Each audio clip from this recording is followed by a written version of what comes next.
Hello, everybody, and welcome to today's coverage of the Nace Hearthstone Collegiate Challenge Spring 2023 season. We have had an amazing 3 qualifiers thus far. A lot of players have shown us their skills, and now we get to the cream of the crop. The grand finals are upon us for this weekend. So for the next 2 days, I'm going to be your host, Jacob Palmer, joined by Audrey Norris to call all of the exciting card game action that will befall us here today. So, Audrey, great time to be joining Hearthstone, just in the fact that overall, we have got a lot of different decks, a pretty diverse meta. Yeah, right now, if we look at the overall meta, it has, compared to what we've been dealing with for a couple of weeks, where Evolved Shaman was so just powerful overall that none of the decks were above a 50% win rate for the most part, besides about like Paladin and Death Knight. We're now at a better equalizer where majority of the classes are at a positive win rate, with Evolved Shaman all the way back at the bottom now that Goldshire Null has been nerfed. Yeah, we can actually take a look at the class win rates that we have already for us, because the thing that stands out to me so much is just how close everything is. I mean, look at how many classes are just hovering within 3% of 50. You got 1, 2, 3, 4, 5, 6, 7, 8, 9, 10 with Rogue. I mean, there are only 2 that really, can't really hold a candle, and that's, as you were saying, Warrior and Shaman after the nerf. But that's kind of what we expect from Warrior, unfortunately. Unfortunately. But the tides are a-turning. The bells are tolling for a new Hearthstone year, because rotation is upon us. It's happening after this tournament, so this tournament is kind of one last final send-off to the year of the Griffin sets. But there is one thing from this next upcoming year that is legal for this tournament, and that's the promotional card that they introduced, ETC Band Manager from Festival of Legends. Oh yes, the good old Festival of Legends. That's going to be a very interesting expansion for us. I'm very excited about just the general theme. I mean, in a fantasy world like this where magic and there's all kinds of crazy stuff that Hearthstone likes to do, I love the idea that we just get to go on a tour of bands with all of the heroes. That's just such a great theme. I'm very excited about that. And the Band Manager is a very interesting card in the fact that his battle cry draws a weapon for you. Yeah, not a weapon. I think we actually have the graphic of the Band Manager here, just kind of loaded him into the system. But what he does is you pick 3 cards, and they go into kind of a sideboard, if you will. That's what a lot of people have been saying. And so And so with this sideboard, it basically allows you to discover one of the 3 cards that you've chosen. And so that can really, in a way, you're almost building your own Zephrys, which is interesting. Yeah, no, we're going to be having a lot of fun with that, especially just getting to try them out. It'll be interesting to see if any of these players update their decks to add in that card. I wouldn't be surprised if certain decks would actually be pretty promising for that, especially like any rogue decks. As we're looking at this already, we can see we've got 2 rogues and 2 priests to be dealing with Death Knight and Paladin as our differences, with Mage being banned both times. And I will say, I am not complaining about that right now. Yeah, Mage has been making the rounds. The thing is, it's not even the most powerful. I mean, Big Spell Mage has been kind of a tier 1 deck for a while. It's always been kind of floating in there. Aggro Mage is also decent, but that's a little bit more down near tier 2 range. But a lot of people seem to just really be favoring Aggro Mage on ladder lately. Yeah, it's been interesting. Although it's not the strongest deck, honestly, the reason that it really frustrates me is just how long matches take with Mage decks. Because they really have to navigate and just kind of circumvent their opponents, like what their opponent is doing. And a lot of matches with Mage decks, once their opponent starts to get the upper hand, it's just watching them freeze or figure out some shenanigan they can use to survive for just a little bit longer. And it's like, I can't tell who's going to be the clear winner here anymore until, of course, we see 3 or 4 Rune of the Archmages popped in a game, and then things get really interesting. But yeah, I mean, Mages can just be I do like cards. the randomness, but yeah. Although I did have a Rune of the Archmage work out in my favor, actually. Thank you. The Mage had lethal. The Mage had lethal, and they played Rune of the Archmage just because they wanted that little bit of extra, and Mass Polymorph went off, and all their big guys are now just 1/1s and allowed me. And that's great because I myself was playing an OTK deck, so that gave me the one more turn I needed. To actually set up. Yeah, oh, to actually that's set hilarious. up.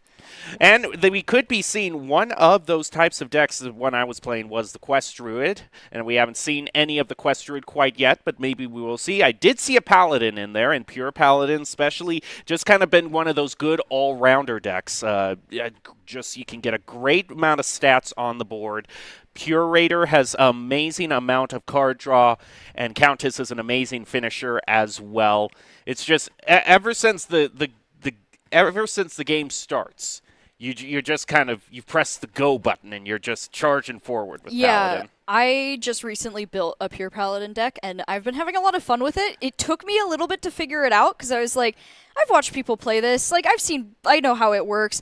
And it was just figuring out the right timings for everything. But once you know what cards you want first and how you want to line them up, it is so much fun to just watch the consistent progression as you get close to your Countess, and using the lawyers on someone when they're like, I've got my biggest card, what are you going to do about it? And you're like, dunk, you're a 1/1 now. Yep. It feels really good. It's really good for countering decks that like to buff. I mean, crazy. my favorite part of the Paladin deck isn't even playing Countess and all the legendaries, although that's great. It's being able to sweep the board in your favor around turn 5 once you're getting those light rays discounted. But right now, we're into the first match. We've got Northeastern versus Michigan. This is going to be a best-of-5 Conquest format, just like we have always known in Hearthstone. First up, looks like it's going to be a Shadow Priest versus, this looks to be an Unholy Death Knight.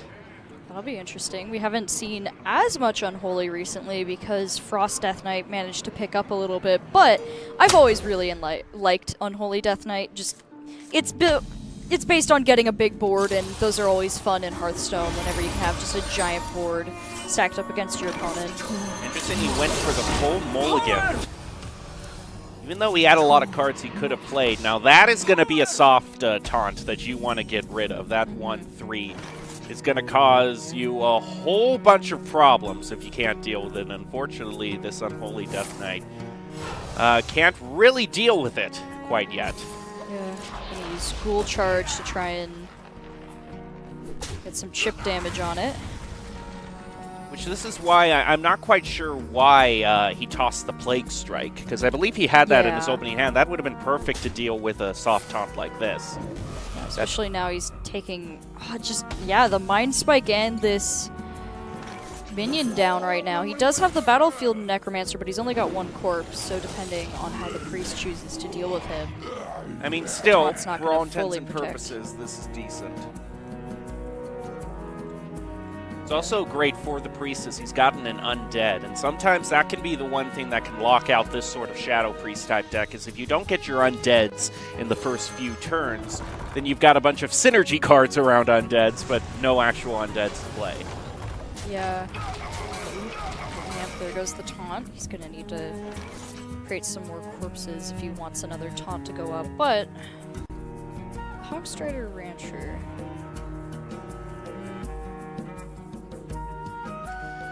Hogstrider is normally a card you want to be placing down around 3. Yeah, probably. Nerubian, now the Nerubian Vizier has its condition procced, which means whatever it's going to discover is going to be 2 mana less. So maybe you could find a quick Plague Strike that would be nice, off of that. You know, the one you tossed so carelessly early on in the game. Maybe you can get a bit of mercy here. Yeah, let's see. Asphyxiate or Glacial Advance is fine. Corpse Explosion isn't bad long term, I would say. But I'm guessing he's probably going to want to go for one of the other 2 just right now. Thing is like he doesn't really have a whole lot of spells to chain off with the Glacial Advance, so go for the Asphyxiate. Yeah. I would trade here. I actually think it's too much damage. I know that he summons a 1/3 for you, but you gotta be thinking long term in terms of win condition here, and that extra 1 damage to face is part of this priest win condition. Yeah, no, that wouldn't have been good damage to let through. I mean, at that point you would have been taking 4 damage from the minion and 3 damage from the Mind Spike, and that's 7 damage you don't want to be taking this early. Gonna give Reborn over to that minion. What that minion does is whenever it dies, one of the cards in your hand is haunted, and if you play that card, it summons an extra body for you. So since it's a Reborn, if it's a trade if it goes down 2 times, that means that this board is going to spring back very quickly if this minion's cleared. Ooh. Iron Deep Trog is not a bad pull against this priest here.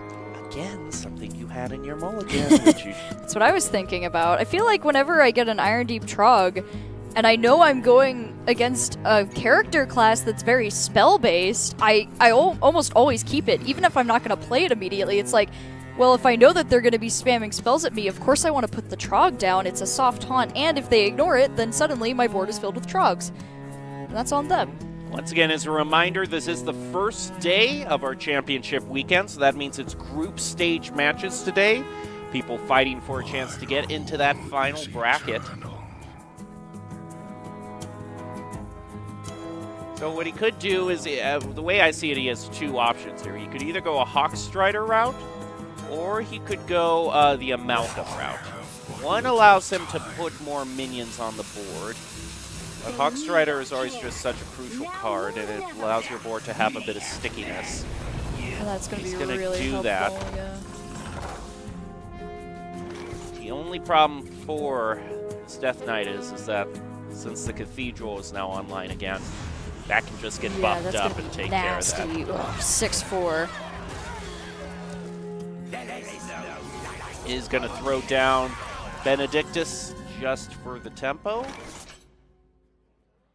Now, depending on how he plays this, he could very well weave this Asphyxiate into his game plan. One thing, though, is that it is turn 5, and normally by now I'd be expecting the Unholy Death Knight to kind of start to run away with it. By now they usually want a bigger board so they can play that 4-drop you see in his hand on the far left. Buff up all your minions' attack, and then finish them off. So things are taking a little bit slow, too long, my estimation. Yeah. Oh, to play the second Hawkstrider too is kind of nasty, just dealing with that. I think he that could gets taken out. I think That's you could rough, trade one of the 2/4s into the 6/2, use the hero power to clear off the Reborn, and then weave his Asphyxiate in there to get rid of the minion on the other. But he's not going to do that.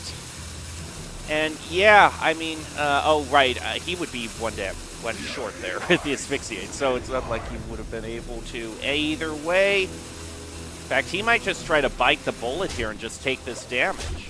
Okay. That's 11 damage. Problem is though. that there's the Whispers is in his hand, and on the Benedictus, that's just gonna tear right through his minion line. The only thing he can do at that point is just pray that the damage hits evenly across all of the minions. Yeah, no, that's a nasty hand to be going up against right now.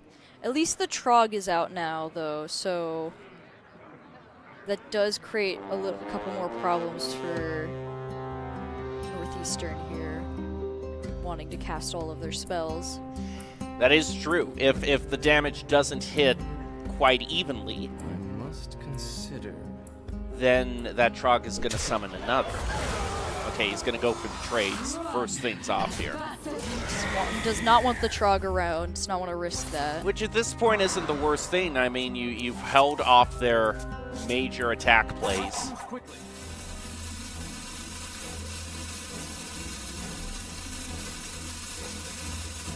Time is ticking for the final decision to be made.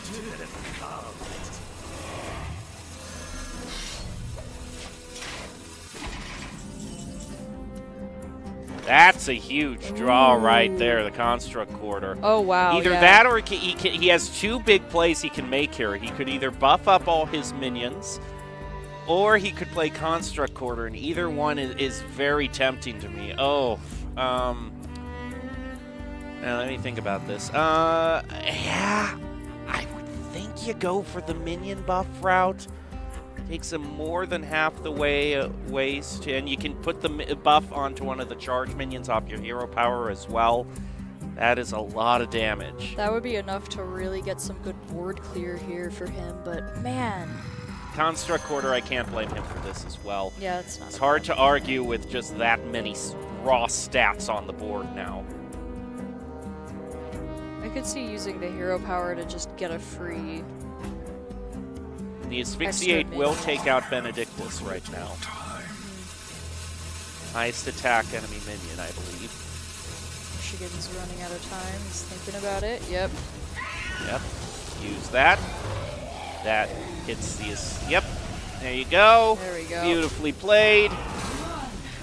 A much safer board to deal with now and get the trade. I mean, yeah, I can see that, but you know, still not great. Yeah, There's still I mean, stuff to deal with, but the taunt's out of the way and Benedictus is out of the way. I mean, now he's just gonna buff this up again. That's the one problem right now is he's kind of like, it's like 2 steps forward, 1 step back. In some cases. Problem is that these cards that he drew are are very scary. Yeah, and I there we go. This board was going to spring back very quickly, and then it isn't just that. It's a whole lot of other problems that we have. Another res. Oh no! Another res, and then that's a rough one. He's going to be able to clear even more again because of the Whispers of the Deep, and that should be the damage. I mean, I think right there. That just clears everything. Yep.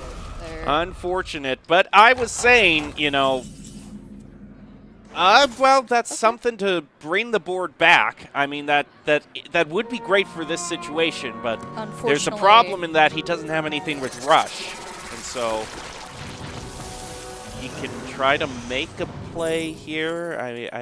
Okay. Yep. Yep. Yeah. No, there's not really anything. Yeah, to like do I was there. saying, by turn 5, he was really still kind of struggling for the board, and in that scenario, turn 5-ish is when the Death Knight should be really running away with things. No, if you've hit turn 5 especially as like undead Death Knight, like that isn't a good. Sorry, unholy Death Knight. That is not a good position to be in. You shouldn't be scrambling for the board like that. At that point, you should have a board ready to go, and potentially another board to back up said board, or the buffs you need to actually continue the board forward. Which is why I was so confused at the opening mulligan, because he had his 1-drop, a great 1-drop. Yeah. He also had a Plague Strike, too, and that's one of the Which best was- cards you can use to immediately ensure that you get control of the board. Yeah, that was a little confusing there. But going forward, he will have another opportunity to have to work with that, considering he needs to get that deck through if he wants to be able to win this going forward. So he still has all 3 decks available. For the winning side, that is Rogue and Paladin yet to remain. I'm really surprised Rogue is still seeing as much play as it is. I know. I mean, yes, it is one of the classes within 50% win rate, and so you're seeing still a lot of Miracle Rogue, which, Right, yeah, it's been... you I know, don't know. I'm getting, like, that's another class where I'm like, oh, no, not the rogues. you know, they're like the Smash Melee players of Hearthstone. You know what I mean? They just play that. They play that only. That is their MO. And everything else is inferior. And they will let you know that. Yeah, no, it's, I feel like I've played so many rogues, even when they were really struggling too, so I was kind of surprised, but this version of Rogue has been probably one of the more frustrating ones, just because every time you think that you've got them, they've got another 5 cards that they play. And if you let them get anywhere near 10 mana, it's just frustrating for you. But I will say, I do love this Rogue portrait. Just the little guy here, gnome. Sharpening his blade. Sharpening his blade. That's Scabs, I believe. I think it is Scabs. Scabs Cutter Butter, the full name. I love the naming conventions. So of this is Halo. kind of interesting in terms of the pure paladin that we're seeing here. He's Oh, yeah. decided to slip in the Holy Maki as part of his build. Maybe in Rogue, you know, against Rogue that can help keep him healed up. See what he gets to put the buff on here. Depending on what that 2-2 went on to, that could be very, very... Oh, no. Oh, this is Death Rattle Rogue. Oh, no. Oh my I've seen gosh, this wait. creep up, actually, a bit. Okay, Yeah. last time we watched this, it ended up going both, like, we watched it play twice, and unfortunately the second time it didn't go as well, but the first time, What should I? it was We were it was invited really to well, a very like, well delightful done. party, and I don't know if it was so delightful for us. We were just stuck in the endless loop of revives, but it is an interesting deck, and I will say it's probably one of my more, like, favorite versions, because I think it's just interesting to watch, compared to, like, some decks. It definitely. But I would love to note that our good old friend Neptulon is hanging out in the first Yes, hand, which is as the worst always, thing possible for this deck, because this deck wants to try to use shenanigans. to get him out. But no, Neptulon, at least on this stream, has had a history of just hanging out in the first hand, not really letting you get through with the discounting. He's not a fan of the discounting. He wants to go out for the 10 mana. All right, Scabs, your time is up. You got to make a choice here. You're going to start with the prep. Yeah, how original for a rogue. Then he's going to move into the sketchy. That's going to give him a copy, and here we go. Here we go. It's going to happen. There she is, our favorite. Our 2 favorites in there, the Illusionist and the Masked Reveler. Now, What could go wrong? the one thing here that can help things from getting uncontrolled is he hasn't drawn his kind of pseudo location yet. He hasn't drawn his location card. Yeah. I say pseudo location because it's It was the location before location, yeah. locations. Yeah. That's true. He hasn't gotten that yet, so it's not going to get quite as scary as it can. I like the but- choice of Cariel, by the It is way. kinda That's a interesting. nice discover. Ooh. Oh, that is a really nice discover. She can just basically slam into anything. That's one of the Paladin cards I'm going to be missing. I'm not saying the hero card Cariel, because I know a lot of people have trouble with that one. I just mean Cariel, because she's just a good card. She's Now, a fun this card. this is a new kind of flavor that we've been seeing of this Death Rattle Rogue, and that's because it brings in the Mothership submarine as one of its main enablers. So you basically flood the board Yep. with its Death Rattle afterwards. I haven't seen the Mothership in a while. We haven't seen Mothership since Sunken City first released a whole year ago. So it's pretty nice of a trip back. Oh, look at that. It's another party. Our favorite. Ooh, Bannerman's pretty good draw. There's a lot of minions in his hand. That is a really nice hand overall, but he'll getting just Cariel out, just getting the free trade in here. And I think it's good taking these Death Rattles out now because this deck doesn't really run away like one might be used to if it doesn't have the double Death Rattle. That's such an important part. Oh, there's the Burning Blade. You can see if you'd want to draw that, but you could also use Door of Shadows. Yep, because like there I it was is. saying, he needs the graveyard to be able to do the double Death Rattles. Oh, and now he's out, so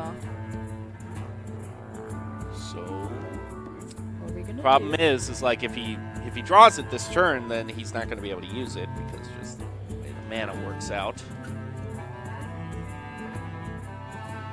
One way that you could guarantee that you deal with the taunt afterwards that's going to be brought up before the double Death Rattle can go off and things really get crazy is you attack with Cariel and coin into There's the graveyard. Leviathan. Yep. Yeah. So if he doesn't do Ew. it now, he's going to have to deal with 2 5/8. So I think the coin Leviathan play is the play. Just get it out of the way, yeah.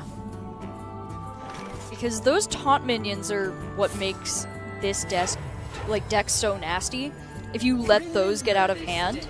Oh, we're gonna get Countess. Countess. I mean, sure, that is a win condition. Also, Flight of the Dragon. Right? This is a much more control kind of based version of the Pure Paladin. It's kind of cool to see a little bit of variation, though. I like it. Yeah, The well, Holy it Maki does- roll is fun, too. Now he could still attack with the Cariel if he just doesn't want the Death Rattle to go off. He has to choose his attack target. He could also try to do the Mine, because the Mine is going to deal, with double Death Rattle, it's going to deal a whole lot of damage to face. But yeah, I like this play here. Yep, just activate it now so it doesn't become a problem later. Now this is a little bit of an awkward turn for the Rogue. Rogue isn't used to having this many cards in their hand that actually cost mana. Oh no, whatever will we do? Yeah, you have to spend mana? No. What is that? What is this new rule they've That added? doesn't exist. Cards cost something? That's well, impossible. That was a big dud of a turn. Yeah, okay, let's see. All right, it's time for some invitations. Let's see what he gets. What do you fancy? Tess, well, none of those are... Well, Tess, I suppose, if you wanted to play at the very end, you can resummon. Well, and The- you could also potentially get Zorelia with the Holy Maki roll, because if you Oh, wait long that's enough, true. That's use true. the Holy Maki roll, and then you can guarantee some, like, decent damage. Yeah, that is... I didn't consider And that she way. costs 0 now, so you could feasibly go all the way up with the Maki roll, and then it just... there goes a board I like clear. Krakatoa. Nothing wrong with getting a big Colossal on the board. Krakatoa is always nice, giving you the extra armor, too. And one Well, more. not armor the weapon. Let's see. Broadcast. Oh, you know, I mean... Lyra Maki roll. Let's just generate all. Oh no, okay, you're gonna go with the boring route. Okay, The Maki doing roll's what's so effective.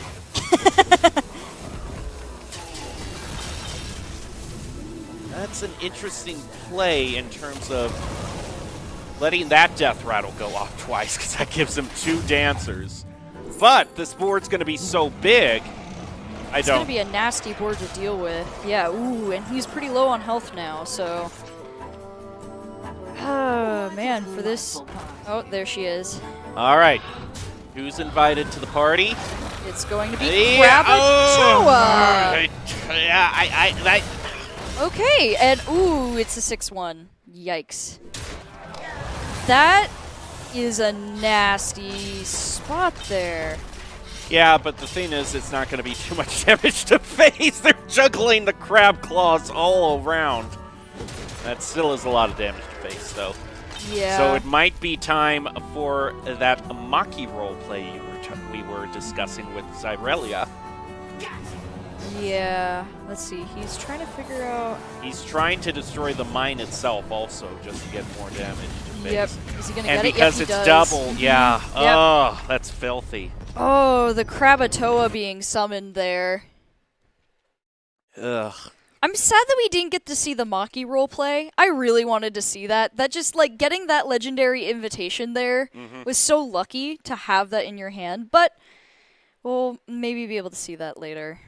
So now the Rogue clears its biggest obstacle, the Death Rattle Rogue. Still don't know if the other Rogue choice has been Death Rattle, or if we will see Miracle Rogue. Miracle Rogue. A lot of people are playing that right now just to get some of the quests for the special event out of the way. Oh yeah, I remember that. I picked the one with Death Knight Warrior and Hunter, and Okay. it's not bad, but some of the things that it asked me to do, I was like, oh, this is kind of a pain. Like, I forgot that I had a deck that had quite a few rushes with Hunter, so I was like, oh no, I got to deal like with 10 rushes or trades. And then I was like, wait a second, my Beast Hunter deck has a lot of rushes. I'm fine. So I just was playing that, but that was interesting. So I was playing I the did deck face a and then Miracle Rogue. the Beast Hunter deck, and then realized halfway through, oh my goodness, this one still has K-Nanotron in it, as if it's not the Beast mech. Like, this was one that didn't get the dual type minions. So now all of a sudden, K-Nanotron is going to be the one that's going to be summoned out of the deck, right? Oh, the beast yeah. and so I'm like, how am I going to win this? But one mass polymorph later, his board is full of 1/1s. Yep. And I just summoned the 9-drop guy that summons all your beasts with Rush, and if it kills, do another one. And since his board is all 1/1s, it's just Rush, Rush, Rush, Rush, Rush. It's like, congrats, no more board for you. This is such an annoying card that the Priest has just placed down this 5/5, because he doesn't intend on attacking with it. No. What he wants to do is silence it, so that To it's deal going a to bunch stay of on the damage. board, and then the card's effect does a bunch of damage. Ooh, and the Void Touch Attendant in his hand. That's nasty. As we saw from the last time he played it, that thing can be really dangerous if he's not careful. Place the spirit down. And that's the biggest hurdle for the Priest out of the way. Oh, he actually just goes for the attack, which I'm actually thrilled with. If I was a player, you're just glad you can get the attack out of the way, to be totally honest. Now he's going to have to find a way to weave a Maki roll turn in here, because there's just going to be so much burn damage from this Priest that he's going to have to find a way to consistently heal, and he's got to do it at the right time. Welcome to the Now there's the taunt, of course. Which is never fun to deal with. He's got a light ray down, so the Maki roll turn can't be set up. Not this turn, but next turn, sure. Could also coin into Pure Raider, but he's danger and overdrawing if he does that. I think he'd probably have enough room, wouldn't he? You have 6. Puts a Curator down, so I think... The menagerie Okay. for the pure. Oh, we'll find out. I can deal with that. Yeah, I think that's a full hand. Ooh, that's close, but... Now, Tempora... He got the other leg ray. no, not Tempora. But this dragon that he just got. Oh! That's just going to send everything 2 turns into the future, which can be a great stall tactic, if you will. Yeah, I would like to note that Michigan did just take the Purator away from him too, so his taunt has been... Now, and he lost a board clear too with that. And a lifesteal potential. That was the risk of overdrawing. Oh, man. He really needs that Maki roleplay to be set up soon. Okay. Yep, that's not bad. at least clear a good. It's not bad. You're using the Nace here. Oh man, he's cutting it awful close with this. Yeah, this is... The next play has to be the Maki roll play, and Rag is a good option there.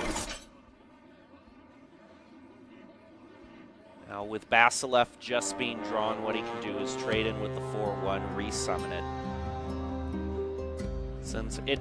Since those minions dying this turn technically means after your last turn.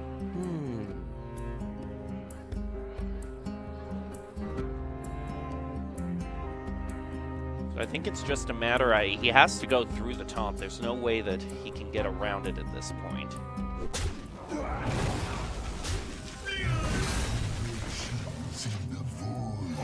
Yep. Okay. So it is sushi time. There is no reason why he shouldn't be gorging himself right now. There you go. Yep. Just get as much healing as you possibly can. There it is. Do another. Yep, eat some very tasty sushi. He needs this padding right now. Plus it gives him the light rays, and that's going to be really important. Yep, you just slam those down for free.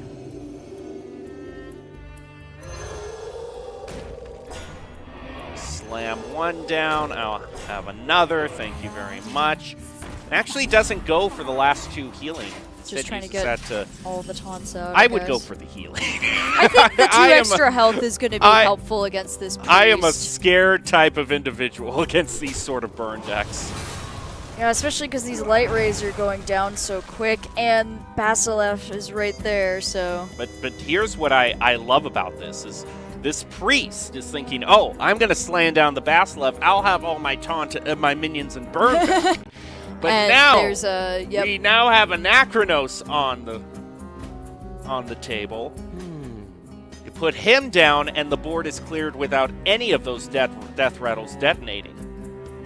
Of course, getting your attacks in with your minions beforehand. No, yeah, he's thinking about it though.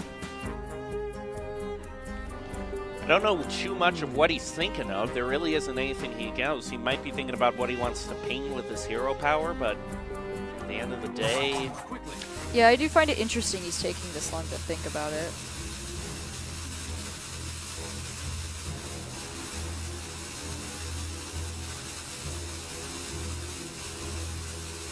Is he just not going to do it? Does he have a... Does he know? No? Okay. Already he's hovering Anachronos because that's the play. Now attack with the get the damage in with the 1/1 first. Every little bit of damage against face helps.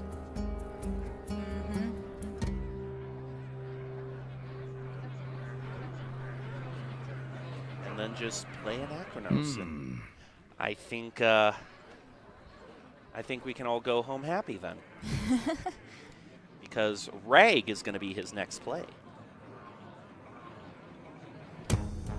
Yep, come on. Alrighty. Mistakes of the past. That's going to send them all 2 turns into the future. He has a huge threat on the board. Can easily... And this priest doesn't really have a lot to deal with that. No, doesn't really have much of anything. And Rag next turn is the next play, I think. But he also drew another Maki roll, so...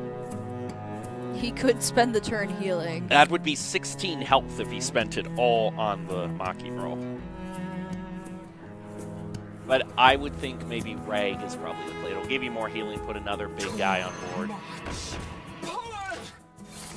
Just trying to get as much damage through. Now, I actually, the only problem is I don't know if he'd want to trade here because it's given up a whole lot of damage that could go to face. And it means that Rag isn't going to hit his face. It could hit Anachronos, and then you're only healing for 1.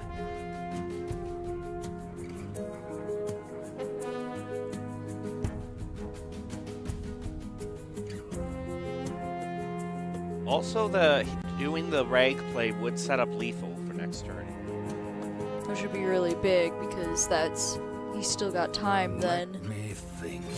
There you go. I like to see it. I don't see enough of Rag Light Lord. He's fun. I love his art. And that's just really nice healing too. With 16 damage on the board. Even with that buff, yeah, he's only doing it for the card draw, and he's not going to find an answer there. So at this point, it might best be GG's.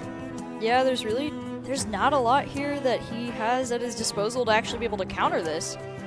Like, it wouldn't necessarily be impossible to come back from this if he had the right cards in his hand, but his hand draw is just so sparse right now. Which sometimes can be a problem of Undead Priest, is sometimes you just kind of run out of gas. I mean, there's plenty of card draw in the deck, but sometimes even with all of it, it's still not enough. And yeah, they're going to get the concede. Okay, so that's going to place Northeastern at match point. So a good start for that particular player. Wild Rose now from Michigan has to bring something that he thinks is going to win for sure against Northeastern's Priest. Yeah, that's gonna be interesting to deal with. I feel like either decks wouldn't have the hardest time against the Priest. It just depends on what cards they draw first. We've seen a lot of, like, just with the mulligans, people have been taking cards out that have been really nice, and I feel like Undead wouldn't necessarily have a hard time, like, dealing with the Priest. Just Undead Death Knight, if he can get the right board set up, shouldn't have too many problems with that. Same with the Rogue deck, depending on what it is. We don't really know if it's Miracle Rogue or not. I feel like Death Knight might be the better one to start with, but we'll have to see. He's going to go with the Death Knight. Oh, it's Miracle Rogue. I told you. They're like Melee players. It doesn't matter how many new expansions, how many new versions of the game comes out. No, they're only playing one thing. One thing only.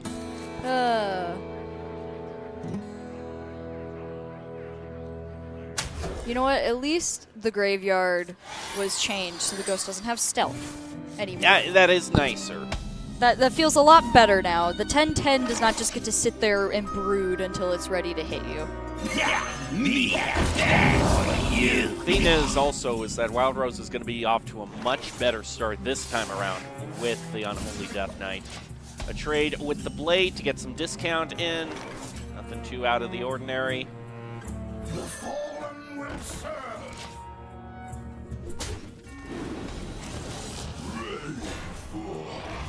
There we go. That's a good starting turn. Get some taunts up. Ooh, and a school teacher's always nice.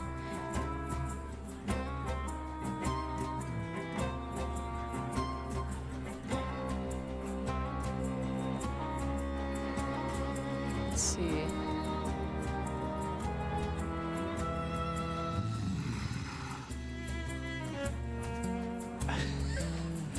I think what he does here most likely is throwing the foul egg and then maybe buffing that with skeletal. Problem is that that's going to give him no other taunt. My rule is eternal. Yeah.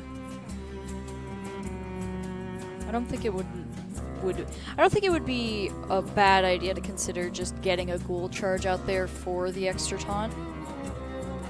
Get some extra breathing room, because you know with a rogue deck that they have plenty of ways to deal with single targets, so the more taunts you can put up at a time, the better. Though, next turn he will have the Nerubian Swarm Guard, which is a taunt as well.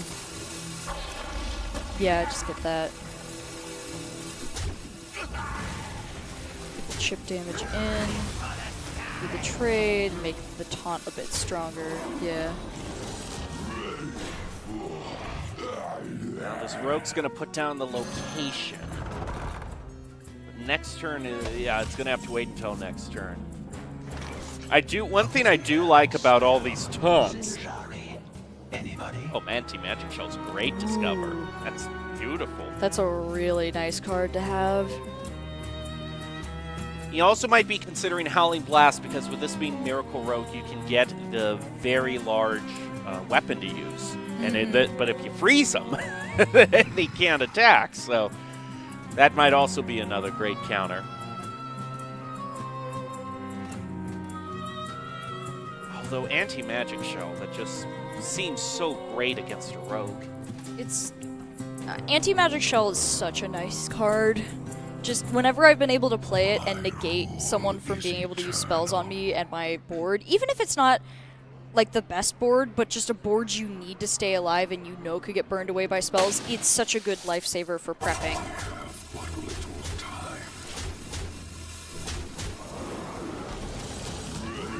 I mean, this could be lethal here, to be honest. But even if this board is cleared, you just throw down the 4 taunt, and then you use Anti-Magic Shell again, and you're sitting pretty with a bunch of minions he can't deal with quite too easily. Yeah, he has to build up his own board for the most part to be able to deal with that, and that's gonna be Yeah, hard with a rogue. production, you might want to have a trigger finger on his Discover effects because this is his pop-off turn. But this won't be a Discover, that's just giving him more mana. Now give coin to his hand. Play that. Here we go. Uh-huh. Another card, sure, why not? And he's gonna summon a random 3-drop. Then he's gonna just summon your casual 9/9. Yeah, no pressure Yeah, here. just go Yep. face. I love it. I don't blame that. I at don't all. blame this at all. That is entirely fair. The rogue started to do the shenanigans. Don't let it happen. Just go to face. Don't just get that out of the way. Not a bad idea right there. So this is going all the way towards the game 5. Yeah, so we're gonna be seeing. We'll be That seeing the rogue again. Yeah, yeah. But Be now seeing it's the gonna rogue. be up against. Let's see, the paladin's out of the way. I think it was priest. Priest, yeah, It's the priest. rogue versus versus the priest. priest. In that case, it's going to be a question of how soon can the priest get the undeads out onto the field. Yeah. If he gets it in his opening mulligan, I think the priest has a good shot. The light shall bring victory. Also, the Hexen, the Jack Hexen, could be good for taking away the minion that's made off of the graveyard. That's true. Oh, that's a nice 10/10 ghost you made. Yoink. Oh, there would be nothing worse than doing that. Ooh, some preparations. Nothing but. He's nothing but prepared. I will say. He's got all the preparation he needs, just not really a lot to use it on yet. Oh, I do like I would keep everything except Hexen. Yeah, oh, nope, he's gonna... Oh, full mulligan. Okay, All right. what the heck do I know? But see, the problem here is...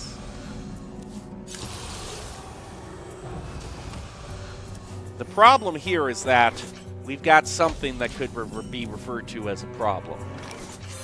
And that problem is that he doesn't have his major death rattles. I mean, yes, he has this 1/2 drop, but doesn't necessarily have anything to start.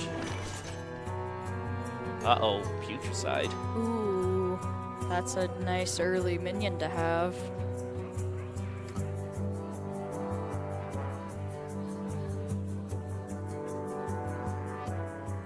And also, still for shame that no one is using the Heartbreaker Adonis skin yet. Soon. Maybe one day. You'll see it eventually. One day. I hope so, because if you're not going to win with style, then what do you really have to show for yourself? Ooh, that's a nice mixed concoction to make. That's going to allow him to just get rid of that and draw 2 cards for himself. There is one benefactor to that, however. That is this priest, because now their draw 2 is going to be discounted to 1. And that could be a legitimate well played. It could also be one with a whole lot of Thanks, I need it. Like, you blundered. We'll have to see here. Having Putricide on the field, though, is really nice right now for Northeastern here. He's going to put another minion on the board. I think I see what he's setting up here. He wants to haunt a few cards in his hand, and then when they're all discounted to 1, he just, like, throws them on the field. Here's another, here's another, here's another minion. Yeah. Ooh.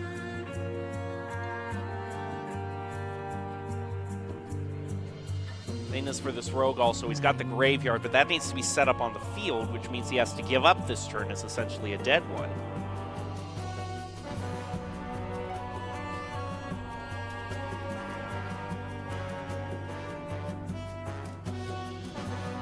He's also got the copy. Yeah, he's got the shadow of the concoction he made last time.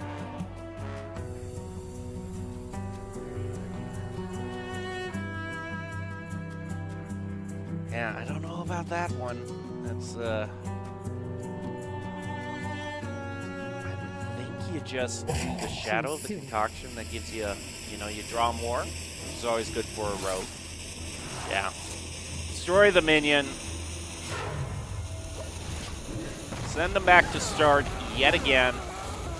Now a card in his hand is haunted. It's gone to Basilisk. Probably the one he didn't want. Yeah.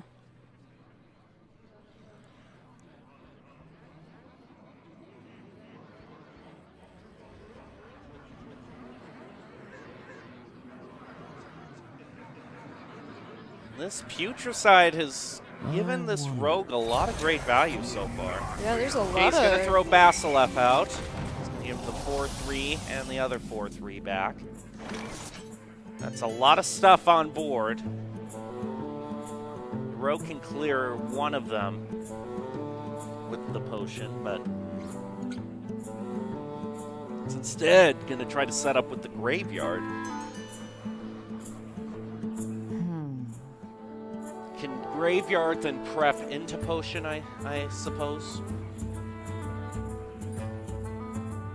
I would think that.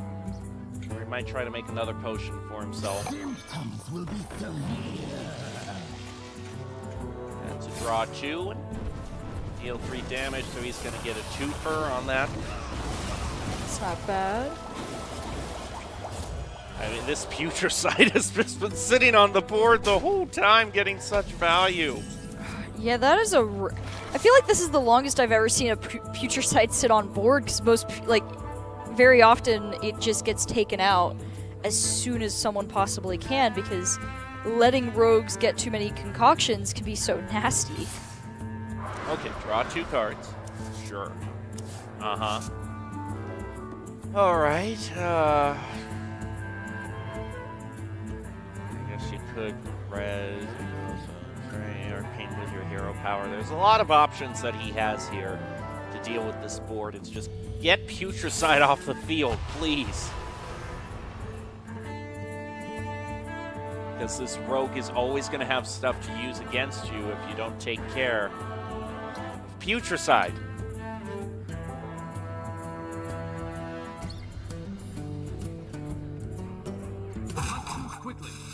Could ping Putricide and then use the Mind Seer. Yeah, that'd be the way to push the most damage. Yep, just get it out. Okay, finally. My goodness.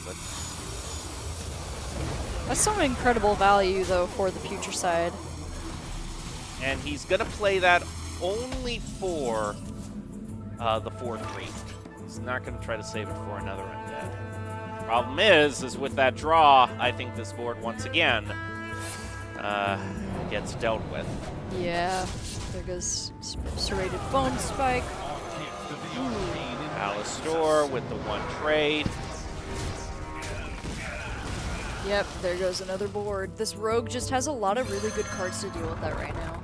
And now has a graveyard, too. Yep.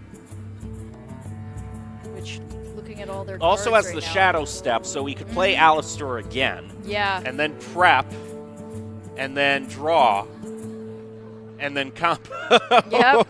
Yeah, there's a lot. He's going to summon a big minion this turn for sure. Or, you know, it's maybe just... yeah, what do I know, really? What?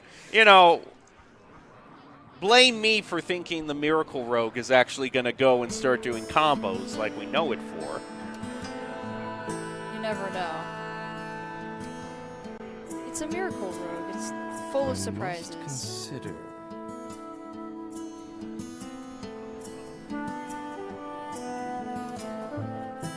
Let's see. I mean, oh, and he has his location now too. I don't know. His big problem is that he just can't really build up a board up as much again. Well, he's got the taunt. with the death rattle. That'll bring Which will back. be nice, but this priest deck has been struggling to have like a ton of good cards, just like continuously at their disposal.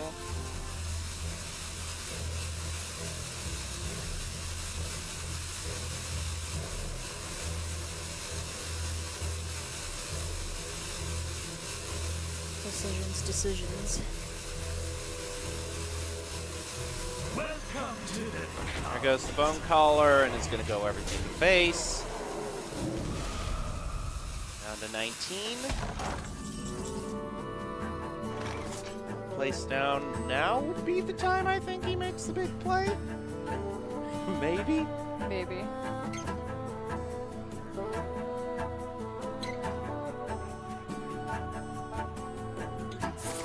Here goes the combo. Prep first into the mix. Draw 2 cards and add 1 from another class. Oh, that's a very nice draw. He gets the warrior hatchet. Here goes the dancer. And he drew his gnome as well, so that's going to be discounted to 0 for an even bigger play. Oh, he's got a lot. Yep. There we go. Another Astalor, because the fact that he makes 3 copies of himself isn't enough for us. Or I guess 2 copies of himself. Use that. That's a pretty big combo. The fact is, he's not going to be able to use his location. His location is... He got a great combo, but not a whole lot to show for it. In fact, okay, try again. Oh, no! You know that what would have Round 2. survived through that? A very big minion. That's too much. That's too much to ask. Oh, like the man. idea of that type of rogue. What can I do? What do you expect of me? A miracle? Well, I'm not a miracle rogue. Oh, wait. Oh, let's see. No, I do think it's interesting. I mean, he has stuff to do, just now not as effective. well, this potion is actually discounted to 0. And that's nice. That'll get rid of 2 minions. And that's really helpful, yeah. So I actually think it's a pretty good way to deal with this. Alright, oh. Yep. That, yep. Clear that. And then clear that as well. Probably didn't want the 5/5 to still be left up, but sometimes you can't get everything you want. 6/6. And I have no idea why you would summon the minion now instead of letting it be a 7. Yes! Okay, Yeah, Seeds. okay. Oh. You have one job. Play solitaire.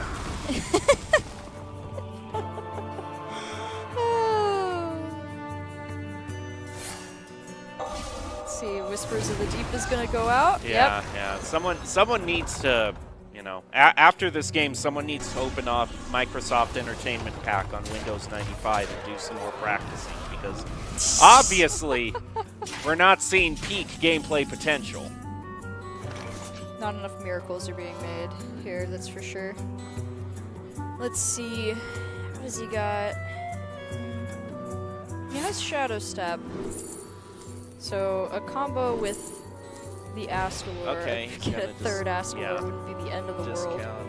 He's got some other stuff too. I'm very I feel like nervous his- about this 6 health though. Yeah, that's the thing. Okay, that gets discounted. Gets rid of the minion, which is good, but Draw another spell. Okay. 5/5 ghost. And Shadow Step? No. Yep, just a ghost. But now I'm worried this priest, if he draws the right thing, he's gonna just, yeah, that's still not enough. It's not enough, but it's not a bad start either. But I think since the Astalor play is next turn, Yeah, we'll have to see. then I think this rogue can stabilize somewhat. Astalor is gonna bail out this rogue. Having 2 Astalors is gonna bail the rogue out so In fact, much. he could here. Astalor, Shadow Step, Astalor Yeah, again for 10 armor. And then a 3rd Astalor, because if 2 Astalors generating extra Astalors wasn't enough, a 3rd will definitely do it. 3 is a larger number than 2. I have been told that. In case one bout of 14 damage wasn't going to work. I mean, that is a lot of damage you can just do over time, and if the priest doesn't have ways of dealing with that, it could spiral out of control very quickly. Which I wouldn't be surprised if that's what he's going for right now. Yeah, that's not enough. Here comes the Astalor play, and maybe a concede afterwards, if I'm to be completely honest. Yeah, it's just not a ton for him to do right now, yeah. Well, He that's... can get the discount as well. Oh my gosh. Yep, there it goes. There you go. There he Okay, you is. know, Yep. one more for the road. Just for the heck of it. I think he's still going to have enough for the draw spell as well. So he'll just Yeah. get to choose another efficient. card he wants to add. I like to imagine he just summons 2 of these like 2 versions of this powerful guy, gets a bunch of armor, and then just pulls out a fishing pole. Just immediately You afterwards. have my final form. It's like, what did I get?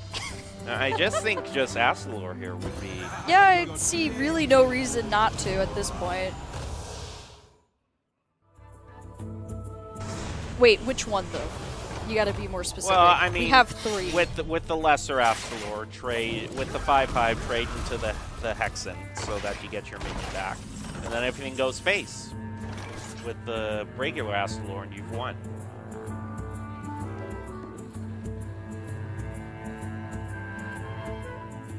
Yep, he sees it. Nicely done, seeing lethal, and that is going to do it. Cloud Rose is going to fall to auto button from Northeastern. Northeastern is going to move on to the next round, facing off against Eggo Waffles. So that's another very familiar name we've seen a lot of here throughout the tournament proceedings. And so now that we are in the Grand Championship, we'll see how far they can go. But that's the first round in the books, but we got a whole lot more during group stages today. So we'll take a short break and then be back with the next round after this.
Welcome back to the Hearthstone 2023 Nace Collegiate Challenge. My name is Jacob Palmer, joined by Audrey Norris, and we are currently covering the championship weekend. Players here have qualified from 3 different qualifying events and are now playing in group stages today with brackets all set for tomorrow. We will crown a champion by the end of this weekend.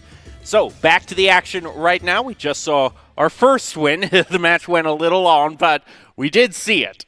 Yeah, we went all the way to 5 matches to see who was going to be able to take it, but Autobutton did end up being the winner of that match, so he's going to be going up against Ego Waffles. Ego Waffles, specifically. Ego. I haven't had an Ego Waffle in a while, so you know what? It's been a while, but that'll be fun. We've seen him play a lot in these tournaments, and he's always been a pretty good contender, so it'll be interesting to see what we're going to Of course, he isn't the only new thing entering the arena. We kind of teased at the beginning, but we also have that new card that's been lurking around. We haven't seen it yet. Maybe one of these players decides to bring it out. ETC Band Manager, the one promotional card from Festival of Legends. You can have 3 cards for the price of 1 in terms of a deck slot. So you can choose. I really like this card in terms of like its tech potential. You know what I mean? I think we're going to be seeing a lot going forward, especially in Wild, where there are like some decks that can really go insane on stuff like armor or something. You could just put a plate breaker in there and then just end their armor journeys. So I love this card.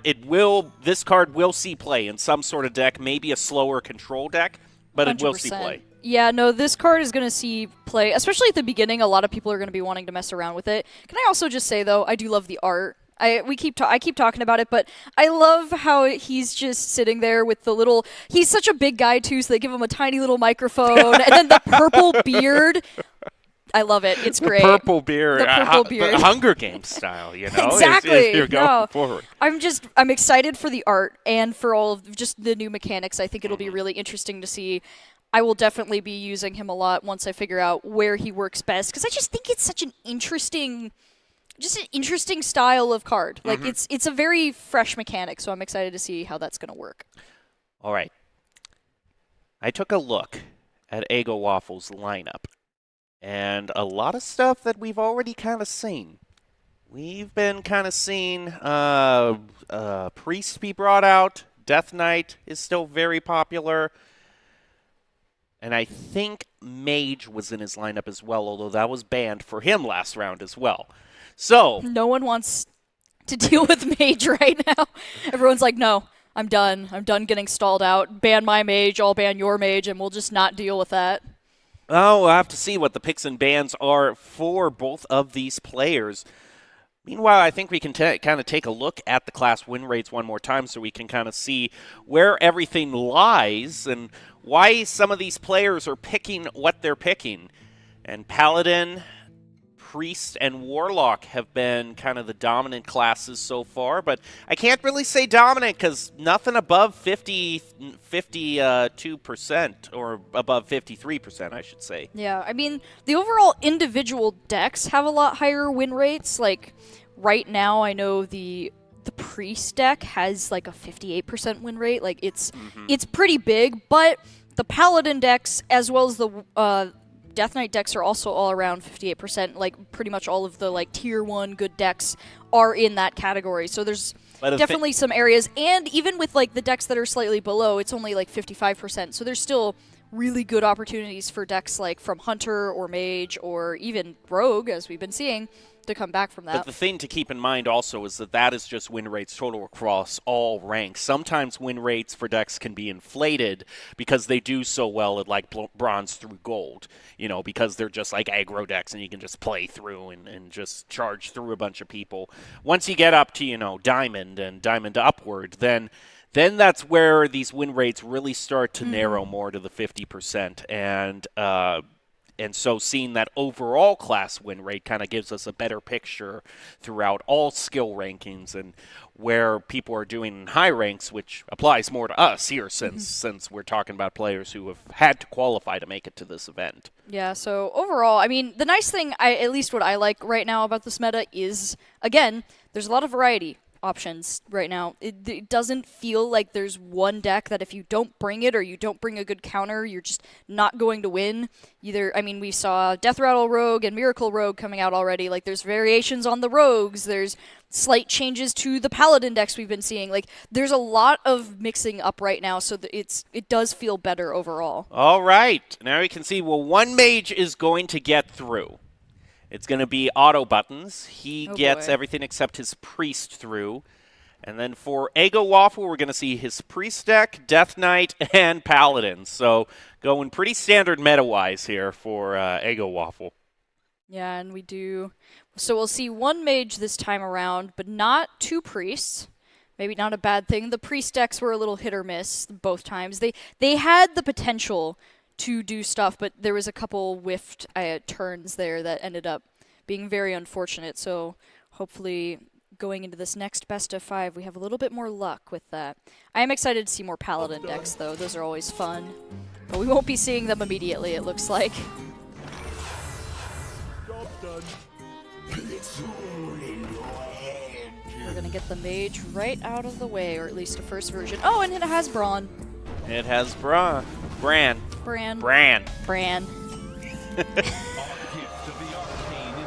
Oh man, this priest is going all out, and I can't blame him because it's the time when he would want to do it. The mage doesn't have really anything stally, not until next turn.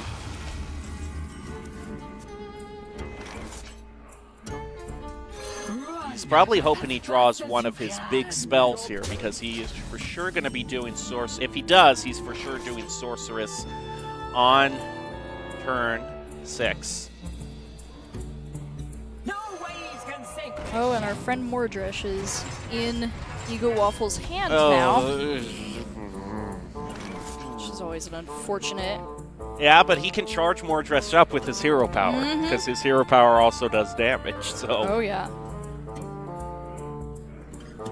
I think you just freeze the next turn. Prepare for the Barbaric Sorceress. And then you get that rune discounted.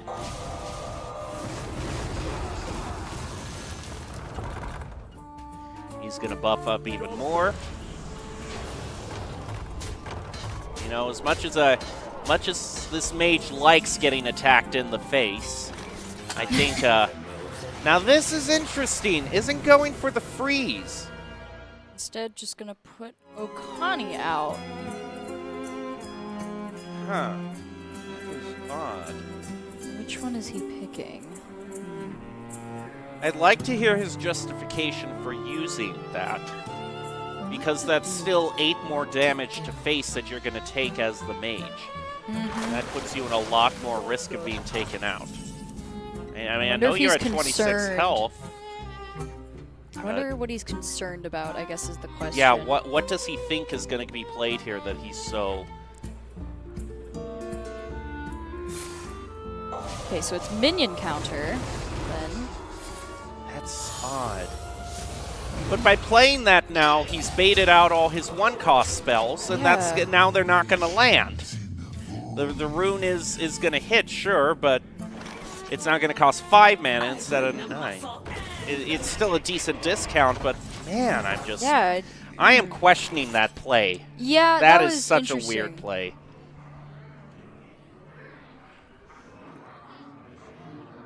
Huh. Because this 3/7 is going to fall pretty fast. Yeah, considering what's on the board right now. It's going to head in. One more of the hero power. Might as well. You charge up Mordresh. Yep. Yeah. Interesting. This is really interesting. Which is a polite caster's way of saying, we don't agree with your play. All right. You gotta throw your hands up to Yogg and pray that you're bailed out here. All right, let's see what we get. Okay. Okay, there you go. That's pretty good. Another one. Nope. Oh, okay. The area of effects is not gonna. Okay, draw 2. Okay, there you go. You get your clear, but you're low on health. So can we get maybe some more armor? Nope. Nope. Nope. Okay. Rune Thanks said for playing. no. Thanks Thanks for playing. The rune looked at that and went, that's some nice board clear I'll give you, but as for armor or ways to negate damage, nah. What's Alibi? Yep.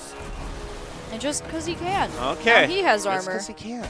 Well, actually, he doesn't have armor, but And just the because he thing can. is, even if he gets solid Alibi now, that the Astrolore plays right around that. So throw the parrot down and hope for the best, I guess. But I mean, you could play Bran and Parrot to get 2 runes of the Archmages if you really just want to try to be completely desperate. Like, yeah, you gotta Bran, coin, parrot, just hope and pray in that case. I mean, I don't know.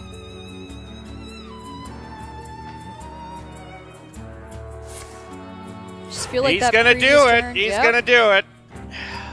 All right, do it. Put Bran down. The Tarzan dwarf. Every time he like swings in on a vine, that's all I can think of. All right. Okay. Another life sentence. Okay, sure. It really likes that one today. He's a whole lot of secrets, by the way, too, so that's nice for him. Although he needs something to give him armor. He needs something that gives him armor.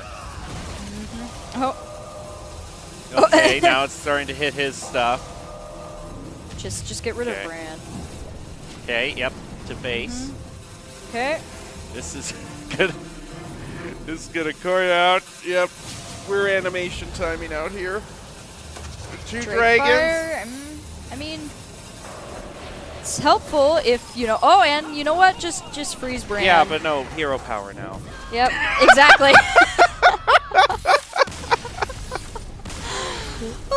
You were talking about how much you don't like Mage. Was that the most satisfying thing to watch?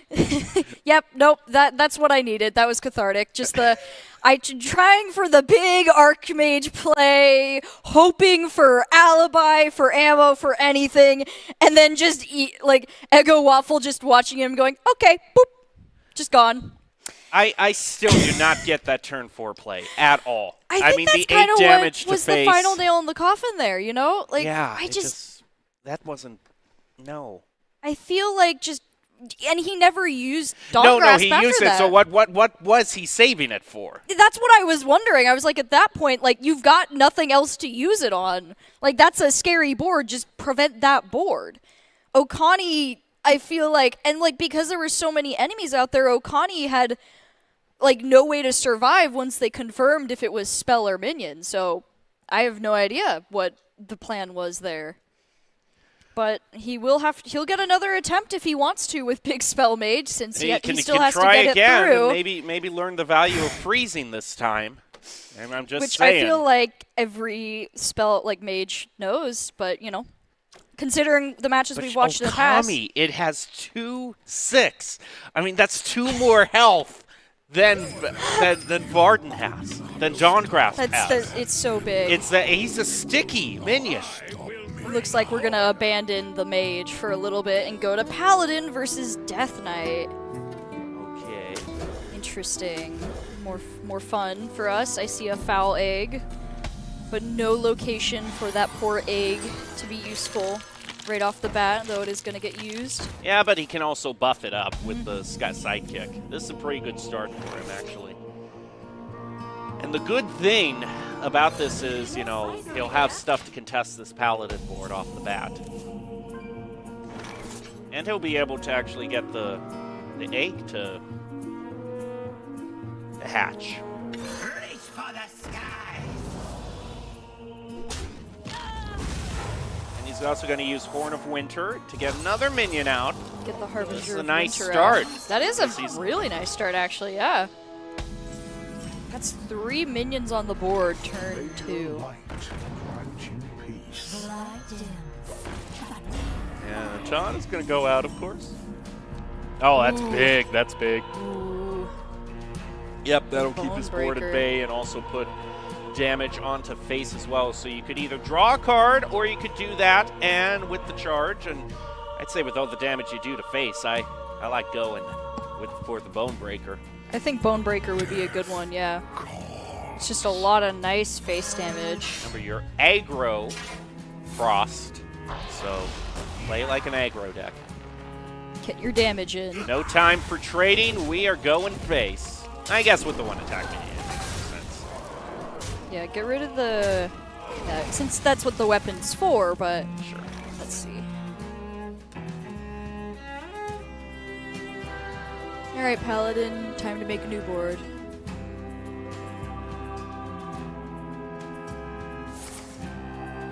Oh, Ariel? Yeah. Get some good discounts going on the spells. That'll be really nice, yeah. With a couple spells there. Okay, we'll draw that. Oh. That's Bran. Hey, Bran.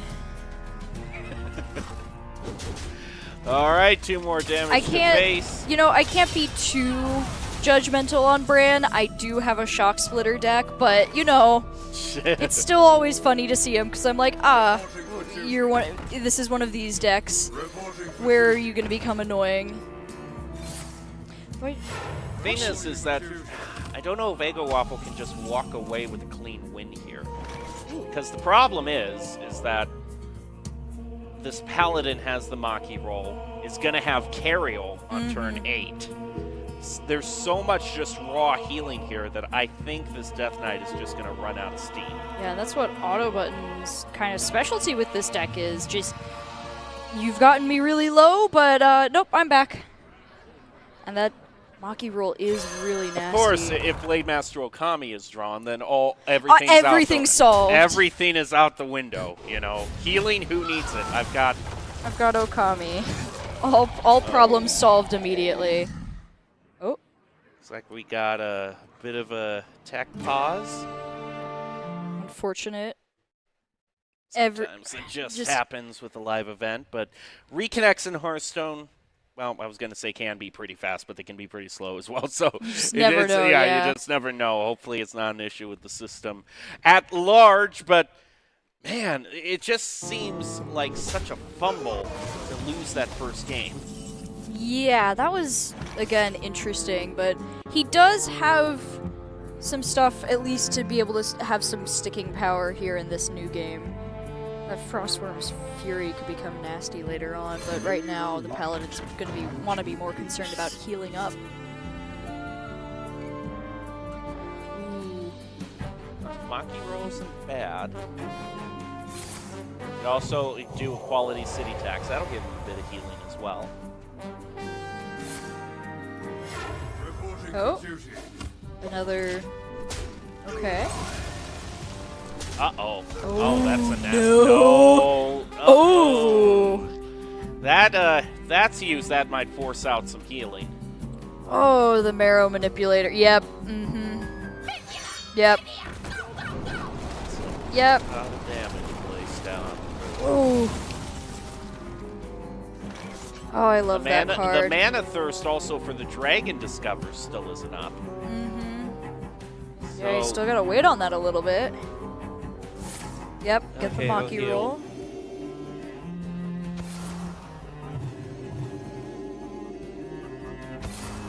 And we'll just stall for sushi time. I love the idea that the Paladin just like grabs a Maki roll, stuffs it in his face, puts his hand out, another one ethereally appears in front of him, and he just keeps doing it. Yep. I mean, honestly though, I am curious to see like how you would make one that looks like that. It's a weird looking sushi roll. Oh, we're going for the brand play. With the Thessarian? That makes... Okay, yeah, that's okay. more damage. I can see that. The Thessarian is pretty scary. It's just going all out. Ooh, jeez. And this is one turn before the Cariol play can come out too, so I like this. That's really good to get that damage out. Yeah. Okay, this has to be his board Yep. so he'll summon the 5/5. Get the taunt. So you want to discover Amber Watcher for more healing. That's good stabilization as well. You just can't play it this turn is the problem.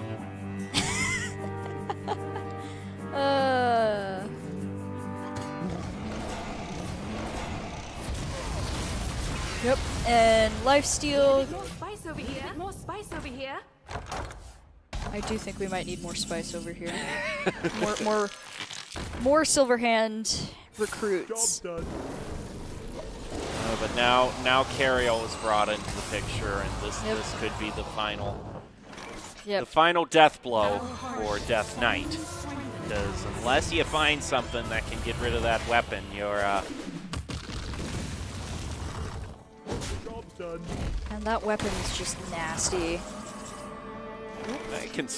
he can freeze everyone again, so That might not there's be bad. something. Ooh, let's see. Frost Strike maybe to try to Blood get Boil? something. Yeah, you can, Frost Strike is because Frost Strike is going to be free, and Oh, you can yep. discover. Another, yep, that's good. Get another Frost Rune card. All right. Oh. Oh, I thought they were going to go with the Syndragosa. Wait, I never get to see her played. It makes me so sad. I love that Colossus, but getting the extra spell, like damage off on everyone with the spells makes sense too. Interesting. Yep, get rid of the taunt, and then face damage. Well, this still hanging in there, but there's a lot of discover effects now for this Paladin, which you can discover your way out of a lot of things. Oh, yep. Getting rid of that. We've all been there, huh? What? This is why I love that Hearthstone doesn't have like a chat window. No, just the canned like voice options are wonderful. I know, they're so good. I feel bad like sometimes with certain portraits it doesn't sound like you're actually using the one that you are. Like Right. the one you could get through the season pass for Death Knight, Morgraine. When you greet people, you don't sound like you're saying hi. It sounds like a secondary threat, and it's really funny. Because like whenever someone greets me, I'm like, oh, let me greet them too, and then I just say something, and I'm like, I sound like I'm using my threaten option. I'm not BMing here, I like, swear. I'm not sassing you, I promise. I'm just trying to say hi, my but I'm an favorite angry one- Death Knight. My favorite one has to be Magni, the classic warrior one, just because of his oops. Oh, line. yep. He says, "That's not right," and I love it because I can use it if a mistake is made. I can also play it if my opponent does something disgusting, like just one shots me in OTK. I can just go, "That's not right." Because I've been using a lot of Hunter, I've been having Beastmaster Tavish pop up, and I love his threaten because he says, "You're nothing but food for my crab," and I'm like, yes. I was like, if only Krabatoa was in my deck, because then I could use the threaten and summon Krabatoa, and that would just be amusing. Of course, nothing can beat Finley's threaten. Oh, that's rot, you blackguard. Finley's just a good card, though. Like, he's just a fun portrait. We love Finley. In all Garden's Grace is interesting, but Purator is like a complete board reload. Well, he's gonna go with Gardens. Okay. life. Alright, what dragon will you pick? Oh, because okay. Everything that I'm wanting to be interesting is just getting denied over and over again. I feel like Autobutton does that a lot with this deck. Like, we're like, ooh, this is a fun play. Nope. Which I don't blame him. He does now have an 11/13 Defined Shield Taunt minion, but... Yeah, I think we need to freeze this board. That's what Yep. I think. You have the... Yep. Yeah, get Yep, rid of the yep. lifesteal. Don't want that around. Yeah. Frostworm, maybe? I mean, Repulsive Gargantuan might be nice to get to prevent any healing. Yeah, but that can... Okay, yeah, Yeah, no, get you're the just going to Frost want to freeze everybody. Just freeze everything. Doesn't do quite as much damage as you probably would have wanted it to, but in this case, there's nothing much more to do.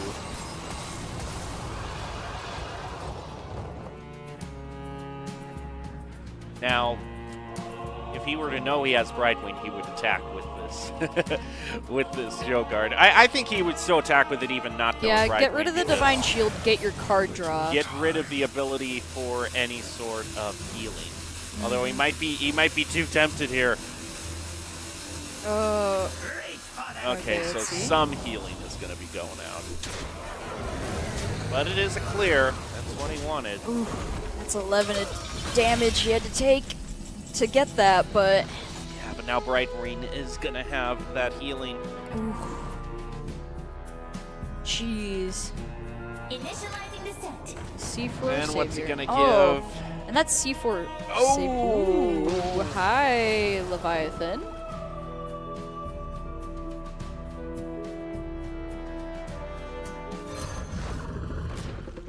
Yep. I think that's probably it. Yeah. And there is another Frostworm's Fury, I suppose. And a I mean, he still has a minion he can attack with. Maybe he can find that. No, but with the Frostworm's Fury. Oh. Yeah, I think it's just Frostworm's Fury. you just have to stall it again. I don't think you have many more options. No, but the problem is with the city tax in his hand, he could also just set the Frostworm up for a trade. Okay, we'll see what he gets. Earth Strike, Vampiric Blood. That's probably his best one. He's got a lot of corpses, so that gives him health. That gives him 10. Yeah, but it's not. He's trying to find a win condition. Yep, that's what he problem. needs. He didn't get one. Okay, Frostworms again. The health helps him stall out a little bit longer, though. That's the thing. Paladin's is gonna heal rough. up again. Oh, yeah, because he dredged it. There goes the Leviathan. And it has the stats of that Seafloor Savior over there, which is... Yikes. Light guide my patience. I like how he paused after he so confidently grabbed it. He's like, wait, no. Gonna get the healing in first. Yep, there it is. Oh my gosh. Now he's gonna get to choose That thing is what a he wants to monster. draw. Could get even more drawing, or I Yeah, think just grab Bannerman. this Brass Wing procs again. Let's see. Heals for more. Okay. Well, this is a nasty board, so if he wants to... The only thing he can do is win this right now, otherwise He he's would going have to have to the lose. But equivalent he has of to have... 24 Yeah, damage. that's the problem right now. Okay. That's not gonna do anything. Yep. Just another Vampiric Blood setup to try and get more card draw. Oh, yep. Well played. Yep. That Paladin got some really nice card draw Once order Cariel there. hit the ground. Oh, yeah. Well, he just had such good healing stocked up, too, so, like, every turn he took a ton of damage, he was able to recover his health back so quickly. So it just made it really hard for the Death Knight to keep up there, especially at the end. I am impressed that he got those 2 Vampiric Bloods, though. Like, the second one didn't help him as much as the first one, but the first one did let him stall out a little bit longer than he would have originally. So now we're back to 1-1 for the Conquest Best of 5. In it for the long haul. So are we going to get some reruns with the Death Knight or the Mage, or are we going to get With 2 rogues? 2 rogues? Oh. Let's see. Auto Button was using... Was it Miracle? Or was No, he... I think no, it he was used Death Death Rattle. Okay, I'm actually okay with this now. I'm actually okay with this now. What if we saw 2 Death Rattle rogues go That would against be each- more amusing, honestly. I just like the Death Rattle rogue deck. It's really funny to watch. It's very entertaining.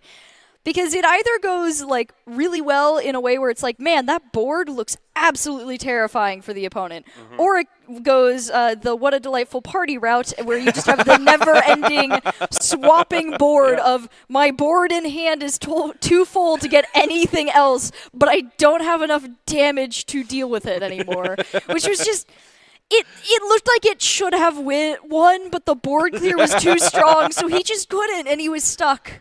I want to see that again. It was. I want to see that again. That was just messed up by your own success. Yep. That's what that was. You got too many death rattles, and all he could do was play the 2-mana Masked Revelers. Otherwise, he wasn't going to be able to do anything else. So Yep, yeah, that's failing successfully.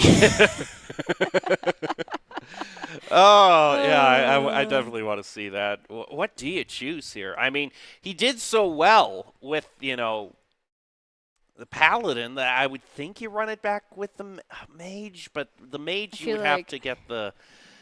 Well, first you would have to know how to freeze, for one thing. It looks like we're going to get Mage versus Rogue. Okay. It is Death Rattle! Yes! Okay. Okay, I'm happy. This is what I wanted. This is But what I need. think If this is the Mage- only deck I get, that's okay. Mage, I feel like, is one of the kind of meh. But if Actually it's set up for it. big spell mage, then that means that means more so that a rune of the Archmage can really help you, because there are so many mage spells that'll just turn the minions into different minions, or just remove them from the game that you can kind of play around. Yeah, but Rune of the Archmage has to feel like casting those. As we saw with the last couple Rune of the Archmage plays, it really likes Life Sentence today, so we'll have to see with that. More freeze. No objections there.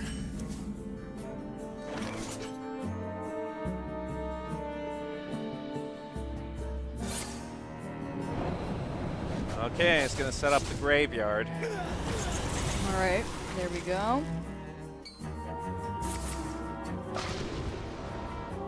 Oh, no. Oh, Oh, there it no. is. No, no. He's good. No, no, no. It begins anew. The party will never end, Jacob. Never. I like Objection, actually. Objection is really good.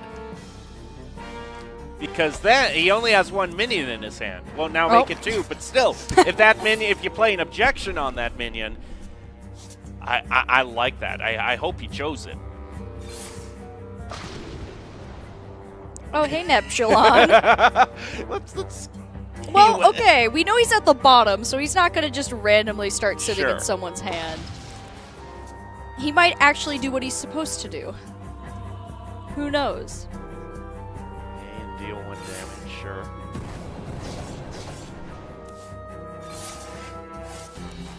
He's just swapping everything right now. Ooh, the Okay, shadow. this has. Please tell me you chose Objection. You're going to want that. Far Watch Post, okay. Yes! Now he knows that it's Objection because it literally says Objection, but even though he knows what it is, that the effect is still there. He can't coin out the dancer now.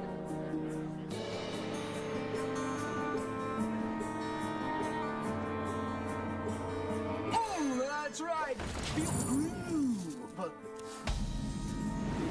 The voice line for the mailbox I dancer. know. It's pretty goofy. I love the art. It's another funny card. What are you doing? Wait, no. It's too bad he's going to be rotating out before the music festival. Oh, you're right. Unless he goes into the chorus. You could just put your own objection. I object to your objection. Your Honor, I object. That was objectionable. Oh my gosh. I feel like you want to get rid of the watch post sooner rather than later. I don't know. As we've talked about, rogues don't like paying mana, so letting the far watch post sit there, making everything cost more mana, doesn't sound like something you'd want. Why are we coining? Groping. Because this objection is really messing up his plans. He's going to play his own objection. If it's triggered, I'm doing my best, Phoenix right.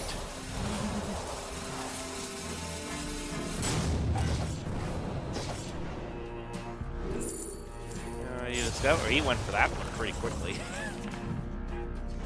He saw it and he clicked Oh, it. there's Rune. Hey, Okay. Oh, there's the rune. We I don't would have the assume taunt there's yet. a trade here. Yep. Looking for his. Two ways can save Oh. this ship. Objection! No. And there it goes. Whew. That's nasty. I mean, he had to get it out of the way. No, and that was really good for Oh, him to do I get get out to do of it the way. again? Or Don't do it. You don't want to. that would be so much mana to spend to just get rid of the secret. So Yeah. many options. Yeah, you gotta find something else. Yeah.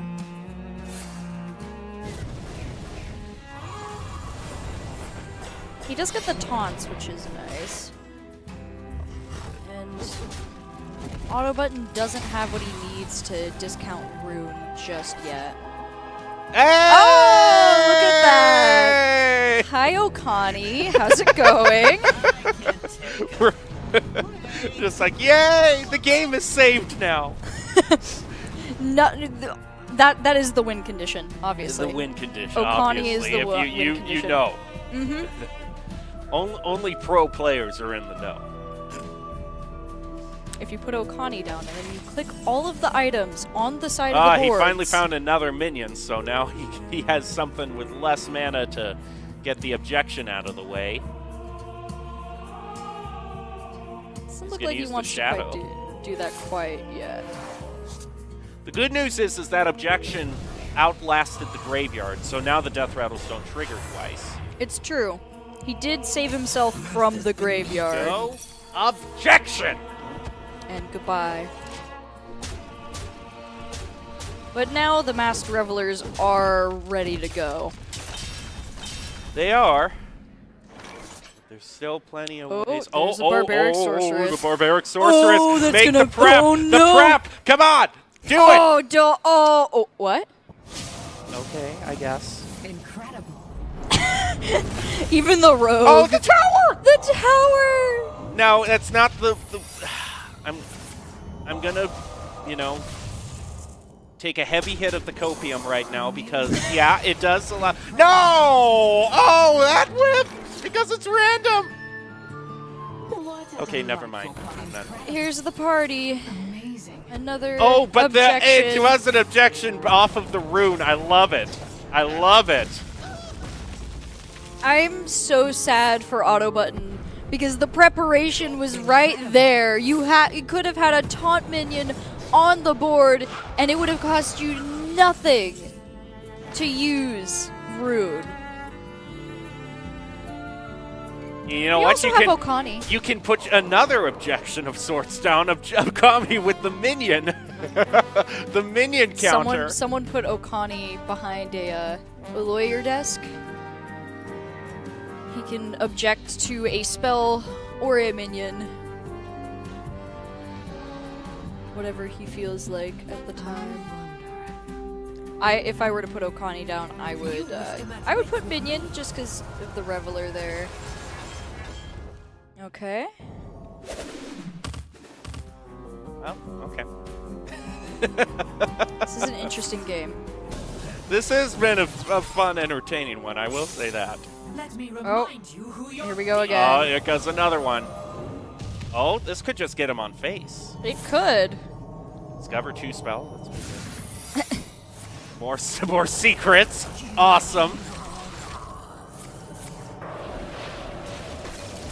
Just what we needed. 2 More damage secrets. to face.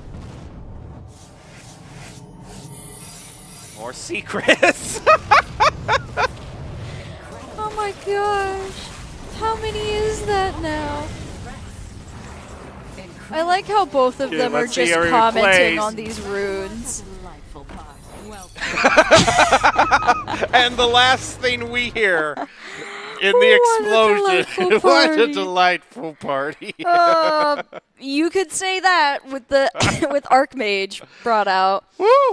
Oh, that was fun to watch. We still have to see it get through though if Ego Waffles wants to move Well, forward. the mage so is through, so we won't see yeah. anymore. The mage is gone. No more randomness from Rune of the Archmage. Oh, but it is fun to watch. I gotta say, that tower, low-key, actually helped a little. Oh my gosh, yeah, the tower. We love tower. And you know what? There was Okani too. He was around. He was around. We didn't Can see- we? I oh, will say. no, Can, it's oh, Miracle Rogue versus Death Rattle Rogue. Can we at least, like, I will say, let's at least give Neptulon a hand for. Oh, never mind. I was just trying to comment that it was good that Neptulon wasn't in the starting hand last round. Needs a oh, and maybe he Kravatoa can do too. that. Those are the two main Are ones you he wants to kidding summon. me? That oh, Wow! that bites. I'd say the game's over just based on that. Wow! Because the only thing now for him to pull from the deck. I'll just wait till she says it. The very delightful party that we are going to be bound to be dealing with if they don't manage to, Oh, so Miracle Rogue. Yeah, Good deck. it is a good deck. Well, it's an okay deck. People want it to be a good deck. Oh, man. As soon as I tried to comment that Neptulon was actually being a good card for once, like it could hear me, it And then it appears as Kravatoa the decided first- to get in on the party. It was as like, well. oh, I heard about the party. I heard it was delightful. I wanted to join. Oh my god. Okay, he's gonna get the double death rattle. Okay, Oh, here we hi, go. Mr. Illusionist. I mean, here's the. I guess the taunt minion is still in there, Yeah, I guess that's true. which is also one of the scarier cards, but still. You have a 10 mana and a 6 mana card just kind of gunking up your hand now, which is rough until you get to 6. Kravatoa is still good to just play, but not getting to cheat him out is kind of unfortunate.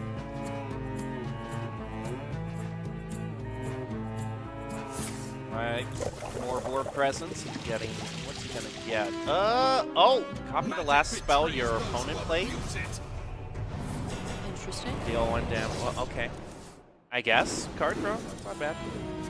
Incredible. Oh no! No! We're gonna have two Valeris just talking back and forth to each other. Too soon. Okay, we'll get a coin on that one. He's played enough to get the scribe down. Or the stenographer, excuse me. No, actually, he's a stenographer. An incredible concoctions. There we go. Oh, hi, Mr. Ghost. Mrs. Ghost. That's a 9/9. Isn't that the story of just going up against Miracle Rogue? Oh, that's a 9/9. Oh, I'm so glad I never see them right now working through gold to platinum right now. I just don't see Miracle Rogue work out that way, and I'm very happy about it. Because every time I see a rogue, I'm like, I don't want to deal with this. Please don't.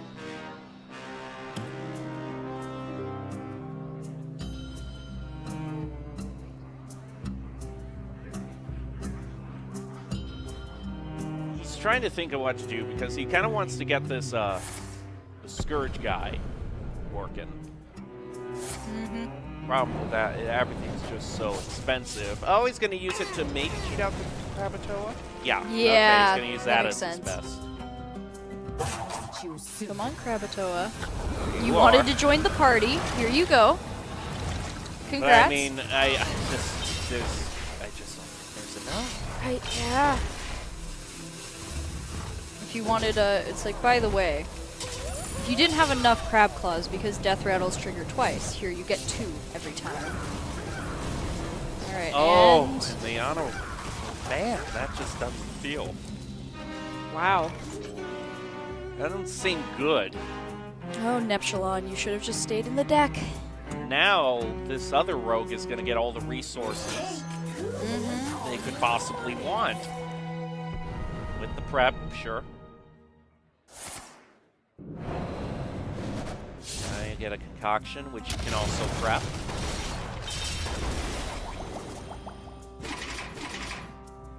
Do damage, sure. Yep, another stenographer. He's gonna give another. 2 deal 6 damage, okay. You could do another prep, sure. And then do 6 to face, and then trade in with the stenographer. And then I'll give you 2 more concoctions. I'll give you 2 more. If you didn't have enough concoctions already, here you go. Here's some more. Oh, man. Oh! Yep. Yep. Well, Yep. Yep. Okay, that was a turn. That was one of the turns of all time. Oh man. Okay, what's he gonna get though? Okay, he can finally. What is it? Oh, it's both of them. Okay, It's the taunt and the party.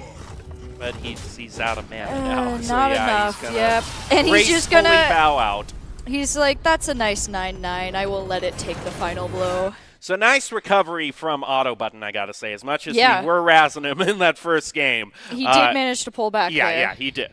So he's going to be moving on to the next round, and I hope we have just as much excitement in that next round as we did this round. Hopefully that isn't the last of a Death Rattle Rogue that we can talk about, that we'll see, just because it's probably one of the most fun decks I've ever had casting. I've never laughed so much casting that. But we'll take a short break, be back with the next round of the Nace Hearthstone Collegiate Challenge 2023. We're in the finals, and it's group stages. Back after this.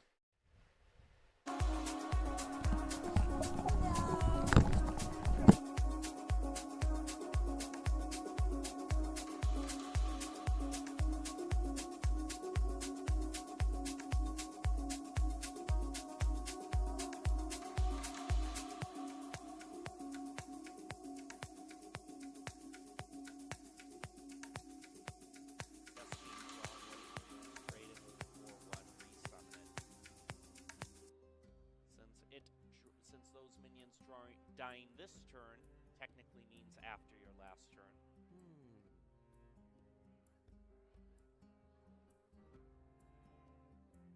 Just not going to do it? Does he have a... Does he know? No? Okay. Already he's hovering Anachronos because that's the play. Now attack with the get damage. Not a bad idea right there. So this is going all the way towards the game 5. That's Seeing the rogue again. Yeah. Now it's going to be up against... Let's see how that's out of the way. Okay.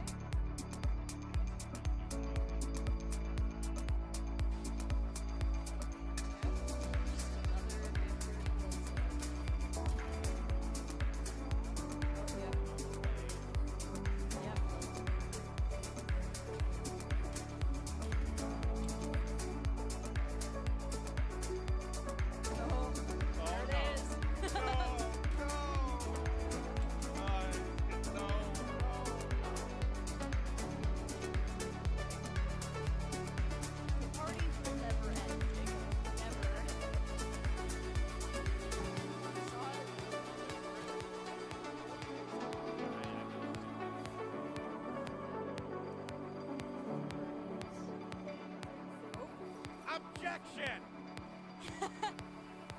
No. And there it goes. He does get the taunts, which is nice. But doesn't have what he needs to discount just yet. Oh, look at that. Hi, Okani. How's it going?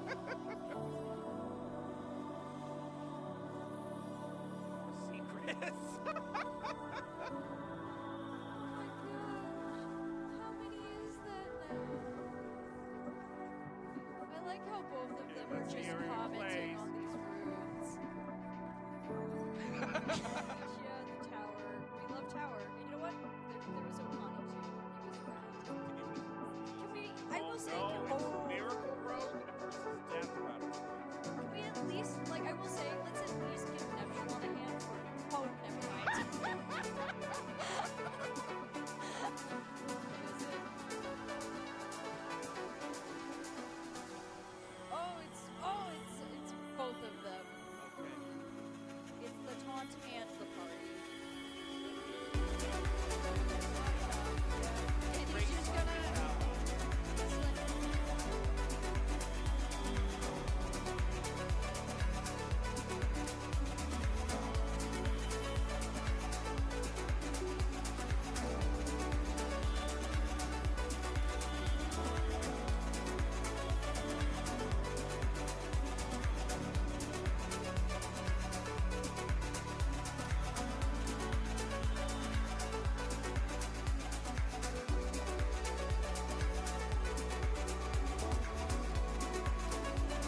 Turn the light, tell me what you say.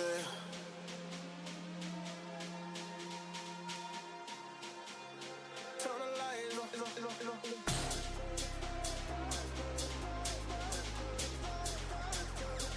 turn the light, tell me what you say.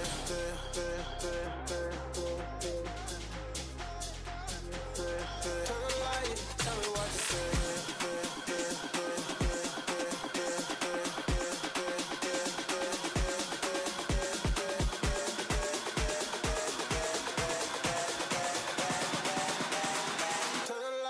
Tell me what you said.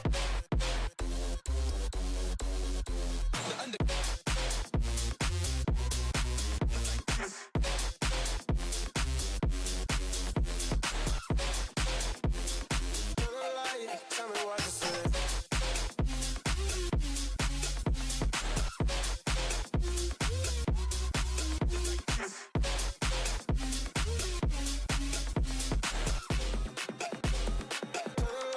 Tell me what you say.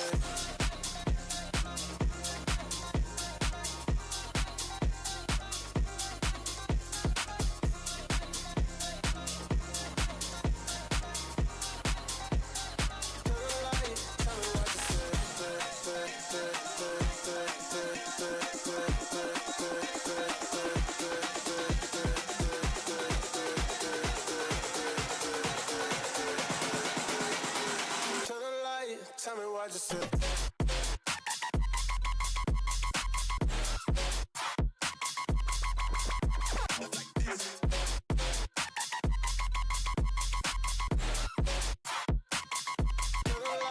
Tell me what you said.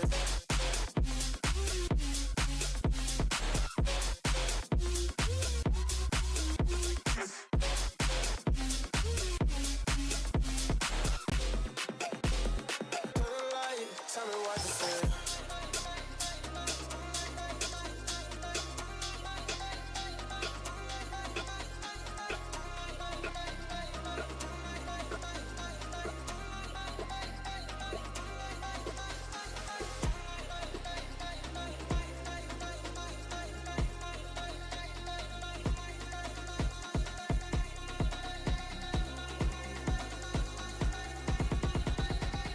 Turn the light, tell me what you say.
Welcome back to the Nace Hearthstone Collegiate Challenge 2023. We are currently in our grand finals for our tournament. Over the spring semester, players from across the country have been competing to make it to this stage, and we are in group stages for today. Tomorrow we have our final bracket.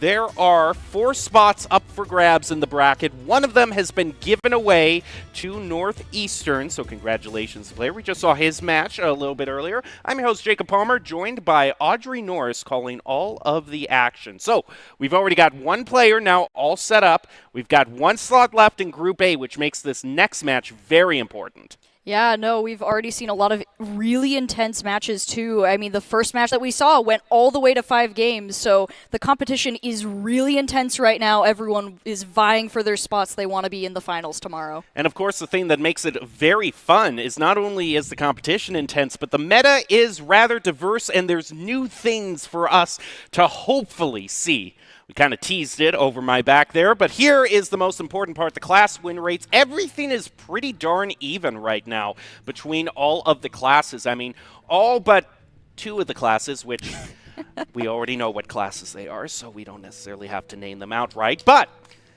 basically everything's viable. I mean, we've seen even Rogue, it's at 47, but there are viable versions. We've seen Miracle Rogue, Death Rogue. Yeah, there's been so many rogues, especially today.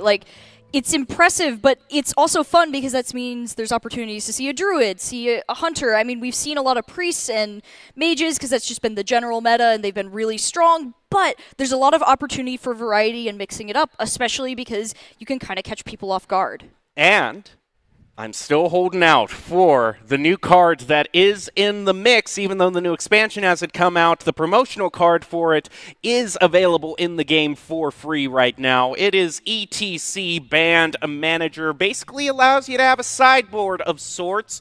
Or the way I like to look at it, you're making your own Zephyrus. You choose 3 cards in particular, and then when you play ETC Band Manager, you get to discover one. I love the idea behind this card. It's such a fun card. The only thing that I think might be holding it back is that 4 mana cost. You're paying 4 mana for a 4/4. In today's Hearthstone, that's a lot of tempo to give up. Yeah, it'll be interesting to see how it integrates into decks, but I think it'll be a lot of fun to add with a lot of the other mechanics that'll be coming in and just the general vibe of this new expansion. I think it'll be really good. And looks like we're going to get the reveal of the classes now. All right, Eggo Waffle and Table Cow. The bans are going to be going out to Rogue, so we're not going to see any more of the Miracle Rogue. We also have a ban onto the Mage as well, so we'll only have to deal with 1 Mage throughout the match. In terms of the lineups, it's pretty much a mirror in terms of Priest and Death Knight, and a Paladin being brought in instead of a Mage for Table Cow. And we've been seeing a lot of priests, a lot of people who've really kind of seen the Shadow Priest archetype, seen how effective it can be just with all the burn damage you're constantly getting off those death rattles. I think every single matchup we've had has had at least one priest, if not two, consistently. Like, they've been around. Almost everyone has brought one, whether it's been banned or they've actually gotten to play it. It's everywhere right now. But one thing that I do think is interesting, although the fact that everyone really likes it and they think it's pretty reliable, we haven't actually seen it, like, kind of be able to run away with it as often as you would expect with how many people are bringing the deck. And there are two kind of flavors of it. You can either do just the burn damage to face and then re-triggering all your death rattles, just milling them out 3 damage at a time, or you can do the death rattle that kind of marks a card in your hand to summon a 4/3 once you play it, and you just get constant board refills. So there were kind of two flavors of that Shadow Priest lineup. But talking about a class with a lot of different flavors, we also got Death Knight. And we have mainly seen Aggro Frost Death Knight and Unholy Death Knight. Sometimes, though, people do like to change it out, bringing Blood Death Knight into it. It has been a while since I've seen people consistently using Blood Death Knight. Since they did the first rebalancing of all of that, Blood Death Knight kind of went down and Unholy went a lot more up, like consistent usage-wise, so I wouldn't be surprised if we see that. But it looks like we won't be seeing it immediately.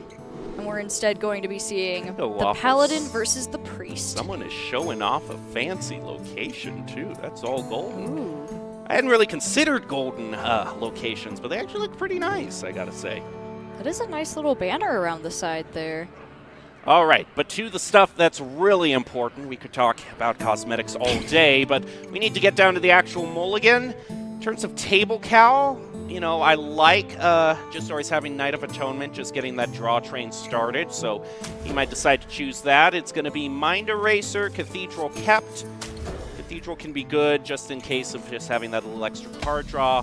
Shadow Priest, the last thing you want is just to be left high and dry in terms of having no draw into your important cards. And off we are to the races.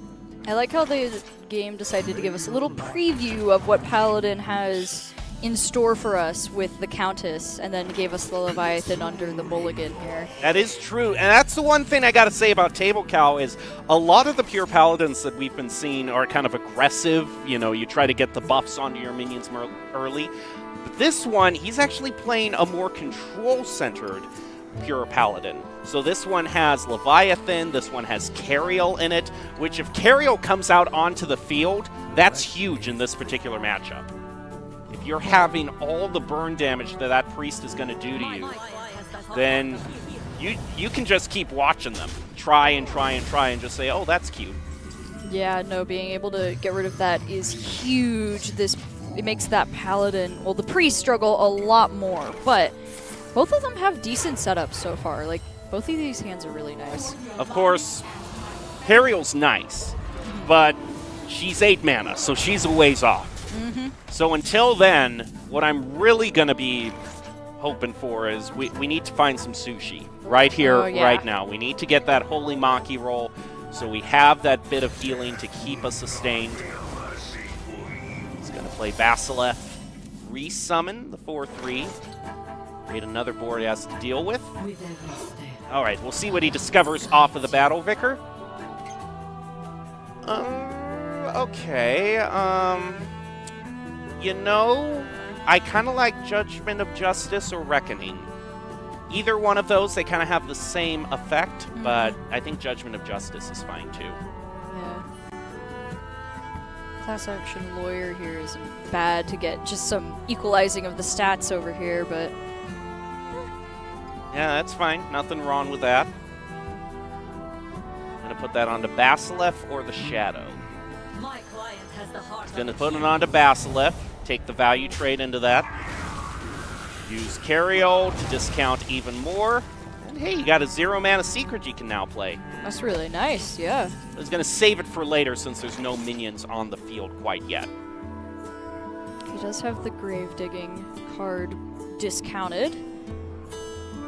It's probably something he doesn't want to waste because he doesn't have any undeads in his hand, so I can't necessarily see him saving it for later. Okay, Oh. so draw 2, Okay. get another board clear. I guess the best he can do is set up a cathedral and hope for next turn. I'm really not sure about that. The only thing he can really play to try to take back the board is Astalor. And this is what I was talking about at the very beginning. This can be the worst case scenario for this Shadow Priest deck, is if you're caught with none of your undeads. Because so many of your cards, more than half your deck, is based around undead synergy cards. And if you're not drawing that other half... Also, I also got to say, talking about just showing off pure aesthetic greatness, you also notice the card back for Ego Waffle right there. That is the golden championship that's card right. back. You gotta do well in a championship if you want to get one of those. And of course, the Pure Raider is just going to refill the entire hand. Because, of course, no one likes anything better in Hearthstone than just vomiting their entire hand out and retaking it. Oh, yeah. And then refilling Well, it. now that with those light rays especially, that's going to be nasty. It's one of the most satisfying turns to do, though, in Hearthstone, Oh, yeah. I will say, because your other opponent's pressuring you, and then you discount all the light rays, you just slam those right down, and you just say, deal with it. In a similar fashion to before, we can see the Purator has been taken by the Shadow Priest. That happened earlier in one of our matches. Definitely not a bad thing to take away their taunt from them. If you can get it back, that would be really big. Draw another Holy Spell. It's going to be an equality. He's going to use this to basically clear the board. It's a better trade for him because none of his minions were really high health. Now, since he's played so many Paladin cards, Yep, there put go those the light rays down. Which are just such nice taunts. Like 5/5 0 cost taunts once you've played enough cards. Those are really nice. Of course, this Whoa, board yep. clear, we'll just clear the board and pretend that never happened in terms of the priest. I think I missed it. Did he take the order in the court from the Paladin? Yeah, he did off the Mind Steel. Remember the Death Rattle? Oh, the yes, minion that's what it was. Yeah. I find that very amusing that he was like, let me take the order in the court now. Yeah, but the thing is, what does the Shadow Priest have Yeah, in there's terms not really of like anything to expensive do. cards Yeah, that he wants no, to draw? it's kind of useless for him. Oh, there's the There's the Maki Maki roll. Okay, now that we have Sushi on the table, I think this Paladin's pretty well set up. No, this is a really, really good setup here. Special. Okay, he's gonna go for the card drop instead. Doesn't even want to dredge.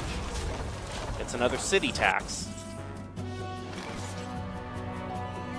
That Void Touched Attendant, if it was a better setup right now, that'd be really nice to have. It's a very nasty combo with the Astalor, though, too. Because then if it's hitting your hero, it's doing you're damage right. to face. Oh, that's 2 so times. horrible. That's why I hate that 1/3 so much. It's just one of the many things from United and Stormwind that will not be missed. Oh, and you can tell he's trying to set up for that too soon. Like, oh man. He would have to be at full health. Maybe you could do you could find Cariol to half it. It's not going to work. The combo's not going to work for one more turn, so you need to find Cariol in the next turn or two. And Table Cow 100% knows that right now too. Okay, he's going to dredge, so maybe if she is hiding out in the bottom 3 cards, he was able to find her. Yeah, I can definitely see using Maki roll here. Yep, you want to build up as much health as you possibly can. Although I'm a bit concerned with leaving the 7/6 on the board. I mean, what's the point of healing all this back up if that 7/6 is just going to go face anyway? I mean, I get it. You know, your health is going to be higher in the end, but I would have liked to find a way, maybe through the city tax combo, to just get rid of that. Or he could just do the taunt. What am I even saying here? He's got the taunt. He's fine. Or is he? Because Ooh, yeah. so much stealing has been going on that the city tax is now available to this priest, so that taunt is just going to be taken out. Yep. Well,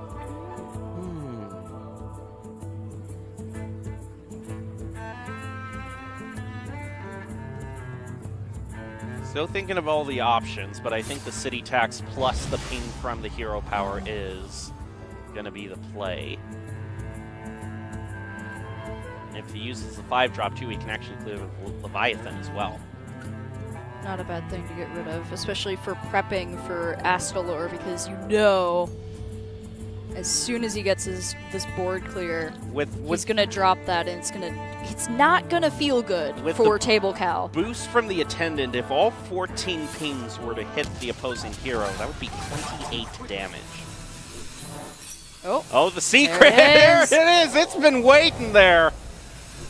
I like that. Okay, he had the backup of the backup. That's what he was waiting for. That's the one case where the overlay betrays me, because had I seen that the secret was still up there, I wouldn't have him. He found Gario! Oh, yes!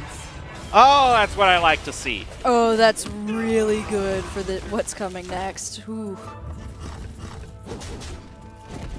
So now this big combo that could have been game. Oh. Well, it's halved.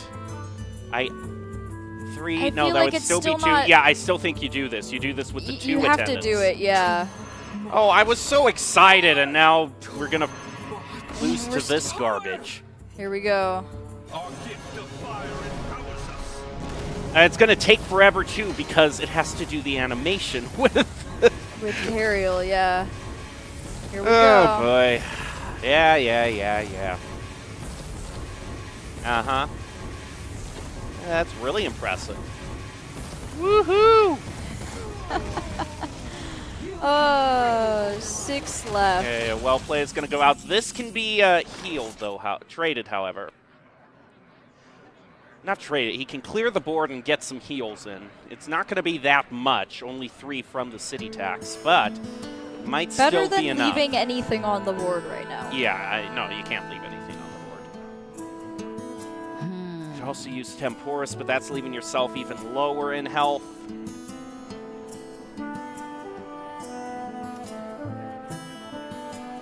And I think all the sushi has been spent, unfortunately. No more Maki rolls you for gotta the Paladin. you gotta discover something. Okay. Oh, I mean. Okay. 1 mana 5/5. I'll take it. Yeah, just get any bit of healing that you can here. Here we go. Now, Liadrin actually, I think, is going to be really, especially if she is buffed up. No, she's not going to be buffed up. So her effect isn't going to apply. No, unfortunately, because the Silverhand Recruit was buffed. Oh, Countess, you could find something really good off. I still think he has enough to hang in there. Yeah, looking at what Ego Waffle has, I don't think he has enough to take him out this round.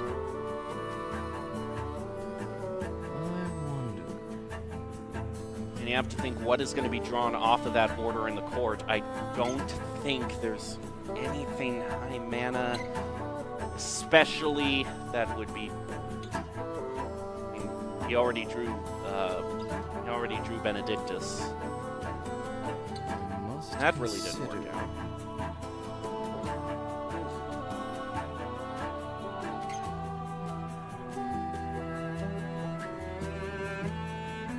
Draw 2 cards. This would be a pure desperation play too here if he was. It would be showing that he doesn't have anything in hand, because if he's willing to spend 4 mana to draw 2 cards, he does find some more helpful minions. I think this Paladin's going to stand strong. You need to find something off a Countess. It's going to be decided right here, right now, off of the Countess. What do you find? What do you use? Well, if you do that, you could heal, but no, man. I don't know which gamble I'd want to take. Oh, man. Either one is a gamble, and you don't quite know what you're going to get off Discovery. He's going to go the Paladin route. Okay. No, maybe Countess was the better play. Just saying. Yeah, I mean, he still has the opportunity. He's just not going to be able to use anything she gets now. I'm worried that one more turn, just one more turn, is going to be the downfall. Yeah. No, that's... Yikes. Gonna use city tax. Maybe he can trade that for something, but then what would he have left to play? I don't think there's anything really in there to help him right now. Running out of time. Table Cow has the equivalent of 12 health right now.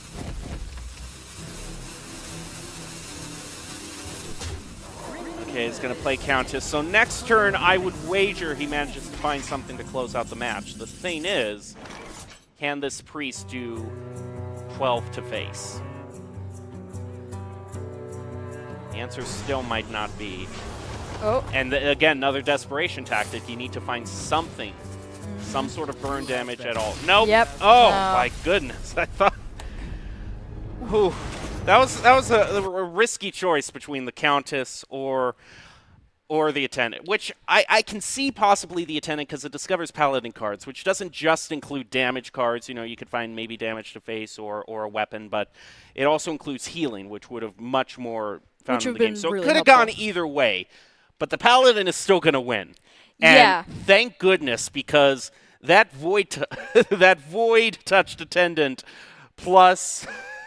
Oh, that void man. touched Attendant combo to face 2 damage with every That that's carrial the draw. stuff that makes you chuck. That was so good. If he didn't get that, he was probably dancing when he saw what was coming at him after he played carrial. He's like, oh yeah, if I didn't play that, I would have been gone. No, that was very good for Table Cow there. Well, and it's nice, a good kind of prescience of mind of him to know when to play the Dredge, because he kind of thinned out his deck so Carriel would have a more probable chance of coming on in those 3 cards in the bottom, and it worked out for him. He got the Paladin through. Now he has to do the same with his Rogue and Death Knight. Oh, And we're it's going to getting be the a Death Death Knight Knight. showdown. Both of them looking to be aggro Frost. We're getting the mirror match. Whether you wanted it or not, we're getting our first mirror match today, which I think Death Knight isn't a bad mirror match, honestly, to watch. Yeah, you can have different flavors of Death Knight, but I mean, We- aggro Frost in terms of the... I don't know. We just got lucky to see the same exact one. It's the truest of mirror matches. And he's going to keep his 2 1-drops. Oh, that's a great... That is a beaut of a mulligan right there. In fact, he could play the coin. Yeah, I mean, Wow, if yeah. he really wants to, he could just go all... Yeah, it's time. Let's just go. This is an aggro deck. It's an Just aggro go. deck. Yeah. Not the kind of deck you want a 7 spell in your opening mulligan like some other players that we're seeing right here. That's a very rough... Oh, no. We're Oh, starting yes. the progression backwards. Next time he's going to get a 5 He's going to get a card, 5-drop, yes. and then a That's 4, how it and then a works. 3, and then he's gone. I know how the algorithms work in these sorts of games. Oh, this is such a huge buff to the egg. I mean, forget the chicken that's inside of it. The egg itself is the threat. The eggshell has been reinforced. Well, that is a pretty good draw for Eggo Waffle, because that does mean he can kind of fight back with something. Problem Egg for him versus is I egg. just don't know if it's enough. I mean, I'd say you can put Skeletal Sidekick on the egg and destroy the other egg to get rid of the 5-2, but... I would keep the 5-2 because I want that to go face. That's so much damage to face at this point. Well, no, I'm talking about Eggo getting rid of it, using that eventually. If he Oh, can. yeah, but He won't be able to this turn, but that would definitely be something I think he would want to do if he can. Test the egg with another egg. But I don't think he's going to get the chance. 2 options, Frost Strike or Baron. He's going to go with the Baron Extra card draw. and just go for the damage to face. Let's see, what do we got? Oh, the school teacher's really good. School Teacher is so nasty in Death Knight decks. There's just a lot of nice spells to pull. Yeah, and especially since you can discover cross runes and stuff. Gonna summon the charge, give that a bit more attack to get rid of the chicken. But it's not the only chicken that can be dealt with right now. But is instead gonna deal with it with Rusian, just to do more damage to health. Okay. I would have thought you use the Frost Strike maybe, see what you get off of that, but Rusian is also good, just finding a turn that you can actually kind of slot him into that 4-mana turn. Oh, we're going to see school teachers all around. Okay, let's see. Anybody? Vampiric Blood would be nice to kind of stop the bleeding. And he has just enough corpses to do it, but Howling Blast is also a compelling option because it can just freeze everything. So he has 2 options he could pick.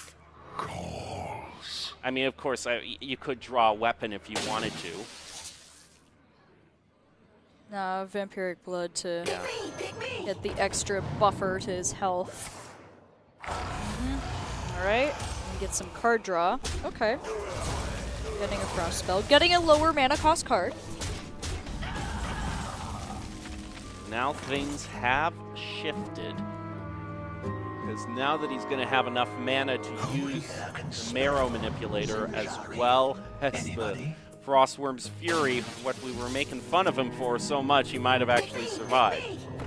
Plague Strike, really good choice. I like that. Get the rush, yep. Yeah, and start breaking up the board a little bit.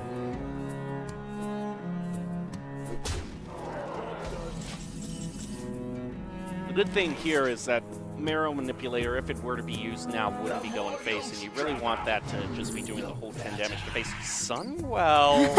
Hi! Oh! Come on! Why can't I have anything nice in life?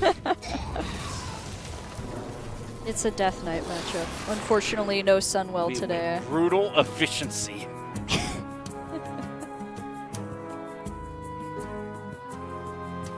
Frigidara would be pretty good at clearing the board. Give you a refill.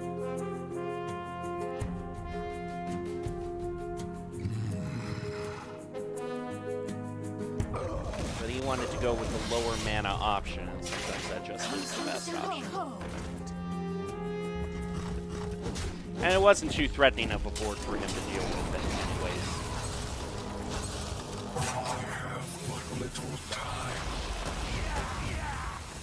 So now the question is, what is he going to be able to discover off of this Frost Strike? He's got to get something really good. Oh. That's okay. a compelling option. Having that location. Locations are always really nice. All right, redo a minion. See what he gets. Syndragosa, maybe? Yeah! Oh, I like it! I like it! And they're all frozen, which means he actually does have time to wait until Syndragosa can be procced. Yeah, I mean, you can do You the finally get to Frostworm's see her. Fury now, but Syndragosa is a rush minion, or summons 2 rushes. And anything frozen is going to have a very unfortunate time. We just do Syndragosa. Yep. And both of them are getting low on health, though, so it's getting shaky. Especially with that Marrow Manipulator. That could just win the game outright. Yeah, you got to keep the board safe. All right, here we go. Yep. So basically, at this point, you have to hope that Syndragosa is just going to be a huge sponge for damage. Yeah, that Marrow Manipulator has... Just let nothing hit face. And Ego Waffle is really looking for his opportunity here to be able to actually get Syndragosa out of the way.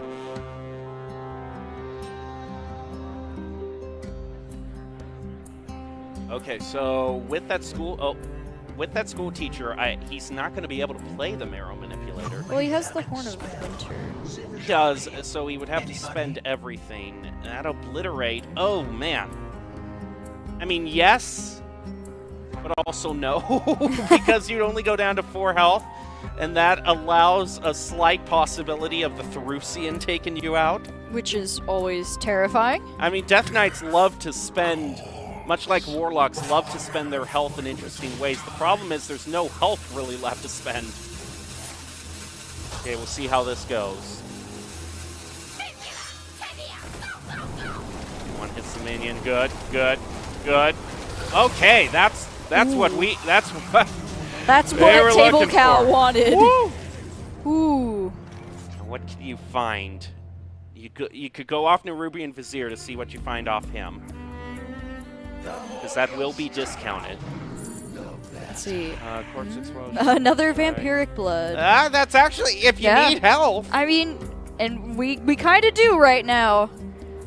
And also see what he discovers off of this. And the options are Ooh. another Marrow. Well, you know, the other player's low enough on health that you could just answer them back. It wouldn't be a bad idea right now just to grab it. None of these options he can play this turn, so I think Marrow would probably be the best for next turn.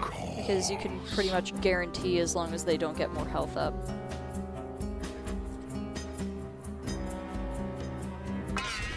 Yep, that's going to be a choice. He's going to draw a card off the Baron and get himself some much-needed health. I mean, that's 10 healing back. And Eggo Waffle really doesn't have anything to fully answer back with. He's going to cast Rune Forging. But, okay, that's a cool, I guess. It's a cool weapon. It looks cool, but... It's not the enemy minions on the board right now that are No. the problem. But also use the location to take out one of these minions. And then Marrow. This could very well be the last chance that he has to win this game. Does he go for the Discover off of Vizier? I think so. Okay, he's got to get a big one.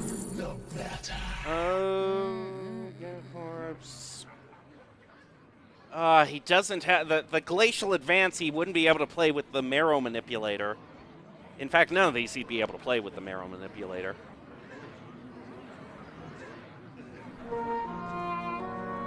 My rule is eternal. This really kind of stinks because because it means that the Marrow Manipulator isn't really a guaranteed clear at this point.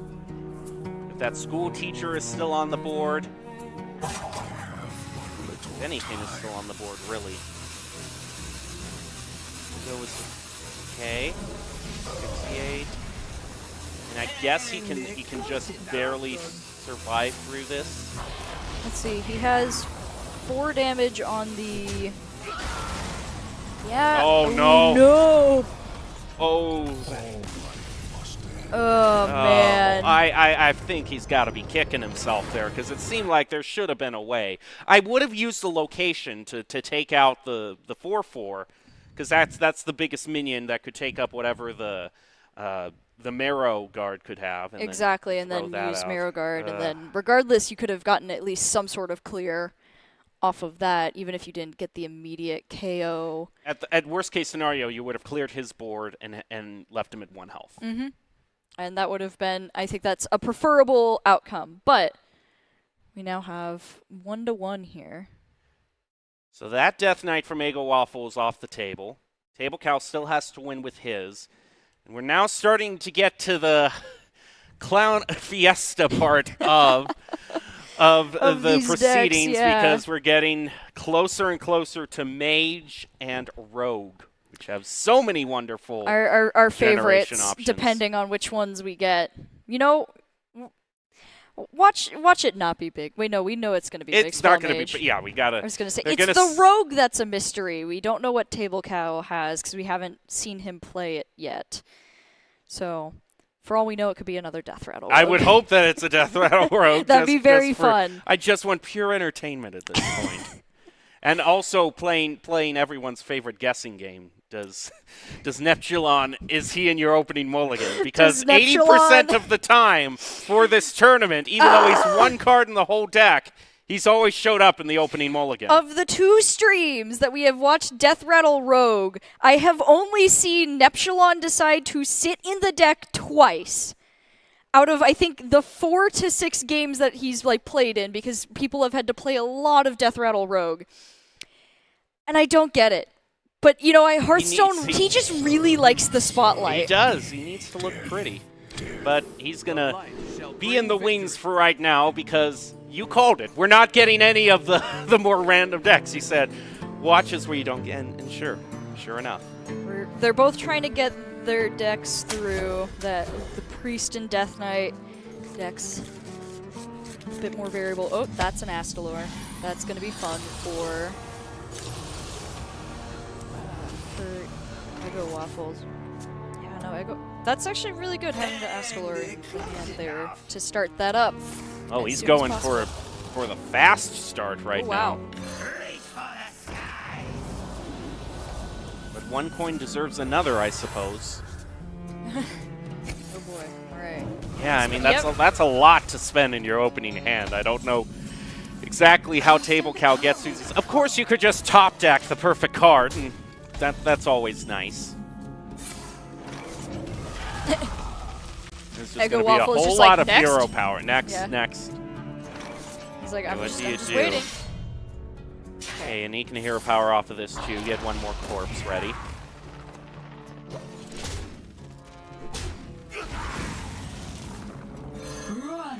All right, Haunting Nightmare is out.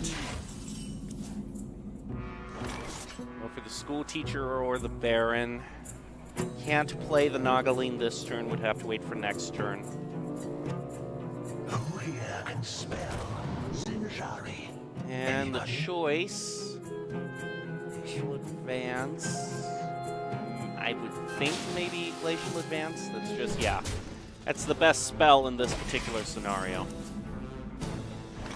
He's just going to hope the trade goes out onto the School Teacher.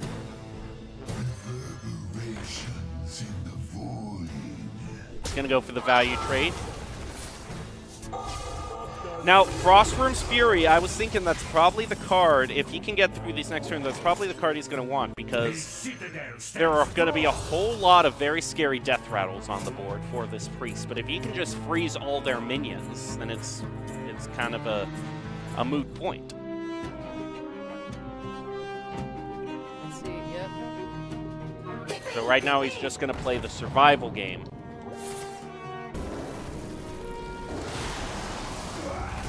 He has one more turn before the next.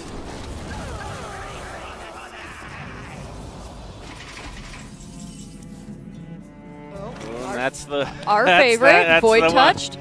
Not only do we have Astalor, but we have the Void Touched now. I've never been more scared of a 1-mana 1/3 because that thing, ugh, that card. It's not how it hurts you. It's how it helps other cards hurt you. Yeah. It's going to be a complete board clear. Silence onto that. He's going to draw Arm Stealer, or I'm guessing glad he got that draw out of the way.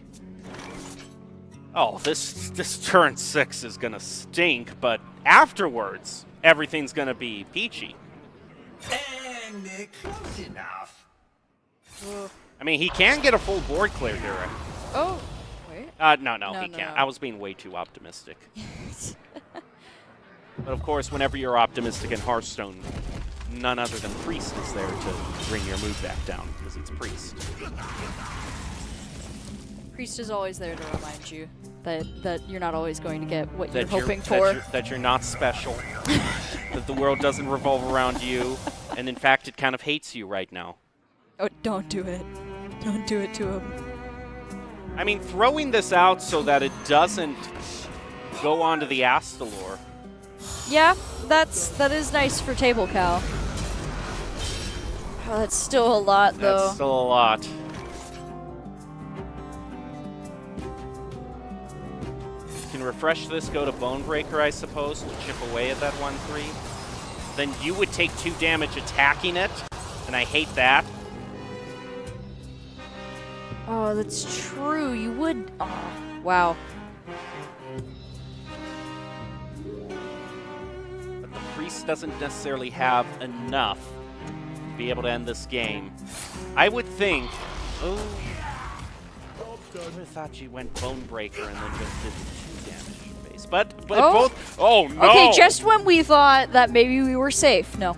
No. No. Never. Although I still don't think it's enough. No. Remarkably, it's still not enough. We're safe for now. Table Cow, you're okay. Man, don't worry. if you have a little bit longer. If Eggo Waffle finally fell due to the Void Touch Attendant, I would be thrilled.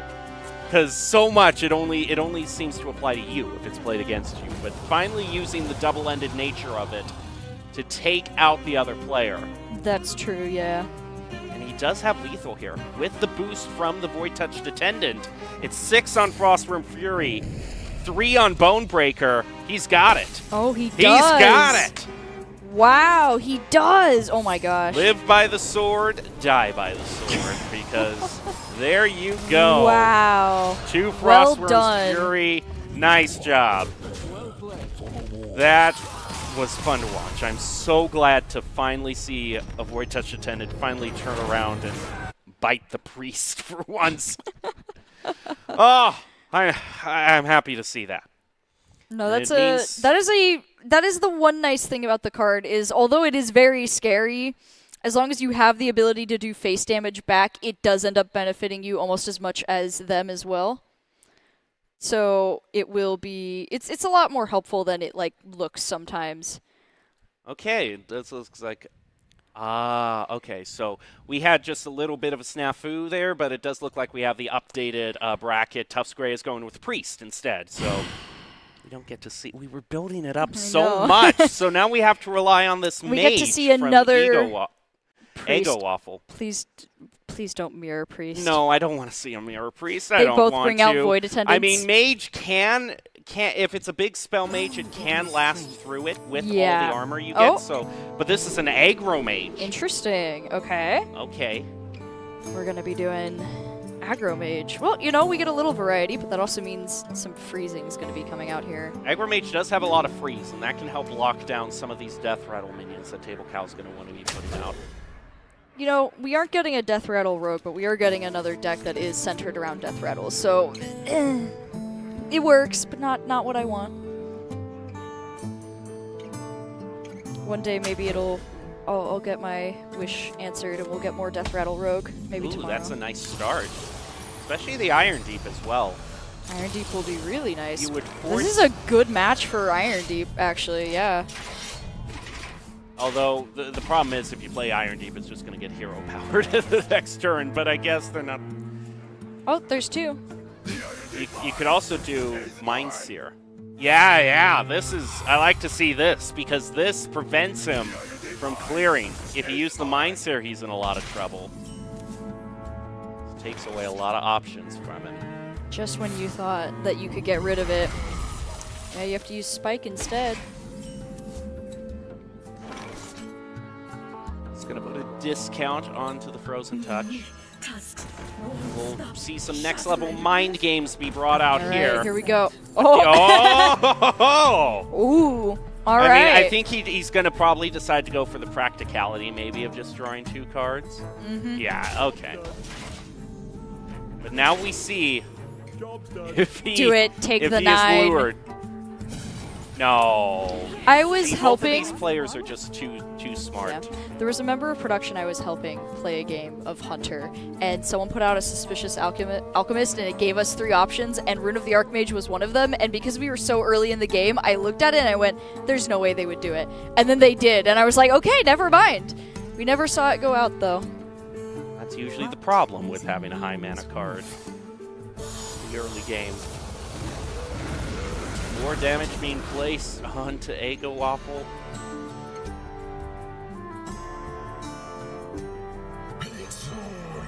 Mind Eater through.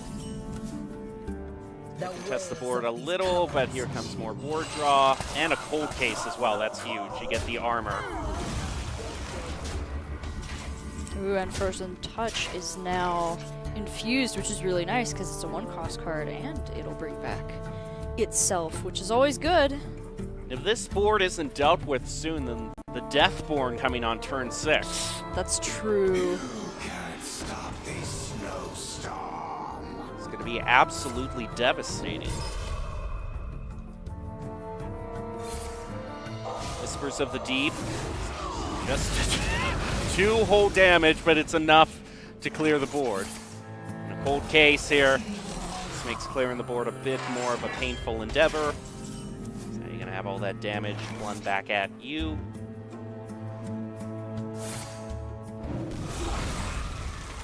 That's going to go on to the 2-1. 2 more damage to the face. Now it's going to give this 4-3 Reborn, which is going to make that a bit of a pain to deal with. Alistor's a good draw. Astalor is a good draw, though. Hi, Astalor. Once again, you're back. Frozen Touch, you'd get another one. You could deal with this minion, I suppose. If he realized just how little the priest has right now, then I'd probably think that dealing with the minion would be the call. Plus, using the Frozen Touch actually also puts that into the commander, her pool. Which is so not she'll bad. regenerate another one for you. Yep. Once you start having 2 Frozen Touches, then that's when this deck can really kind of run away. Yeah, I found the scariest points with that deck is when Frozen Touch is allowed to stack up. Yep. Well spent turn there. That's a good draw. You can do the incorporeal combo. He's not going to go for that, however. Oh, no, he can still go for it. Yeah, he would have enough mana. Is Elun's will? See what you draw. Brave. Oh, that's a great card for the priest.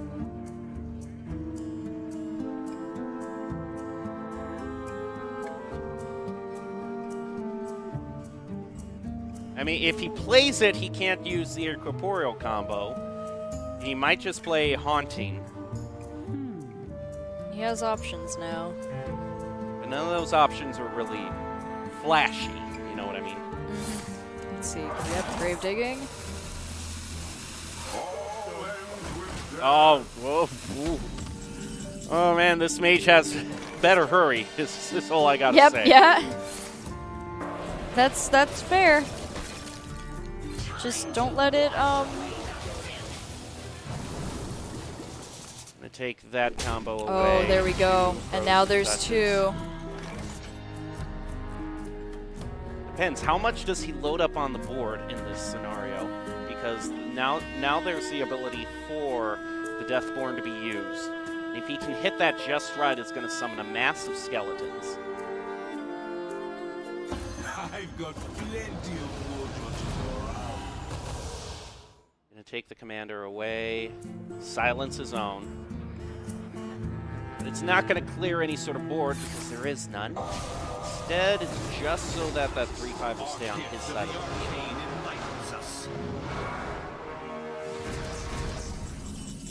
Well, unfortunately, though, Mage does have a really nice hand. Can't stop this snowstorm. Yeah, just Stop the 3/5, put some cold cases out there. Job's done. 2 more skeletons. And this could line up a very killer to Deathborn next turn. Because this priest doesn't actually have, I don't think, enough to clear it, or not enough without getting his minions down to very low health. well, and this aggro mage too, is starting to build up enough spells that it's gonna start snowballing soon. Even with the shields gained from that, I still like the look of this because I'm just looking at how this Deathborn can line up, and I'm seeing it line up. You can use the Frozen Touch to get the 5/3 down, trade your 1/2 in, or maybe your 2/3. Either one, the 2/3. Oh yeah, into that, and then use the Frozen Touch. Yep, he's got it. He's got it. Now don't waste the attacks on this, of course. Beautiful. Now watch this. Watch the magic happen. Everything's gone for you. And it's spooky, scary skeletons for me. I feel like that's an understatement whenever these volatile skeletons come out. I'm gonna try to dilute some of that skeleton damage though by. Haunt of Nightmare, I hate to break it to you, but I think you shouldn't be telling these skeletons to run. I think you should be the one running right now. Well, he's not at close enough health. But I do think the advantage going to the mage, because the mage has so many more options. Oh, look at that. And if he wants more skeletons... Even more skeletons! Were you tired of my skeletons? Ah, here's a couple more. And I've got more armor, too. Oh, man. And the frozen touches are infused. He has an arc splitter for his arc. He's getting really close. We're very close to that OTK for the mage.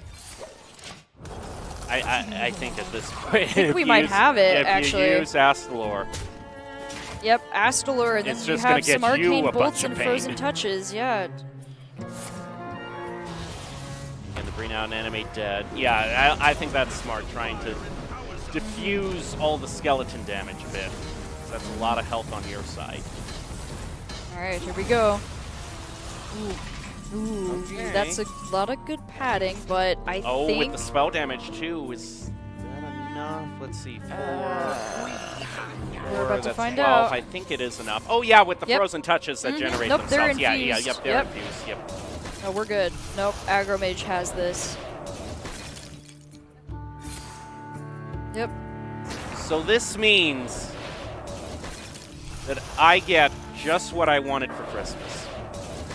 We are looking at, to decide this match, a Shadow Priest mirror. All you wanted for Christmas was Shadow Priest. Well, I wanted something else, but this is the coal I get, the proverbial coal I get in my stocking, because this is going to be a battle of burn damage, if nothing else whatsoever. At least maybe it'll go a bit faster because they're doing the same thing. I don't know. Well, that's very reassuring. All bets Hey, are off. at Who least knows? the thing that you're not looking forward to isn't going to last long. I feel like there's two ways this go. Either it takes way too long because they don't get the undead they need, or it goes really quick. Yeah. It could be a battle of who has the better mulligan in terms of the undeads. I miss Neptulon, even when he is in first hand right now. You wanted to see that Death Rattle Rogue so bad. I did! It was fun. Okay, you're getting all of your Paladin now. Like, you were so sad when Paladin wasn't a thing because That of is Evolved true. Shaman. Yeah. You're getting all your Paladin, and I've discovered my love for Death Rattle Rogue because of how fun it is. And there's only one person who's brought it to the tournament so far, and I think he's the only person who's going to bring it to the tournament. But it's not there anymore. So here we are with the mirror matchup. So here we are with the mirror. Audrey said as her soul died. Is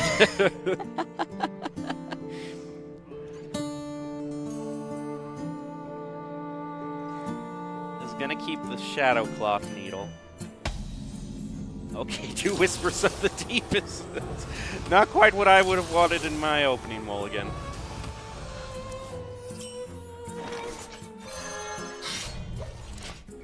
All right, 2 needles, and everything's matching each other right now. Oh boy. Alright.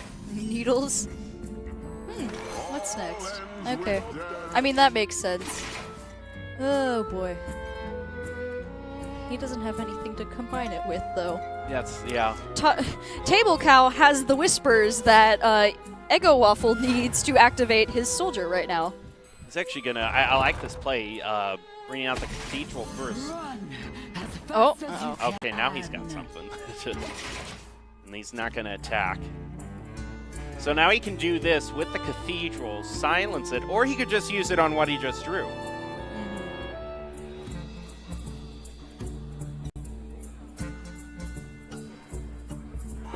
I That's like gonna this be play. the play. Yeah, I like that play. I like this. A good Wait. play. Oh. Nice play. Well played. I like the play. Now what's the play going to be from the other guy?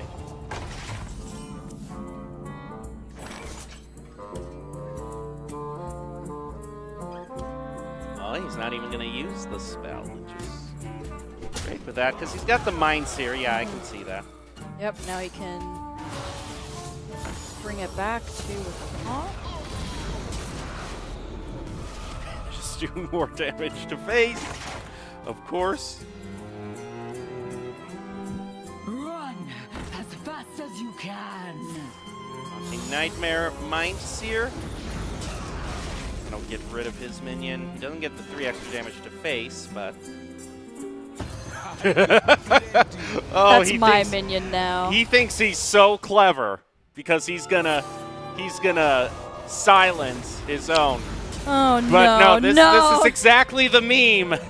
He thought he was holding up the gun to somebody, but there's someone behind him, and then someone behind him, and someone behind him. Oh my goodness! He's like, and you know no. he's gonna be like, you know what? That was a really nice play. That silence play. I'm gonna use it back Oh my and buff my God. 1/4 back up.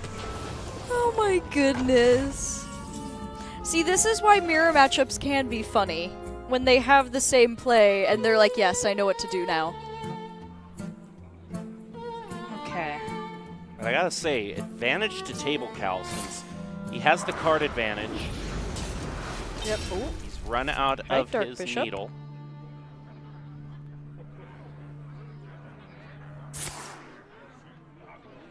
Playing Undead, it's gonna be given Reborn. I mean, okay, that's not the best.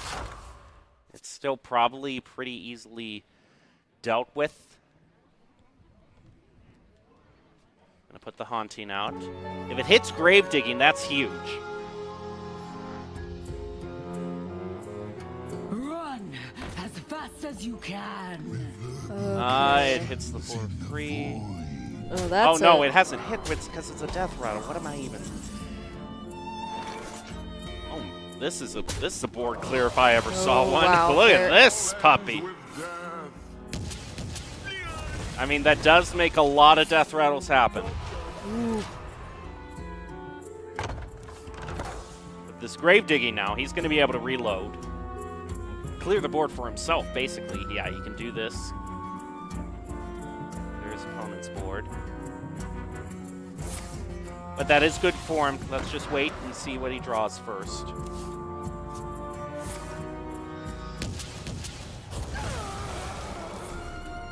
Resurrect. Okay. All he can do is play Benedictus. And that's all that he has. Ooh, yeah. But also the Cathedral, I think the Cathedral mainly here for Tufts Gray is what pushes him over the edge. I think so, yeah. Oh, let's see. Yep. It's enough to challenge Benedictus. I think he almost has it. He's 1 off right now. But he's going to have to But yeah, it's he's too used risky. it. He can't go all in to leave. It is going to be a fatigue battle. Yeah, Now unfortunately here's for my Ego own. Waffle, As he doesn't this have whole enough. match has gone, as soon as one card is played, the mirror is played. All ends with death. Okay, what does he draw? Well, that's not. That's not helpful right now. Ooh. I mean, he could hit it himself. Just see what he Yep, gets. what do you get? Have best. Yep. Oh. Well, that okay. was a mirror match if we ever saw one. Yep, a mirror match for the ages, I would say. But congratulations, because that means winner of that game now moves on to our bracket. And that's going to do it for Group A, actually. Now we have to start this all over with Group B to line up the full bracket. But we've got 2 of our 4 semifinalists all lined up. So we'll take a short break, be back with Group B, more Hearthstone matchups after this.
backup. what he was waiting That's for. the one case where the overlay betrays me. Because had I seen that the secret was still up there, I wouldn't have It hit would him. have made He sense. found Dario! Oh, yes! Oh, that's what I like to see. Oh, that's really good for this. The thing is, can this priest 12 to face? The answer still might not be. Oh, And again, another desperation tactic. You need to find something. Some sort of burn damage at all. Nope. Yep. Oh, No. my goodness. I thought. Okay. 68. And I guess he can just barely survive through this. let's see. He has 4 damage on the. Yeah. Oh, no. No. Oh. Oh man. I got it. Oh, he does. He's got it. Wow, he does. Oh my gosh. Live by the sword. Die by the sword. Because there you go. Wow. 2 Well Frost done. versus Fury. Nice job. That was fun to watch. I'm so glad to finally see frozen touches that generate Nope, they're themselves. in Yeah, they're Yep. in teams, yeah. Oh, we're good. Nope, Aggravation has this. So this means that I get just what I wanted to do. We're looking at. Oh, That's my minion now. he thinks he's so clever because he's gonna silence his own. But no, this is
Welcome back to the Nace Hearthstone Collegiate Challenge for Spring 2023. We are currently at our championship weekend event. Players from all across the country competed in 3 qualifier events to make it to this point. And they're playing in a group stage right now to make it to the bracket for tomorrow. Only 4 players will move on today, and 2 of those slots have already been given away. We are now ready to go into Group B and see how things turn out. And I'm your host, Jacob Palmer, joined by Audrey Norris, calling all of the action. So, main thing that we've been calling for, because Group A was fun. We've seen some stuff. We've seen a lot of the meta staples, like Paladin, Death Knight, Priest. Too much Priest. But we want variety for Group B more than anything else, especially because the class win rates are so close to each other right now. Yeah, I mean, just overall, they're all around 50%. And, like, it's just, there's such a considerable, like, variety to look at. I mean, there's not a difference, really. Most win rates, even the lower win rate classes, like Rogue, we've been talking about, Rogue has one of the lower win rates. We have seen one of their decks almost every single match. It's been insane, as we can see. It seems like a bit of shade is being thrown when you're calling Rogue a lower win rate class, because we all know who the true lowest win rate classes are. Yeah, there's leagues in difference between the 2 that shall not be named right now. But if we look at it overall, I mean, Death Knight and Hunter are so close win rate wise. I'm surprised we haven't seen a Hunter, considering how many Death Knights we've seen. We haven't seen interesting. A Hunter, a Demon Hunter, or a Druid. Which makes me sad, because I would love to see some more Demon Hunter. It has been a very long time. It's a class that's definitely grown on me. I mean, it had such a infamous launch that a lot of people didn't like it at first, but as things have balanced out going forward, I do. And we are going to see it! Look at that! Yes! Okay, not only that, but a Druid? Critical, I gotta say, you're bringing 2 classes we haven't seen at all today. Thank you so much. Meanwhile, Epic Mingo, you gotta work on your creativity a bit, because we're seeing exactly the same that we've seen, although we do see a rogue in there. We like the rogues. You always like the outside opportunity for a Death Rattle rogue to be brought in. I always love the Death Rattle rogue. It would be really fun. I don't remember what Mingo was playing, but I remember his rogue, and I think there's a 50-50 chance that it's Death Rattle. But I'm going to try and not be optimistic, because I know my heart will be broken. That's just part of playing Hearthstone, you know? Your heart will be broken at some point. Or my heart was broken during the Mirror Priest matchup. It's fine. That is true. That is true. Luckily, what's the semblance of what's left of our humanity is now on display as we move into Group B. The nice thing, though, is we do get to see a Druid and a Demon Hunter. I'm excited for that. I like both of those classes. I think it'll be a lot of fun. We do have a mirror matchup for Death Knight, and the priests were banned. They got the memo. Yeah. They got the memo. No more priest. No more priest. And the world rejoices. It's like that meme template where it's like a utopia all of a sudden. Oh, yeah. No more priest class in Hearthstone. Priest was banned, utopia. Priest is fun. It's just the problem is there's only one archetype for it. Like, if there was more than one, I wouldn't mind as much. The problem is that I know what priest I'm going to see, and it's just rough. It's just rough to watch. And then, there's just some of those really nasty plays that it has with the 1/3 card that makes everything hurt more to your hero. And if you get, Astalor or any of your burst damage to face, it doesn't end well for that person. Rarely does. It's almost as much damage as the Druid TKs like to pull off with the kind of the double battle cries using Brand, but in this case they just use the attendants to boost the damage. All right, so here is the bracket that we have been talking so much about. We already have 2 people who have qualified for it in Group A, Northeastern and RIT. Now we're in Group B to determine who the final 2 will join in the semifinals. And then tomorrow we'll cover both semis and the grand finals to finally crown a spring 2023 collegiate champion. It's been a long time coming, and also a very fitting end to this year in rotation because we've got a new rotation coming up. Festival of Legends, I am ecstatic for it. I love the theme. I love the flavor. I love that Stormwind is leaving. You're not wrong. You're not wrong. We will finally have some peace from some of the nasty Stormwind cards. But yeah, I'm also excited. Like we've talked about, I am in love with the aesthetics of the new expansion. The new card, like the band manager, is really interesting, and I think he's going to be a lot of fun when we get to see him just in more play overall because his mechanic, like looking at it, it's just so interesting. Yep. Overall. Now, we haven't actually seen anyone bring out ETC so far today, even though they can. I think people have been playing it safe. They've been playing it safe, but come on. I mean, look at him. He's got the purple beard. This is not a card you play. This is a card that you... He's got a gold chain. I missed that before. This is a card to make a statement, to be showy, flashy. Yeah. And you get a whole, 3 extra cards out of this one card, and you get to discover one when you get him. Like, it's an interesting card. And I feel like he would do really well in decks for discounting. Because we were talking before about how a 4/4 for 4 mana right now isn't the best, but in discount decks, I can see him being really scary. Because not only do you get him out, but then you also get another card off of him from his Discover. I mean, that is true. Usually with the discounts, though, and the mana cheat that you have to do, I'm thinking mainly Rogue at this point. I mean, you'd already spend 2 damage on the mana cheat, 2 mana on the mana cheat card. So it's not like you can just wholesale mana cheat this guy. No, you can't, but you definitely could at least make it feel a little there bit is better a chance when you on pull him Demon out. Hunter. If he's in Demon Hunter and he's discounted off the Relic. That's true. Relic would be a good way to get rid of his mana cost, but we'll have to see. I don't know. I'm just hoping it would be fun to at least see him once during this weekend.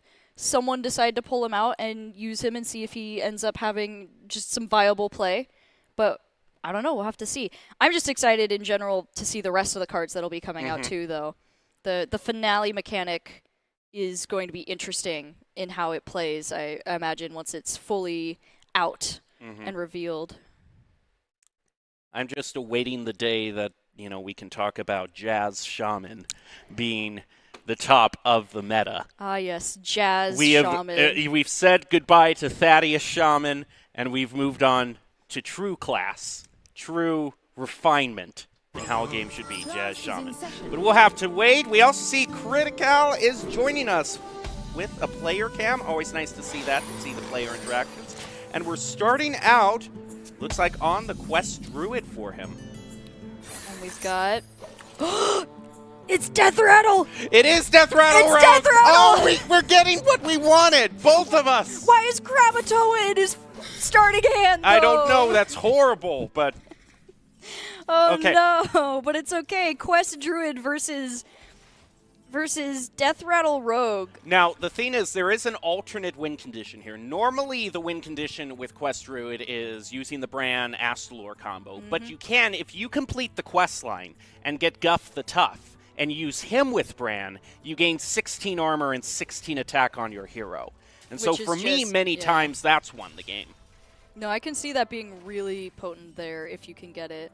Which I feel like against this type of rogue, since his setup isn't quite there yet, he has some time for that quest. He's also drawn Guff, which is huge. Yeah, Guff will be really nice. That is the main question that all druids yearn to have answered. Did I draw Guff? No. You're not going to be able to draw him soon enough because he is rotating. I'll miss his bright and cheery attitude. I will not miss the 20 mana being played against me. It's because I don't play decks with Guff in them a lot. Whenever I see Guff come out, I'm like, oh, luckily I've typically ended the matches before he really gets any headway, but the couple matches I have watched someone burn through 20 mana before my eyes have not been fun. It is not a good memory. Ooh, he's going to get... There's never been a card before that I think there's going to be no in-between on people's opinion of Guff. They're either going to be devastated that he's leaving, or it's going to be the best news in the entire world for them. The people who like Guff are going to be... Neptulon! Are you kidding me? Oh, we were talking about Neptulon just No! can't stay In at the bottom. deck.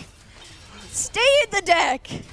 No, he needs the spotlight. He wants to be the center of attention. He wants to sit there menacingly for 10 turns until Doing you have enough nothing. mana to play him, but even then you're not going to because it's not worth it. So now you know what we're in for. I think I feel so bad for there this is Death a Rattle delightful party that we have been invited to that we are Oh, going to no. be hearing a whole lot of. Oh, yes, indeed. Well, at least Krabatoa is going to get some action. His little crab claws. If you didn't have enough, you'll get another from the Death Rattle. Yeah, Not, looking at it Neptulon. doesn't do anything, but sure. Uh, Okay, now this druid needs to armor up big time here. And he's going to do that with some help from his quest line. He's also got Rake as That's a well, good so that's start. just some good spot removal.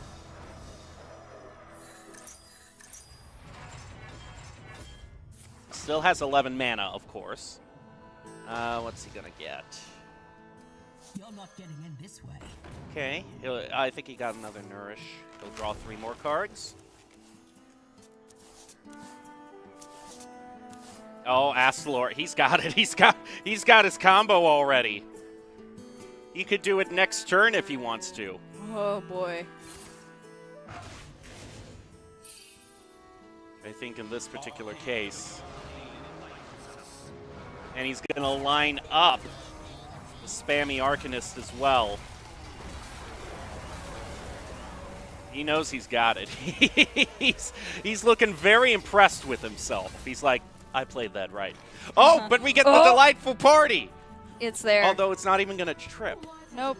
Oh, not yet. no, he's going to have to use All right, here we go. Ghostly Swipe on it. It's not going to matter. Begins. Yeah, he's just No, going to wait on it. It's just gonna, you don't have time to wait. The combo is here. And you are done for, my friend. At this point, it's just waiting the animations out. I do wonder what she'll summon, though. What is she? I am curious, yeah. We have to wait a little bit. Ooh. Okay, we will see what she summons, though. Ah, yes. It's yeah. that combo. Which would have summoned her again because Uh-huh. because Neptulon just can't cooperate at all throughout this whole tournament. He has been top decked time and time again. Every time. Every time. What's funny is that, like, I want to see Death Rattle Rogue, but it also keeps getting messed up because Neptulon keeps getting drawn so early. Because essentially, for those who haven't been able to see it actually in action, because they keep drawing the high cards, what you're trying to do is use the Mask Reveler and the other Death Rattle cards to pull him out of the deck before you ever get to 10 mana. Same thing with Krabatoa.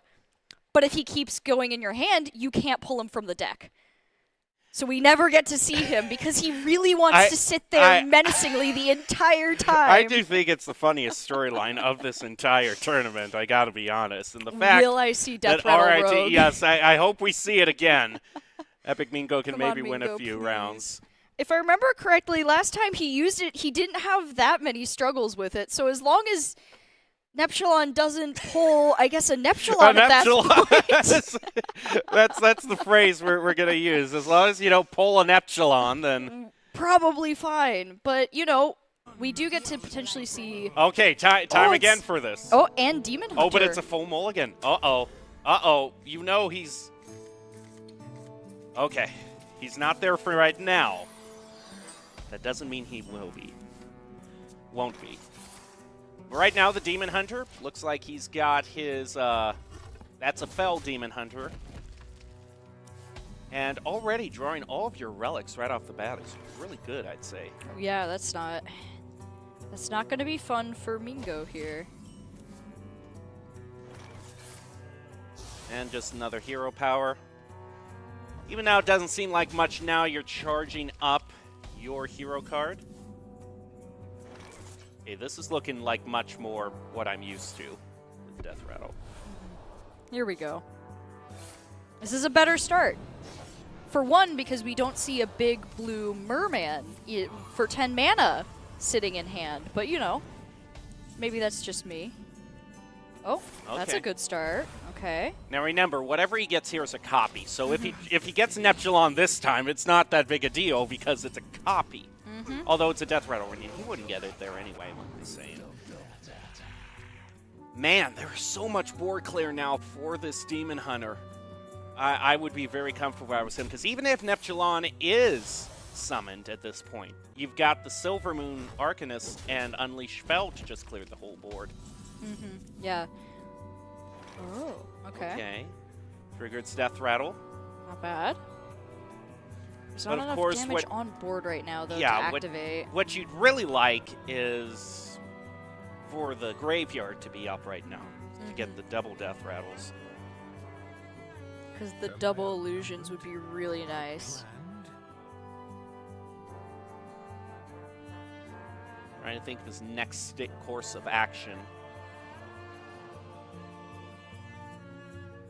It's also tough on the health lineup as well, because he can't get the honorable kill on Tooth. So usually the ability to discover just a bunch of spells off that really helps. Okay, he's going to get that. Oh, it's time for the party. There's a party to be had. That's a very dangerous party, potentially, but you know, it's not. That's always a good one, especially getting it discounted that much is always good. Who here can spell Zinjari? Anybody? Fell Barrage isn't bad. Vile Call. Getting lifesteal is not bad either. Yeah, that's always very big. He's going to trade into it. He's showing no fear. Oh, Oh. no. Maybe he should have had a little bit of fear. That's all I'm saying. Krabatoa, you should have waited. Should have waited. Delightful party. There's two delightful parties waiting right now. All right, let's see. What do we get? Yep, there he is. He finally did the thing! He finally did what he's supposed to So, do. that Good was- job, Neptulon. That was really fun and all, but I think there's a little bit of bad news here. No, don't tell me. I don't know. There's 4 board clear cards. I don't want to hear it. No. And they're all guaranteed to. That one doesn't hit. And it's going to be able to get the Death Rattle going. Also, you know what? discount on See, the maybe this is why he liked hanging out in the and hand. also getting, yeah. You know, when you're out on the board, it's a dangerous place. Gosh. More card draw, sure. Let's see. Man, his relics are getting really charged up right now. Oh, the Krabatoa. You're only... And here's the thing, though. He's built up such a wide board for himself, but this Demon Hunter is going to be able to Reno himself because he's got the boosted Unleash Spell. Yeah. Ah, man. So, Oh, the Blood Mage, too. Oh, and the Silver Moon Arcanist. That's fun. Wow. there's another Nep. Oh, Neptulon's back. Okay. And Round 2. thank you for playing. Please You're- exit to the left. We have some lovely parting gifts for you. A nice tote bag for your troubles. And a card to be drawn. No. And he still has 2 more. He's got I another relic vault, know. too. That's going to double. Oh my gosh. Wow. Even when Death Rattle Rogue gets the right setup, it's getting knocked down right now. But you know, I am glad it's Demon Hunter because we do get to see some Demon Hunter, and I'm pretty happy about that too. Demon Hunter's a lot of fun. Okay, he's going to get rid of that spell damage. He's been going nowhere pretty fast. He's going to cast all the relics this time. Oh boy. Yep, there's... Yeah. Ugh. Yikes. 7. I mean, alright, who next? What does the Reveler reveal to us? Is it our good friend Neptulon? Oh, Yeah. yes! He's- Hey, you can play the hero for 0 mana. But, oh my gosh. And I mean, get 2 Neptulon rush. is still No, on he- the he's- deck. he's Oh, gone. man.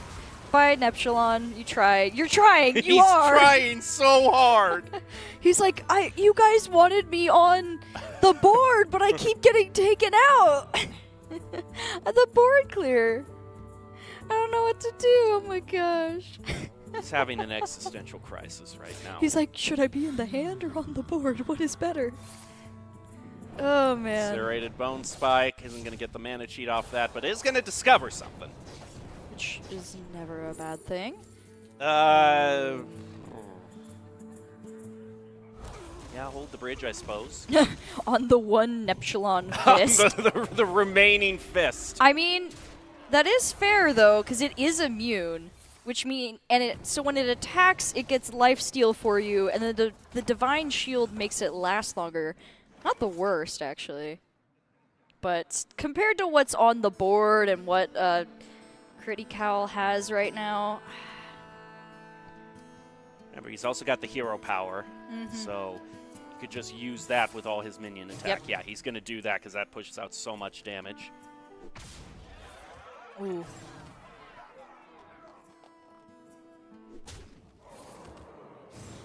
Two more attack. Ooh. Get more spell damage. Even more spell damage. Oh dear. 12 damage to a random enemy minion twice. Oh my And gosh. yeah, 10 to face. Wow. Okay. And the unleash spell as well. No. Wow. Wow. Well, so maybe Neptulon isn't the right play here. Maybe there was a reason he was sitting in Maybe the there hands. was a reason. I want to see more Masked Revelers. You know, Yeah. I want to have another party. Want to go back to that cycle, the never-ending cycle? Yeah. Oh, man. Very unfortunate, but always nice to see it when it gets the chance. And we also got to see Demon Hunter, so I'm pretty happy about that. That is true, and that was very well played on the Relics. He got those charged up right where they needed to be, was able to keep pushing pressure through. I don't really know if I saw too many fumbles just in terms of the card draw and tempo engine that he had for himself. Oh, it's going to be a We're rolling it stand back. till the end. We're You're either rolling going it to back win on now. one or win with nothing. Roll it back now. One more time.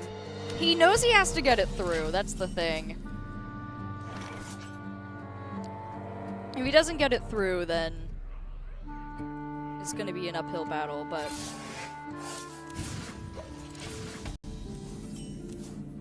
Alright, let's see. Well, I think in terms of, you know, the matchup, this Frost Death Knight can just really kind of mow him down before he's even able to get the combo going. That's going to be really unfortunate, but yeah. Just depends on what the aggro Death Knight has right now. Draw a spell, of course. See what he wants to draw. He's at the bottom of the deck! He literally is! Good job, Neptulon. Stay there. Unless the deck is shuffled, then we know for sure Neptulon is where he needs to be. He's exactly where he should be. Our gift of the arcane enlightens us. Alistor is going to be used. Bonebreaker, yeah, just he's going for the pure aggro game. Makes sense, though. I mean, doesn't really have a need to do much else at this point. Job's done. Get rid of Astalor. Draw a card. Bring out a Death Rattle card. And you have a lot. And he gets the party going. Oh boy. I think we're going to see Neptulon pretty soon here. Maybe. And here's the thing, I don't think he notices. I mean, normally, yeah, that's a really good play. You get the better stats on board, but the problem is that now the Masked Reveler can just attack into that. Yeah, and that's going to gonna make be his nice. problem a lot more difficult.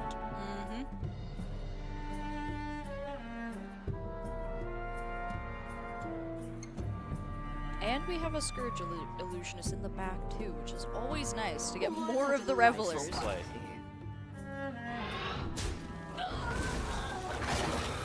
Grabbed a crap. Joa. Not bad either, though. Trade that one. Use the combo. get a good hit in on face. Clear for next turn. It's not a bad turn for the Death Rattle Rogue, like considering some of the things that we've been having to deal with. But of course, the real question is what's next. because That's true. Because now that the Crabatoe is gone, you need a bit more ammo. Well, there's the Graves. Not usable quite yet, though. He also can't use the Shadow. He can use 2. See if that yields anything good for him.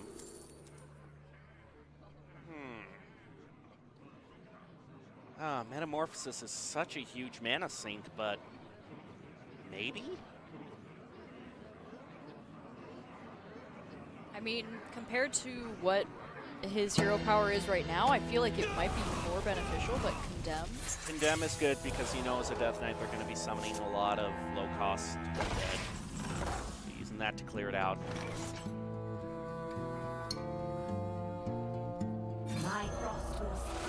Draw 2 Frost spells.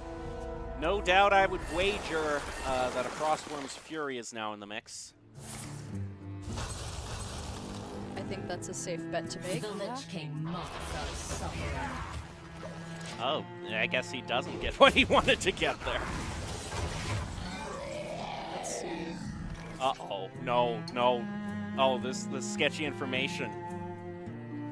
He can play that, and the Death Rattle's going to go off twice. Do it. Oh. Can get another party started. Am I outnumbered? Outplanned? I don't think you're going to be outnumbered really soon here. Okay, 2 damage to that. 3 damage. He's not going to go for the Death Rattle play, which I find fascinating. Yes, no fins. Very helpful right now. Very, very I guess good. clear the board, but certainly doesn't seem to be in any hurry. Yeah, I'm curious what his plan is right now, looking at all of this. Ooh, that's a lot of damage to face.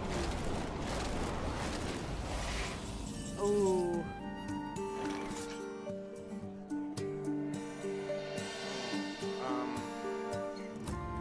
This is the last turn that graveyard's going to be active, so you played it for a reason. Now let's see it.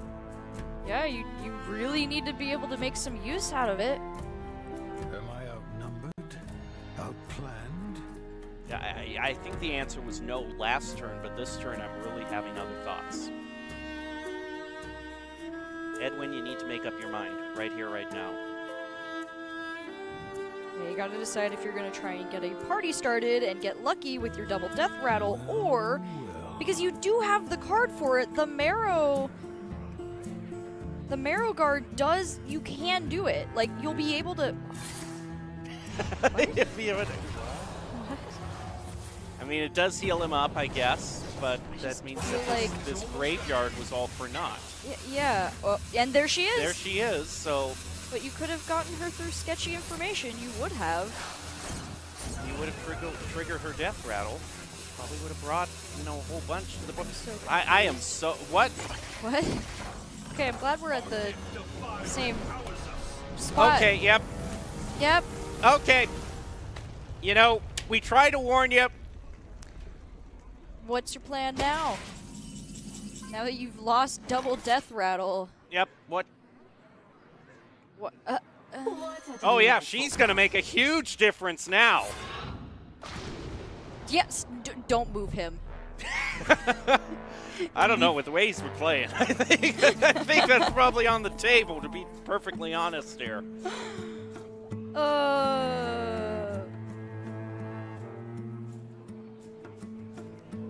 I kind of feel like you might leave them at the bottom. No, Oh, there's Crabatoa. Crab. Hi, Crab.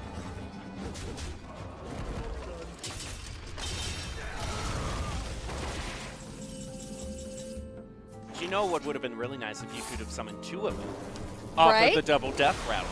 My thoughts exactly. If only. And now they're frozen. Yep. Duel with charge. Fresh 2. Yep, he's got it. Yep, here we go. What is it? Yo. Yeah. Oh, wait. Okay, I was gonna say I missed the what? Oh, okay. I was like, I forgot what weapon he was using because I was like, please tell me. Okay. So we were saying how we had been seeing very little of Death Rattle Rogue. We're probably never going to see it again after a performance like that. Unfortunately. I'm still at a loss for words. I am as well. I feel like the Masked Reveler...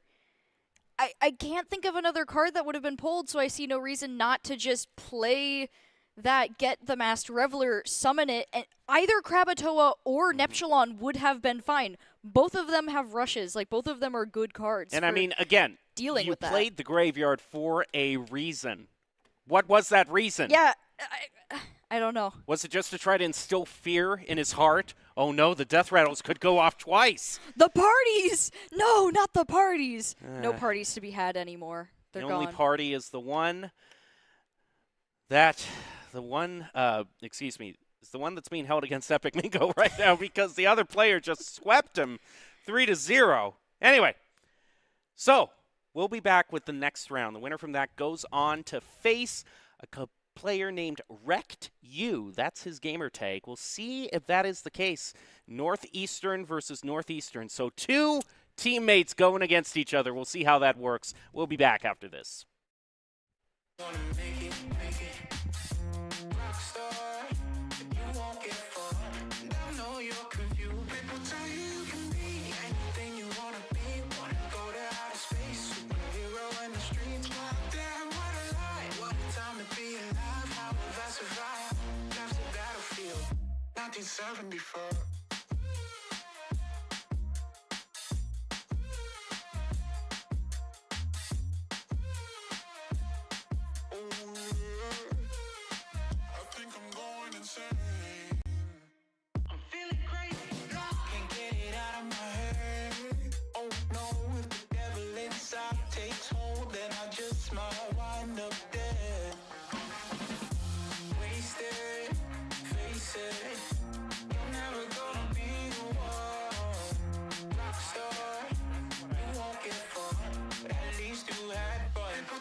Some people like me are just destined to fuck up everything that we mess with. If I was made as a joke, I don't get it. Missed the call, but I guess I got the message. Usually I fall too hard, I'm addicted to pain. And if the world's on fire, I'll be swimming in flames, yeah. Cause I'm too impatient to wait for change. I know I'm far from perfect. Oh, yeah. But I know I can make it work. I know I can make it work. I'm crazy, everybody knows my name, but I don't even know my name. Going insane, pulling heavy on my brain, and I don't even know my name. It's a story about an ID crisis. Used to think my only future was the night shift. Brain on ADHD, autopilot. And through it all somehow I kept smiling. I can never find the right words to say. Only a handful of family ever sees my face. But I'm only human, don't we all make mistakes? I'm drowning in my head again, and my thoughts don't want me to win. They show compassion made of plastic, and I don't wanna be another tragedy, but I'd rather be dead than a skeleton dreaming about the things that he couldn't be. Cause I'm too impatient to wait for dreams.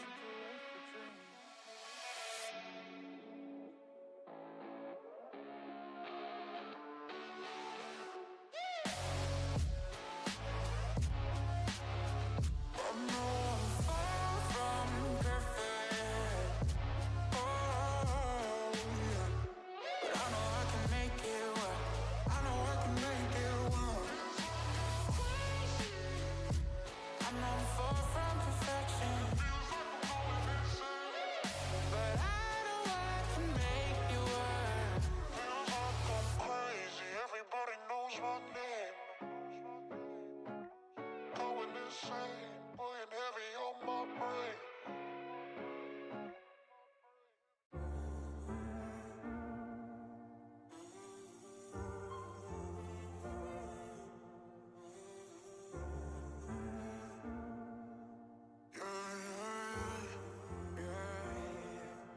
I'm just being honest, I got you here. You just ride the wave till you disappear. Unrequited love, I can't take it. Kill me more than once, leave a trail of tears.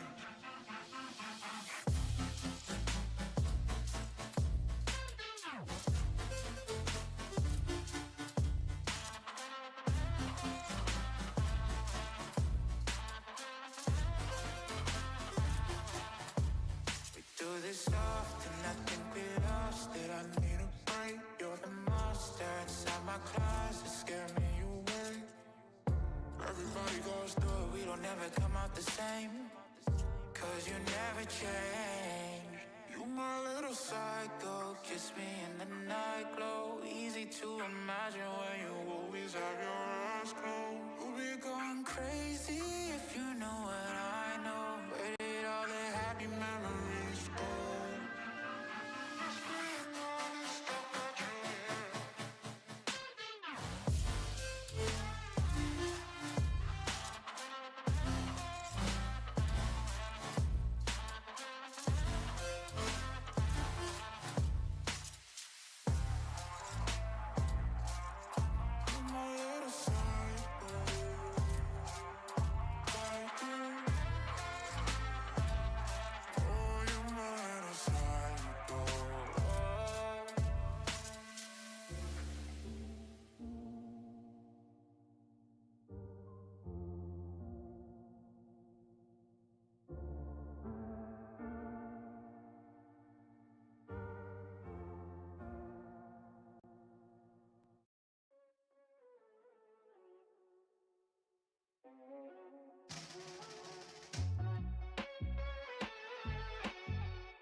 On a tightrope, and I wish I could touch the ground.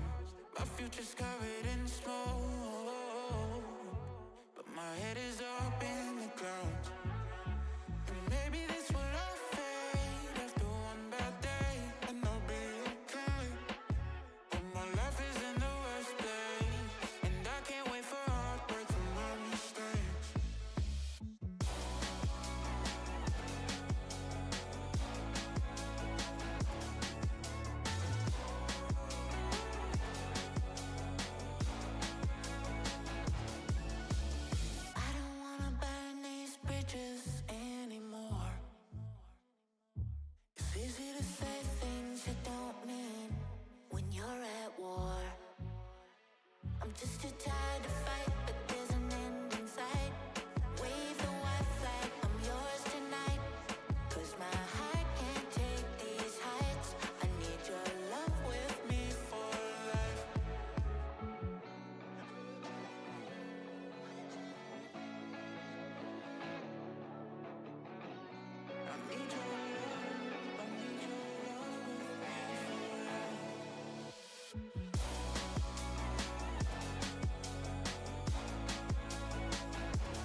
my head on my shoulders.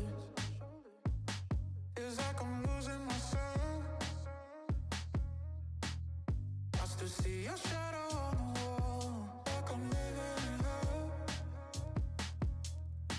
Touchdown in a new place, trying to escape your poison, and I hate that I miss a mistake. I'm tired of your ghost, but I don't wanna run away.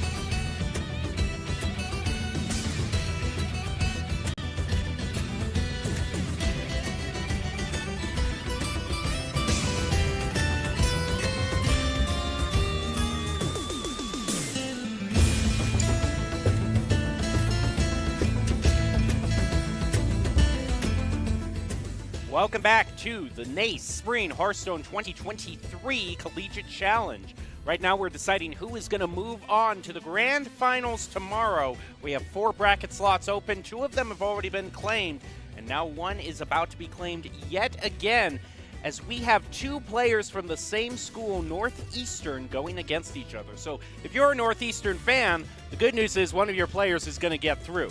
And there still is a chance as we go on later today that both of them could still get through. So The good old Northeastern versus Northeastern. Yep, the treasured rivalry that really isn't a rivalry. I'm host Jacob Palmer, joined by Audrey Norris. We've been calling all of the games for you here today. And so now what I'm most excited for is I wonder if we're going to have 2 face cams. Because we had 1 from the Northeastern player. If we can have 2, they do because like I them. love seeing the reactions in real time. Especially when, it's something like a pure paladin, when you get the legendary that you need and the other person looks on in despair. I want to see that real emotion. I think that's part of the fun of Hearthstone, like especially when you play with other people. Whenever I've done like private matches, it's my favorite thing to be like computer to computer, just looking at each other's reactions when you're like, yeah, I did just do that to you, huh? Mm-hmm. And I think it's fun.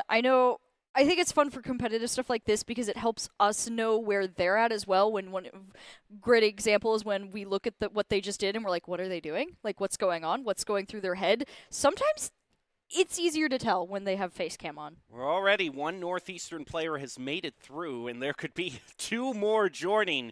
So only 1 from Tufts Gray might be facing them if Northeastern has a perfect day today. It would be a really great day for them. But of course, it means even more for the individual players who are participating. The only thing that I'm a little concerned about, okay, I was going to say I was going to be concerned about it. Because sometimes when we see all players from the same school, they all bring the same lineups. But that isn't the case today. We're running it back with that Demon Hunter that we loved so much and the Quest Druid. Yeah, so we're going to be able to see the variety we've been talking about has arrived with the meta right now. So it looks like we're going to be seeing, well, we have 2 mirror matchups, and then we've got the Mage and the Druid. And Priest and Paladin have been banned. No surprises there on the Priest being banned. The Paladin, a little sad. I do like pure Paladin, if that's what it is. I wouldn't be surprised. But yeah, no. I'm excited for Demon Hunter, though. I like the Demon Hunter class. I don't have enough cards to play it right now, but every time I watch people play it, I'm like, man, I wish I could. It is a fun class to play. I have to wonder what that Mage is doing with either it's going to be an aggro Mage or it's going to be a big spell Mage in which we can see the very fun game of spinning the rune of the Archmage. Okay, that's more fun. I thought you were going to talk about the freezing. No, not from the aggro, freezing. and I was no, not the fun stall game. The fun random game is a lot more fun, I would agree. At least for us here casting this. When we get to go, all right, what does Rune feel like doing today? As we saw earlier, it really liked banishing cards from that is true from the game. The life sentence. It did that, I think, 4 times in the last couple times we saw Rune pop up. And I don't know, that's like the first time I've seen that happen consistently. We also got Tower once. And so maybe we'll get another Tower. Oh, the tower. I know Mage isn't going to be missing that one. that one's No. rotating out. They're like, Mage yes, is... finally. Yeah, finally. Our torment is over. Here are the win rates, as you can see, and a lot of the classes that have been chosen are very close to each other in terms of win rates. You know, the two most powerful classes, Priest and Paladin, ended up being the bans. So that really kind of makes sense. We haven't seen any Warlock, though, which is interesting. Imp Warlock still good deck. That but one's I been guess, doing really well, But I guess yeah. it's been played to death is the thing. That's true. I do remember last time we were competing for like the final chance to get into this, there was a lot of Curse Imp and Imp Warlock, so we've been seeing it quite often. I still think it's a pretty solid deck though, so I am surprised we haven't seen it as much, because I don't think it's had any real nerfs or changes since then that would cause it to not be as viable anymore. Though I would still much, much, much rather have the Demon Hunters be in than the actual Imp Warlocks there. I do agree with that. I do have more fun watching them. As we're ready to head into this match, it is going to be best of 5 conquest format. You got to get one win with each deck, and the other player gets to ban one of yours. And we saw the bans go through for Priest and Paladin. And I also have to wonder what's happening on the other side of the bracket, because you know that this one Death Rattle Rogue, which has caused us so much consternation here on the desk, still has a chance. A small chance. It's a chance. Well, now that I think about it, yeah, no, the chance is small, but it does exist. So maybe, just maybe, it'll be back. And instead of losing 3 games in a row with it, we can see some progress. Especially maybe Neptulon staying at the bottom of the deck. We can lose only 2 games in a row. That's progress. You got to take one step at a time. Hopefully, Neptulon and Krakatoa can stay in their place. At the bottom of the deck to be summoned out over and over and over again. Oh, no. I love that deck so much, but just watching it get crushed over and over and over again, because it's a hard deck to set up, I will say. Yeah. But that's why I like it, because once you get it set up, it's very satisfying to watch the Death Rattle just kind of cycle. It's very interesting to me. And I think that it's more fun to me than Miracle Rogue, because Miracle Rogue is just watching them have the biggest hand they possibly can every single turn, and then going, so how do I use this 10 mana to essentially create 20 mana? And suddenly, oh, look, that's a really nice board you made. You don't have it anymore, in the most frustrating way. Like, there's so much board clear in the game, but I feel like Miracle Rogue does it in such an infuriating way, because it's all chip damage. It's just little by little by little. Yep, little by little, as you just watch every single one of your little guys. And it's like, if I'm dink going to be board cleared, I would just rather want it in one foul swoop, Exactly, rip yeah. the Band-Aid off. But Rogue, it like teases you and continues. Exactly. So I'm playing my 20th card. All right, we're ready to head into the game. We have 2 face cams, because indeed they are at the same university. We've got Critical and Rocked You ready to play. Let's see, and we've got Demon Hunter versus Druid. Yay! New matchup. It's always fun to see differing matchups with these characters. The problem is for the Demon Hunter is I do not know if there's enough damage to break through all the armor the Druid's going to have. This Druid is going to be problematic, that's for sure. So they're going to want to ramp up the damage as quick as possible before the armor starts stacking up too much. Oh, there's Guff. Oh, that was that's a going to be worse. quick decision. And still with the 4 mana. Oh, no, he's going to go the aquatic form. Wants to be able to dredge the bottom of the deck. Oh, Finley! It's been a while since I've seen Finley. Hi, Finley. I love his portrait just floating around there. Nice to see some card variety, too. That's always good. It's nice to see that. The one problem is that I don't necessarily know what the Demon Hunter is going to play here. Yeah, this is an interesting spot. Okay. Mostly just a... I mean, that really bites rough, if you're yeah. using that just for the stats.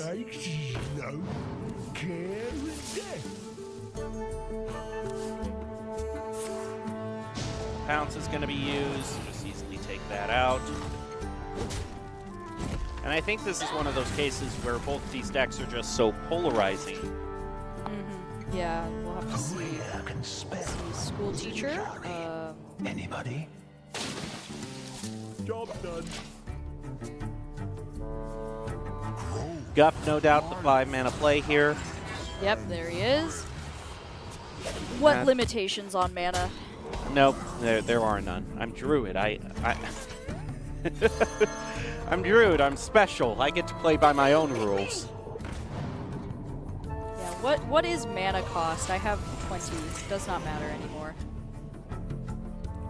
Sigil gonna be used to attack this turn, which it's kind of interesting that he didn't use the Relic Vault for his first relic. That would have filled up the board, and I don't necessarily know if this Druid would have had what he needed to clear it out. Because this version of Druid doesn't run scales. Not often, no, yeah. I'd be very surprised if they actually did. Oh, no! I know why he did now. I remember. I was forgetting that one card. Spammy, yeah, Spammy would have cleared it out. Ooh, that would have been unfortunate. Well, he's going to use the Relic Vault now. And wise on him for clearing out that 1/1. It's going to make the job of Spammy a little bit harder.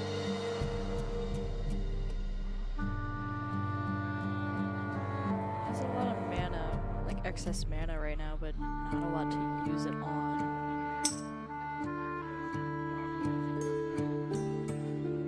Oh.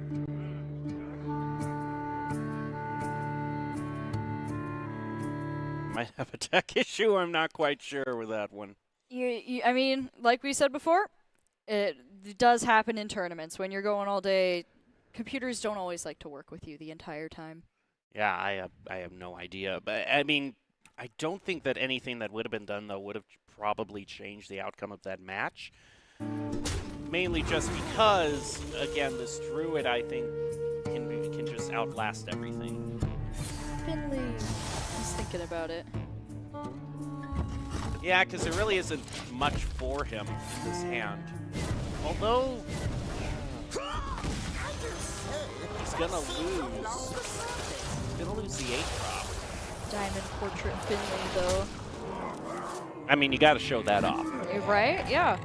Get his little whirlpool animation. Oh. And there you go. Yep. All cleared out. Goodbye, Finley. You're not getting in this way. Oh, that Alchemist card is so nasty.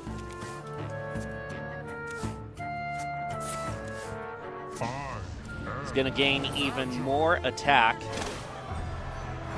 Finish the first part of his quest line, which means everything that a Druid could possibly want, more armor, is going to be going through. Not sure what this is going to do. They're going to bring this back. Yeah, this is currently a really tough position for Rockdew, just with the way that this is set up. He's going to be able to summon 2 5/5s, that's not bad. But it's far from ideal, especially since this can give him even more attack. He'll complete the second part of the quest line, draw a card off of it, and set up Alistor. Now the only part of the combo that he needs is going to be Nubricon. It's only a matter of time before that's drawn because Critical has gone basically through their entire deck at this point. Yeah, you can see on the little side there, there's not that many cards left for him. Our gift of the arcane enlightens And us. Astor coming out. Because if he didn't want, because obviously he wants more armor, he's going to be getting it very, very soon. That's the one thing, I guess, about Druids with Astalor is it's a lot easier for them to get the mana for thirst effects out. That is a very good draw, getting the Unleash Fell. Now he can do damage to face. Despite that being a great turn, it's really the only turn he can make. And that lingering zombie is going to soak up 4 of that damage. Nice effort, but at this point, I think this is probably a done game. No. With no cards in his hands, like no combos really to be made anymore. Yeah. I mean, looking up there too. And they also get Guff. Yep. 15 attack. Ooh. Yeah, I just. At this point, I don't think he even needs the the Astalor combo. It just he can clear out everything, sure. I guess he can do that under protest. I disagree with this choice. I just want to let you know, for the record, I disagree. Just so you know, I'm not a fan of this, but carry on. Only one card left. Thank you, Guff. There you go. Thank you for letting us know. Of course, an Ubercon is at the very bottom. An Ubercon would be at the very bottom of the deck. Listen, we were talking an Ubercon. We were talking to Neptulon, not you. You're supposed to be popping up earlier. You are not a card that needs to stay at the bottom of the deck. You're fine. Not that it really matters anyway. The Druid basically had that, I think, on just the type of matchup it was. Mm-hmm. Yeah, just not a great matchup for Demon Hunter. If they just didn't have the cards to deal with what the Druid had. Just the output of a Druid is insane, and I feel like Demon Hunter, when they don't get the right cards to be building up their board enough, they can't handle it, like, very well. So that's the first win in the books. And I got to say, just kind of taking a free win like that off of the Druid really turned out well. The 2 remaining decks that he's going to have to try to get through are this Death Knight and the Demon Hunter. The 2 newest classes for Hearthstone, by the way, the 2 non-original classes. We only have, that's something to think about, actually, kind of in this matchup. We only have 2 of the traditional classes. Oh, yeah. Mage and Druid, and one of them's already through. Yeah, so now we have to figure out what's going to be next. So it's kind of truly a modern Hearthstone matchup, if you will. Oh, boy. Yeah, we might Which get has just recently crossed its 9-year birthday, over 9 years old. Wow, that's insane. 1 decade next year. Man, my dad and my dad started as playing this game, and I played it, I tried it a couple times, and I never really, fully got into it until a couple years ago, but it's insane to think of how long this card game has been around. Yep. Since 2013, 14, I think. It has evolved quite a lot since then, and I think this next matchup is going to prove why. We have 2 modern classes, new card types, locations. What are these? We're going to see everything that's changed in the 9 years since Classic has been released.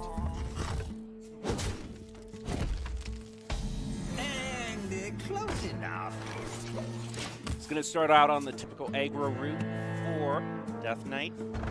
Setting up the Relic Vault first thing is a bit scary, I'd say. Hey, Bran. We'll need you later. You can hang out for a bit. Right now, there's nothing much for this Death Knight to do. I guess all you can really do is just hero power face. It's too bad that location is no longer 3 mana anymore. It used to be, and it was disgusting. No, it's so much better now that it's 4. Uh-oh, there's a lot to deal with here. Whole bunch of little guys.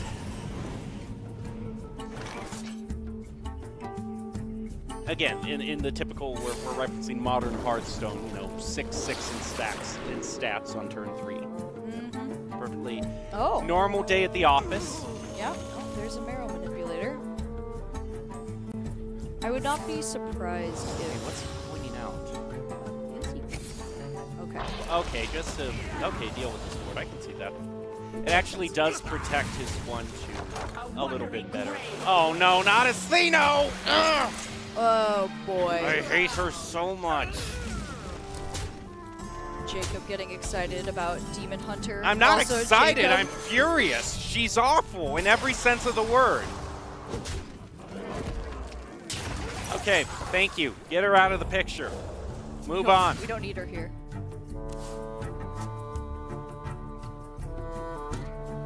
Another happy guilty. Yeah, let's trade that back. That's not the combo quite yet. Aha! He drew Predation! You can't play that at 0 mana because you already played Astheno. And it's gone. Never to torment us again. Although these two Relic Bolts are pretty scary. Any Relic he draws is going to be insane. The Ghoul's going to trade, but the weapon is going to go face. Understandable. In this case, the Demon Hunter is a little bit more of an OTK kind of deck, trying to set up that last huge combo. Has gotten the Infuse on the Artificer.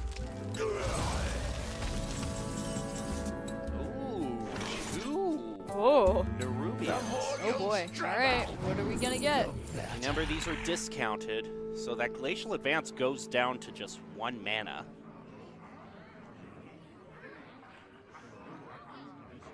That's not bad, especially because it also gives... The more you struggle, the Okay. better. The Scourge. Yeah,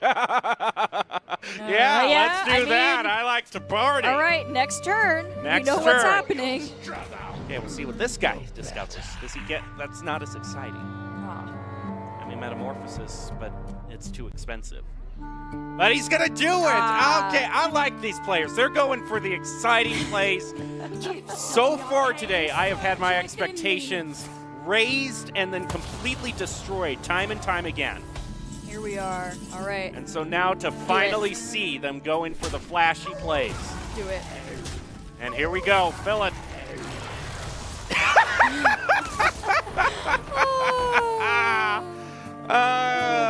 I'm sorry, deal with it. Oh my gosh, that's wonderful. Oh, and what are we gonna... Poetry in motion. Just in case. Just an extra bone breaker for your troubles. He's going to cast some relics here, which he desperately needs. Now, there's a chance if he draws Relic of Destruction and it discounts. Oh, Relic of Extinction, excuse me. Yeah, because he can use it twice with the Relic Vault. So I guess one flashy play deserves another. Let's get rid of this whole board, please.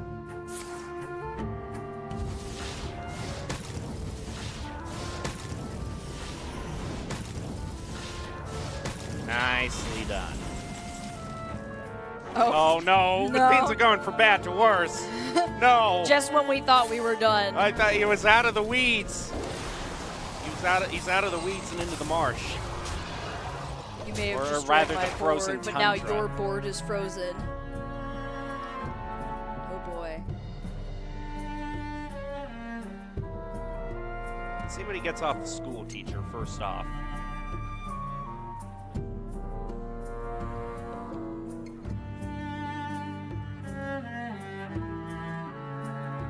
It's also a question of when he decides to kind of slot this Metamorphosis turn in. He's having to balance the question right now of how much damage am I willing to take this turn, and if so, can I get next turn? Uh-oh. But next turn I think he's done for anyway. I got it all. As, Looking at the, he's got the Brand Marrow Guard combo. Yeah, that's gonna be... Ooh, you're right. I think he has enough here. Oh, he is going to Reno himself. Okay. I don't know if he has enough now to take him down. Probably not. Let's see, that's 25 with the dragon. He would need... It's going to do 20 split between the Unholy Frenzy. Okay, I can see that. It's discounted to 0, so he's able to focus this damage a little bit more.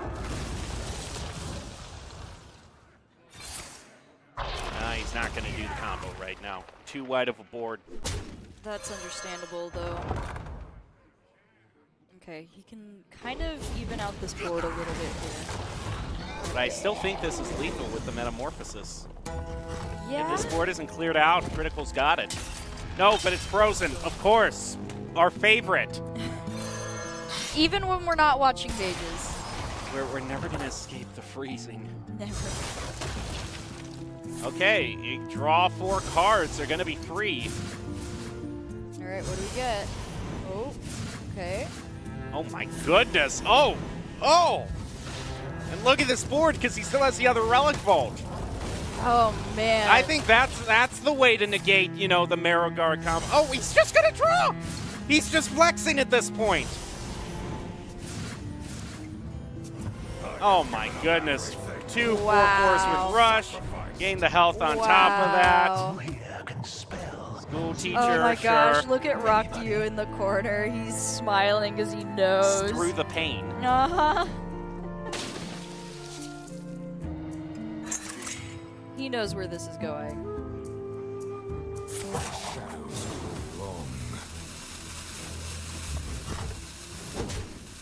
All right, 2 more damage. Spell damage +1.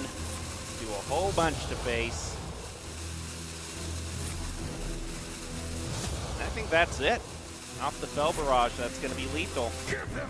Yeah. Hey, wow. at least Rockdew, he has a good sense of humor about it. I appreciate that. He recognized that. Wow. What incredible relic pulls there at the end.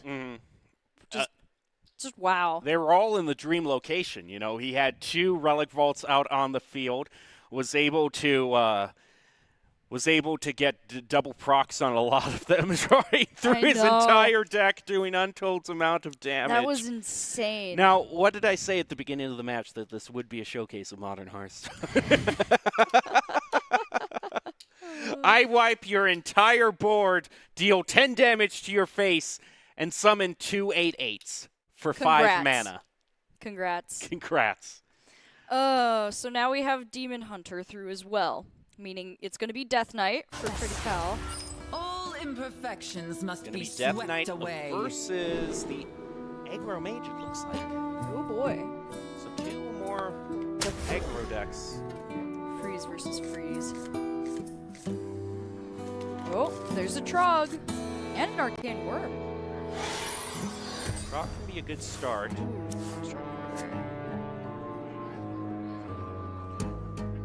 Reach for the skies! Starting off with the Skeletal Sidekick. Ooh, that's not bad either, but he doesn't have a spell to discount. He's going to discount the coin, make it even more free now. If it wasn't free before, it's -1 now. It gives It's you -1. gives you 1. But isn't that what the coin already does? Don't question it. It's fine.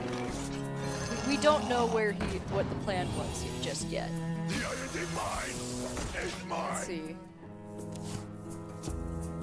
And close enough.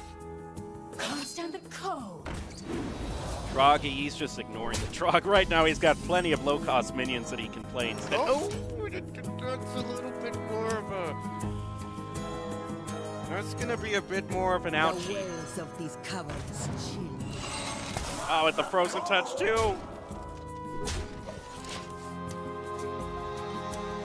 But this location should help even things out a bit.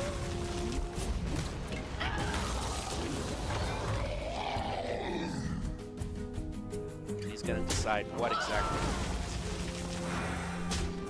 Yep, no more Crossroads Trog. Fury is decent.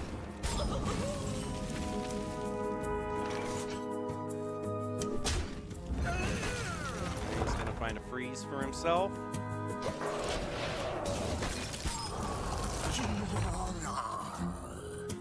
The Citadel stands. Rock hard. Astalor is a pretty good draw. Arcane enlightens us. It is the one card that does help him gain armor, which against an aggro mage. Never a bad thing. Yep. My powers Okay, are this is a he has to deal with this. Fortunately for him. Yeah, that's a lot of... I wouldn't want that dome face. Okay, we'll see what he discovers. Oh, anti-magic shell. Like Maybe. Anti-Magic Shell. Glacial Advance could also be interesting just in the case of trying to clear out Guardian. He's going to do that instead. And close enough.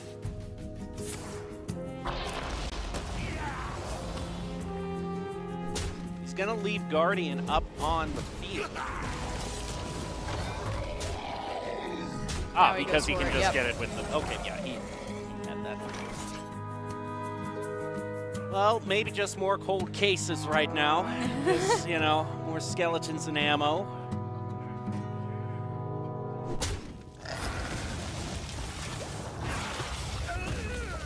Though I would be very concerned if I was the aggro mage, because this Frostwurm's Fury is now The on the field. citadel stands strong.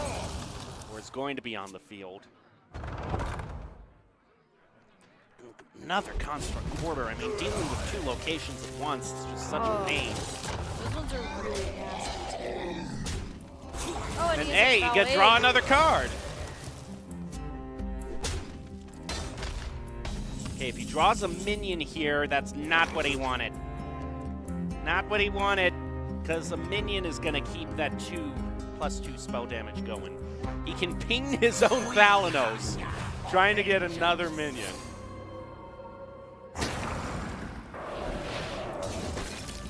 One more damage to face.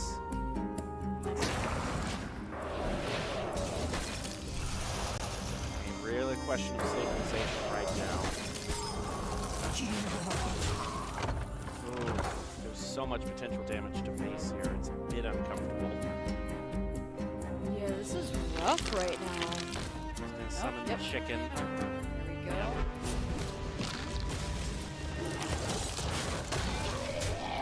Get rid of that. There's a minion to give him the 2 spell damage.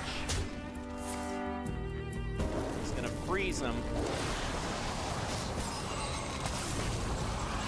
No, what's more important is that keeps the Frostwurm's Fury, excuse me, that keeps the Frozen Touches from being infused, so he's not going to get the copies of them.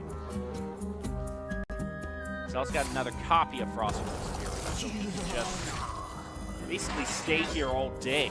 And they're going to have a freeze-off!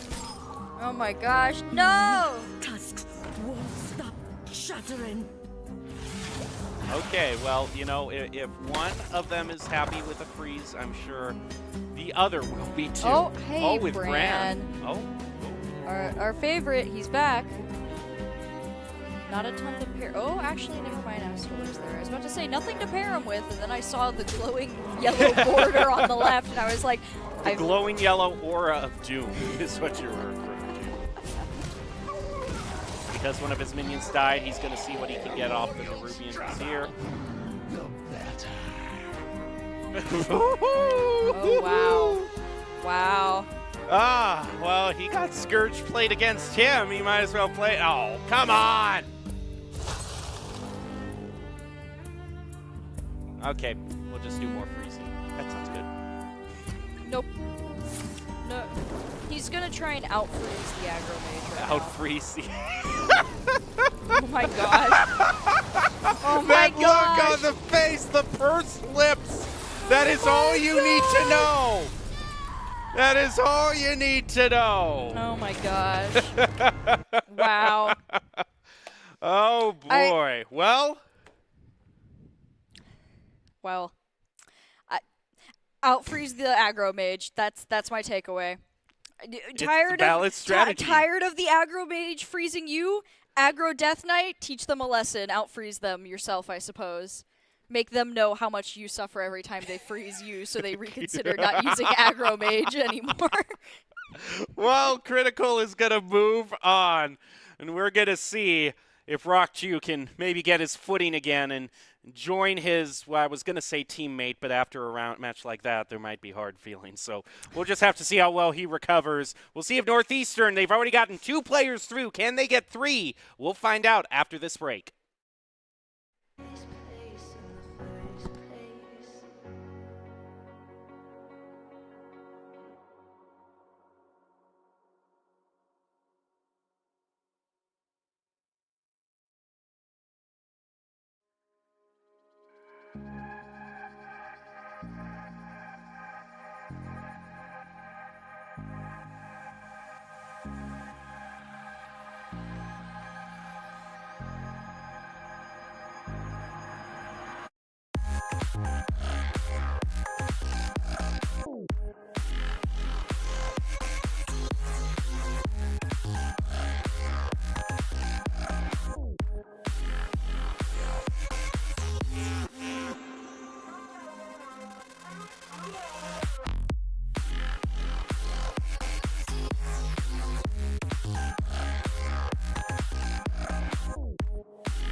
what's your plan now? Now that you've lost double death rattle. Yep.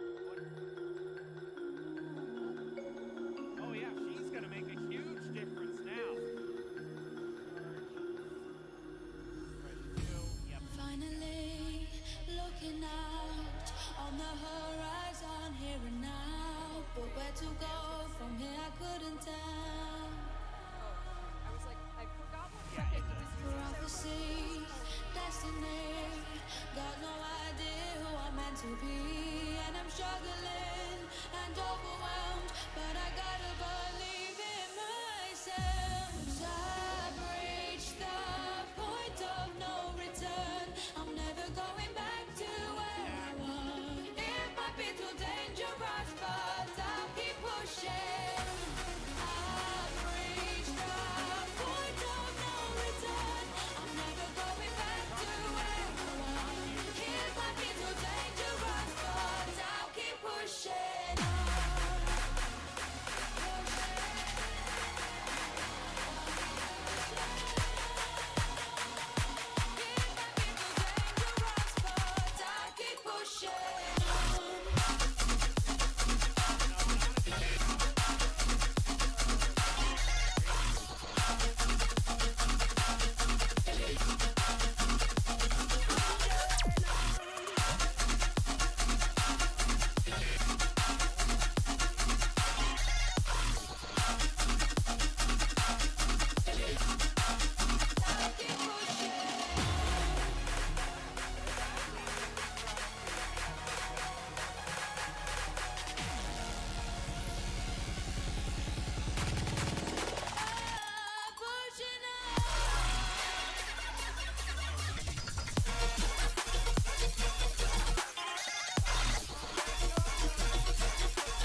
Level up, little rest.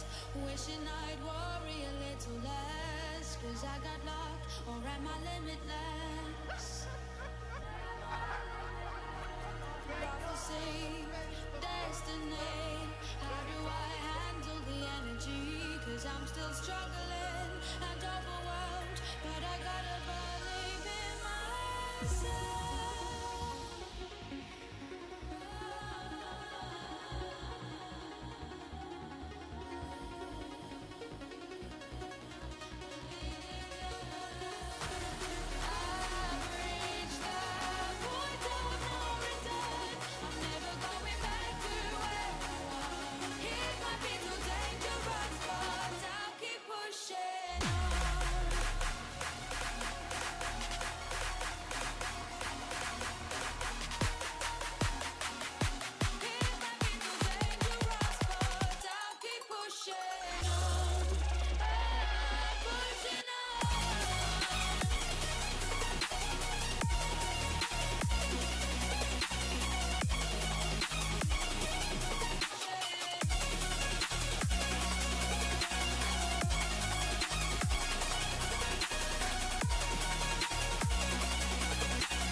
Finally, looking out on the horizon here and now. But where to go from here, I couldn't tell.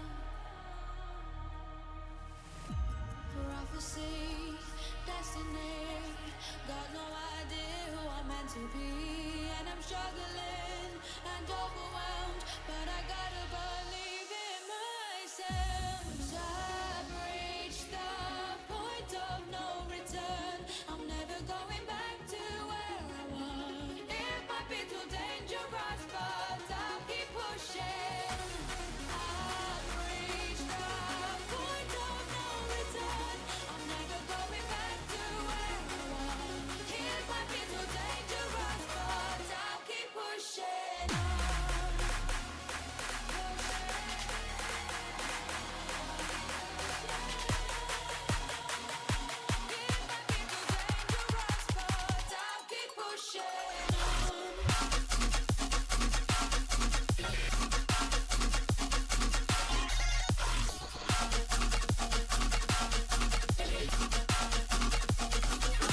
wishing I'd worry a little less, 'cause I got locked or am I limitless?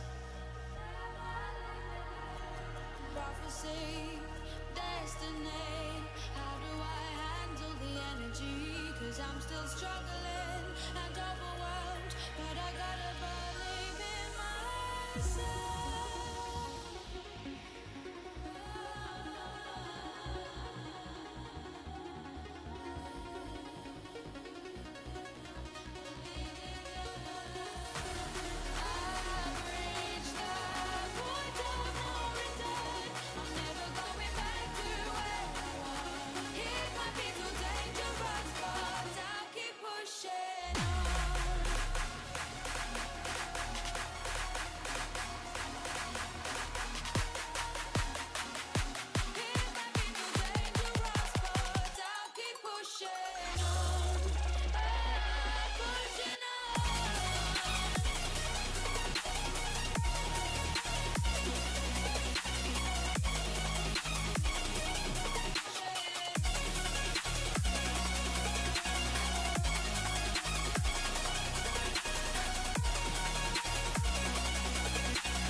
Would you run from me? If I go, would you be happy in the end? So is it all for nothing? Was it all for nothing? Those memories, was it all for nothing? Was it all for nothing? So is it all for nothing? So is it all for nothing?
would you be happier in the end? So was it all for nothing?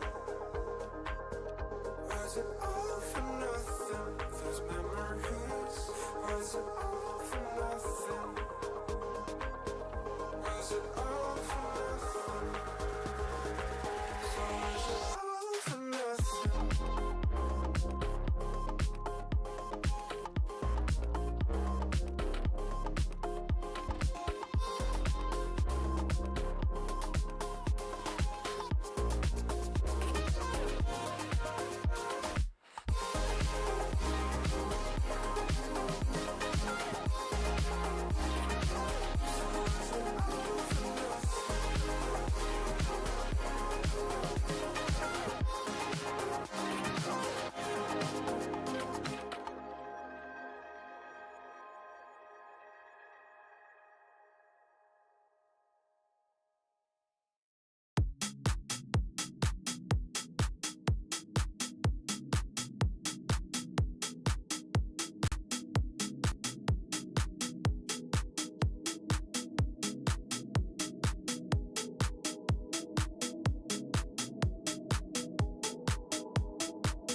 say I missed the what?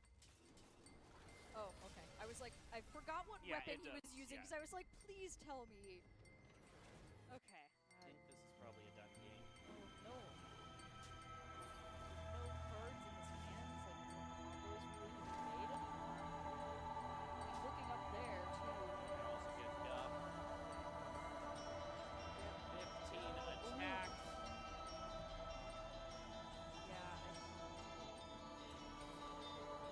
Okay, just the, okay, it actually does protect this one a little bit better. Oh no, not Atheno! Oh boy. I hate her so much. She's like getting excited about.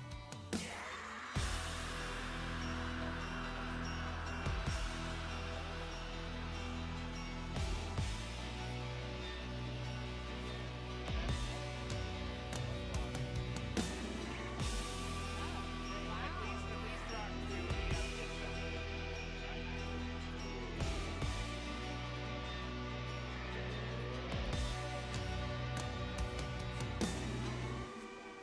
Oh, freeze.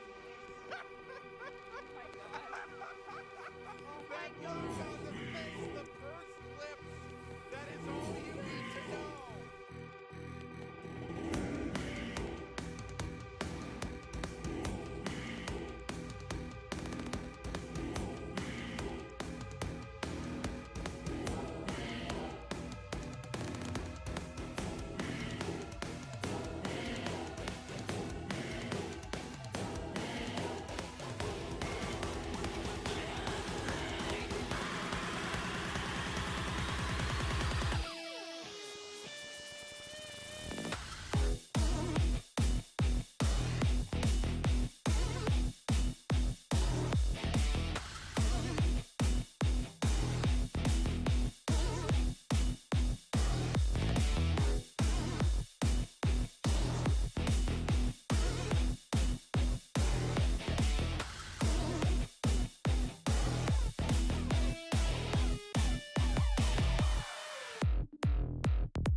Welcome back to the Nace Hearthstone Spring 2023 Collegiate Challenge.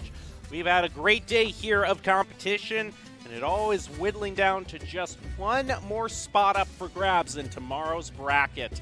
To make it to the semifinals of the championship, a winner will be crowned tomorrow.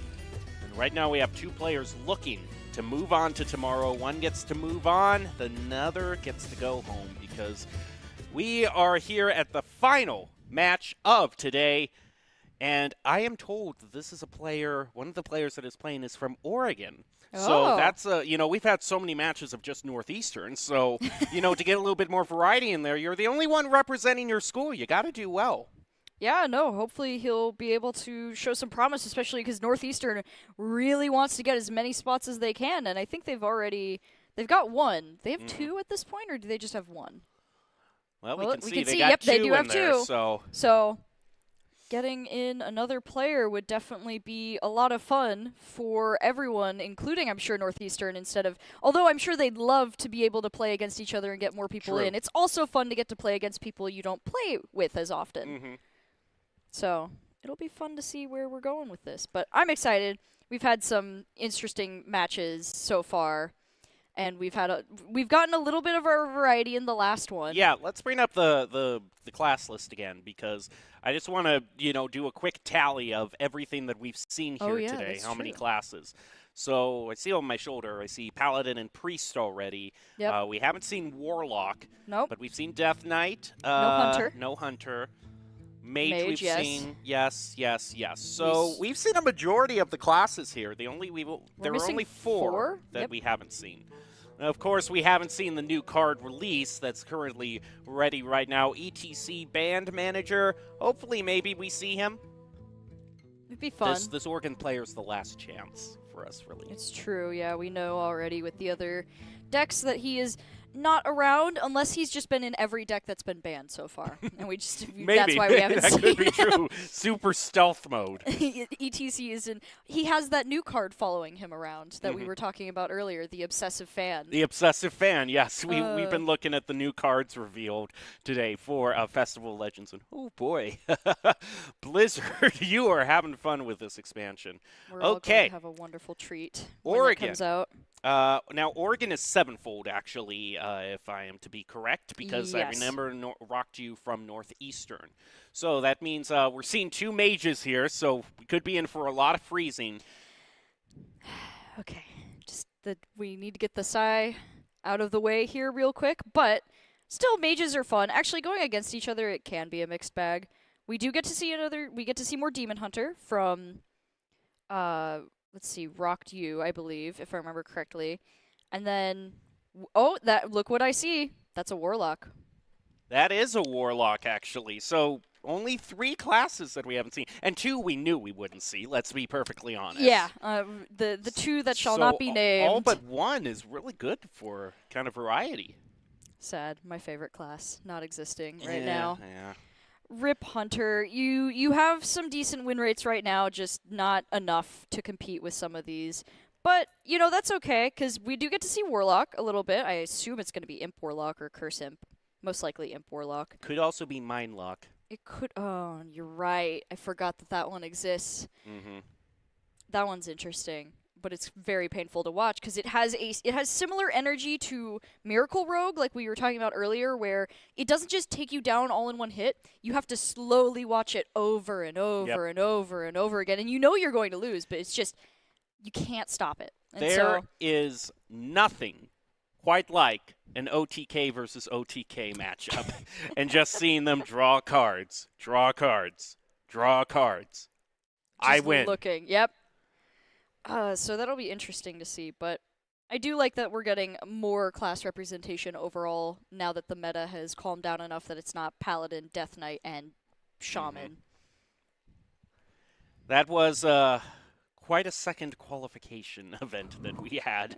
It was the second qualification event we had that Thaddeus Shaman was just running rampant everywhere. Luckily, though, the balance changes came through, and Shaman... yeah, it's below Warrior now, which...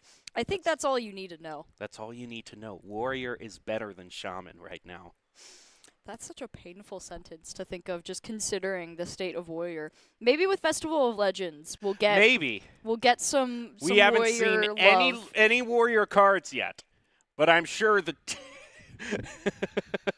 I remember when March of the Lich King was releasing, everyone was kind of wondering, what are they going to give to Warrior? They got to give Warrior some good cards. It's at the bottom of the barrel. March of the Lich King, it's got to save Warrior. 4 mana, draw a taunt minion. Oh, poor Warrior. It tried so hard. And they buffed 5 cards for it. They buffed 5, and it's still not much. Like, there was one, what was it, Enrage Warrior, if I remember correctly, for like 1 week, and then it disappeared. The Pirate Warrior is actually back. Although It that is. yeah. Ooh. But well, that'll be fun. Not that we were going to see it at all today, but I mean, for what it is, it's gotten back into a tier 2, and I mean, it'll have a last few weeks in the limelight because again, Stormwind is rotating. So good luck, Warrior. Hopefully, Festival of Legends treats you better. Hopefully, that's all we can hope for. The rock and roll is their theme, yeah, their genre. Their genre. So you can only think about what's going to be in store for them. Yeah, for every single class, they get their own genre of music. I'm very excited about that. I think that's going to be fun, especially just with all the neutral cards. There's been so many wonderful references and just setups for them. So I'm excited to see what they do when they get more specific with each card. So I think that'll be a lot of fun. But Man, looking at these cards that we have options. Oh, we almost would have seen Rock use Demon Hunter, but that got banned. Did not want to deal with the mirror matchup, I guess, on that one. That's interesting. I didn't see that before. Another thing to point out is in Rock to Use lineup, they didn't bring any of really the top classes. They didn't bring Priest, they didn't bring Paladin, or Death Knight. They kind of specifically wanted to go for something just a little bit more off meta. Not horrible, but just off meta, not the same decks over and over and over again. I appreciate that. I'm always a fan when we get to see different classes go up against each other, or at least different archetypes. Right now, all of the big ones, they have like one good archetype right now. And so it's kind of sad because even if you see, oh, Paladin versus Paladin, well, it's just going to be pure Paladin for the most part. Same thing with Mage. Mage is like the only one you can count on maybe being different at this point. And I guess Rogue, because we saw Death Rattle versus Miracle a couple times. But even then, it's just, there's not, like, it's fun seeing the different classes going against each other right now. Well, right now we're waiting for this match to start. It's Sevenfold versus Rock to You, trying to really kind of prevent a northeastern sweep of the bracket because they would be entering in tomorrow with 75% chance, basically to take the championship. Yeah. It would be all on, if I remember correctly, Table Cal from Tufts Gray to take it away from them, and that is a steep hill to climb, regardless with just how much Northeastern would be dominating the board there if they get the win tonight. But I think that Sevenfold has a good chance here. I mean, we haven't seen him play much yet, so he is a little bit of a mystery, but that's probably also a good thing going into this. And a lot of the questions that we have are just basically what are Sevenfold's archetypes with the Warlock? Excuse me, not Sevenfold's archetypes with the Warlock. Rock to Use archetypes with the Warlock, because we've seen he's gone for a little bit more off-the-wall stuff. So if that logic is to apply to Warlock, do we see a Mind Warlock? Well, here we go. Sevenfold versus Rock to You. We've got a Rogue versus Death Knight. Looks like Frost, and that looks like Miracle. Top of that concoction there.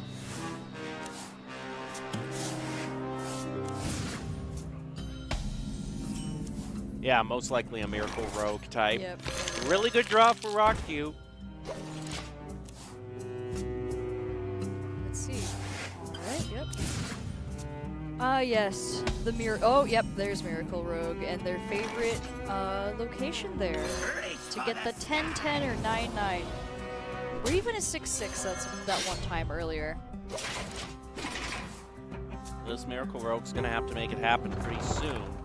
Sets it up. We'll see what he can do next turn. I think it's an attack, and yep, the location. Getting that out as soon as possible is going to be really big for Rock U. There'll be quite a board to clear for the Rogue, but now should be the time to do so. Going to discount the next concoction. Still has 3 mana left, which is pretty insane. Could have another Sinstone Graveyard, but is instead going to go for the door.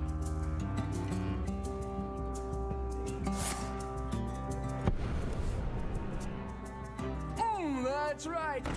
Gonna get even more. Yep, this is the pop-off turn. There we go. I mean, when you have a location like that, it's definitely your goal, especially against a Death Knight. Getting that early is going to be really good. Oh. Oh. This is why people hate Miracle Rogue. Here they go. More concoctions. And more cards. Damaging cards. Oh. Just more! 12-12! Oh, so, about that. About your deck, about your health pool. I don't know if it's going to exist for very long. I think it's time to do what Death Knights and Mages know to do best. Freeze. I think it's time to freeze some stuff. They got to find something for it first, though. That's the only problem. these are all not bad options. I rarely have seen a Discover like this really just give you 3 terrific I'll find options. the answer. He's going to go for the card draw. It's the coin. He's going to guarantee now that the freeze goes through. Yep. There we go.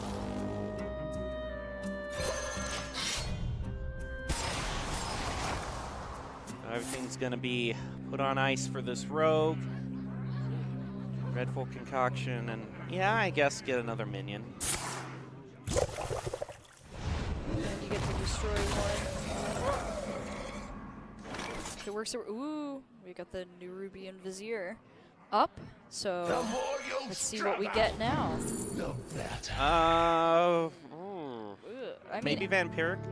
he doesn't have enough corpses yet. That's the problem, is all of the corpse cards that he has right now, especially the Marrow. Yeah, it doesn't have enough. I mean, he can definitely work up to Vampiric Blood. That's only 3, if I remember correctly. It's just a matter of actually getting there. This rogue is also hurting for health a lot. Yeah, he's taken a lot of face damage so far.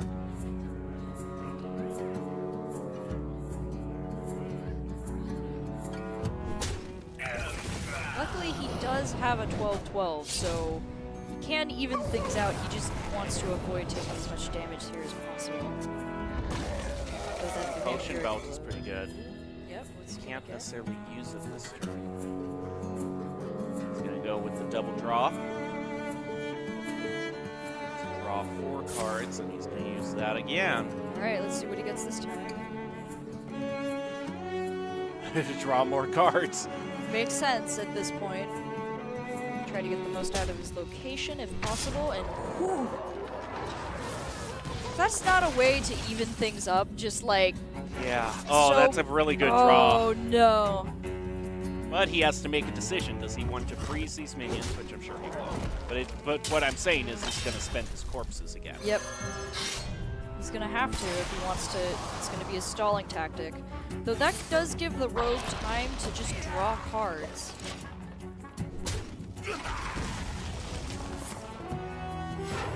drawing 4 cards. Oh. He has his headphones off because he knows it's now or never. Does this rogue have anything to cheat mana is the question.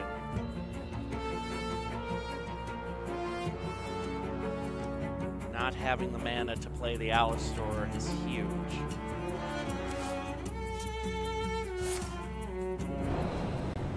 Gonna bring that back, recognizes that that is a heal card. Yep, that's well played. Get some more concoctions out of it too. Yep. Up your health as much as possible. Another Overseer.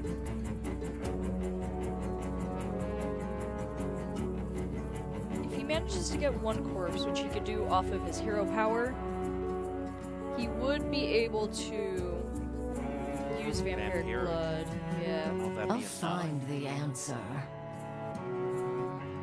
Currently, this is a lethal board. Let's see, 17, 19, 20. That's 20 damage he has to try and avoid just from... My frost will splinter your flesh. Oh, Oh, you can't use both of those is the problem. unfortunate. Oh, man. Oh! He's gonna use it to get Vampiric Blood. Don't think it's gonna be enough, though. I think it might be. Oh, wait, no, because he's getting rid of them now. Nope, he's okay now. So, able to squeak by there. Yeah, but now Alistor can be played. Oh, and it's... Or Acid Lord, excuse me. And then we've got the Potion Master. Oh, boy. I would do this just to set up Acid Lord for maybe next turn as maybe a finisher. I don't... Yeah, I think that is probably where Because you I think that's the only thing you can do in the face of the Frostworm's Fury. Our gift of the arcane enlightens us.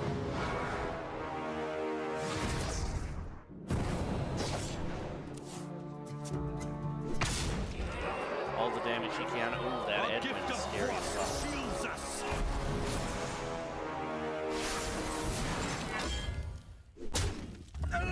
Yeah, it brings them down to 4, so even with Frostworms, the Astral can just do it. If it hits right. I think even with the Frostworm, I don't think it even needs to hit right. I think it just would do enough damage. He does 7 damage, and so if it all hit the Frostworm... Oh, that would right, do- because he's not at Mana Thirst. Yes, yeah.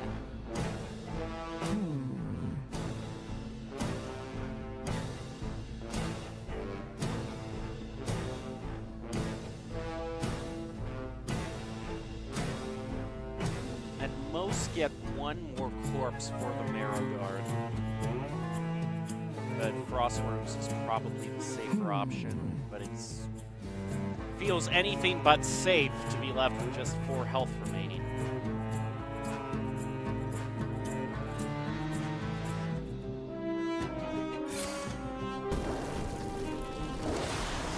Top level death I appreciate how she'll say that, but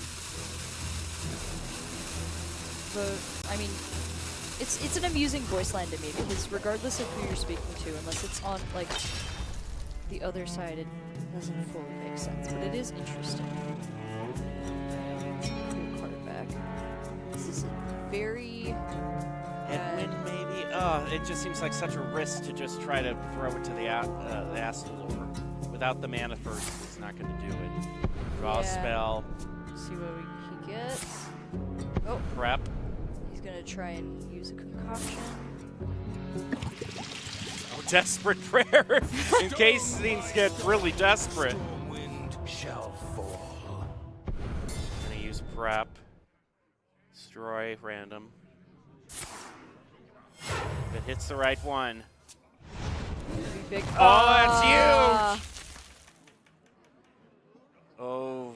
Oh man. Okay, that'll... I can get rid of the chicken, but Desperate prayer, I can't believe. he's like, I need a little bit more time.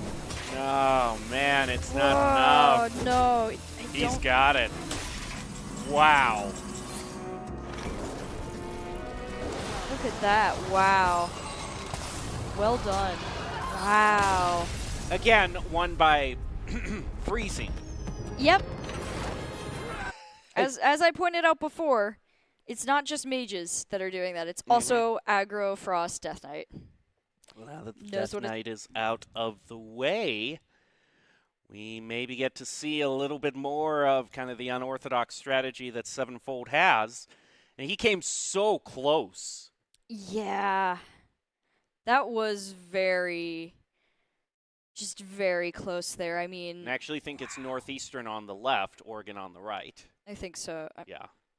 So he still has his Mage and Demon Hunter to get through. Mm-hmm. Question is, the only thing in common here, you know, with such a more off-key lineup is the main question is what is the Mage All decision? imperfections Okay, it's Imp must Lock. be swept away. Oh, this one's fun to watch. It's the only time we've seen Imp Warlock. They were saying, why haven't we seen any Imp Warlock? Well, here it is. Here he is. We've got Imp Warlock for you now.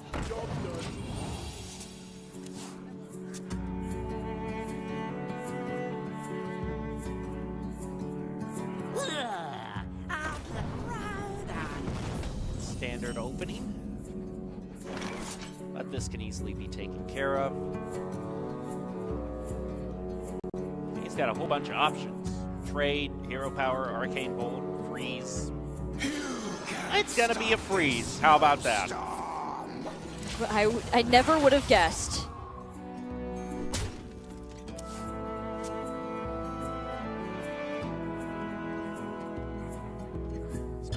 For Oregon, it's gonna trade. That's a good sign for Rock Cube. Shows that there really isn't that much there.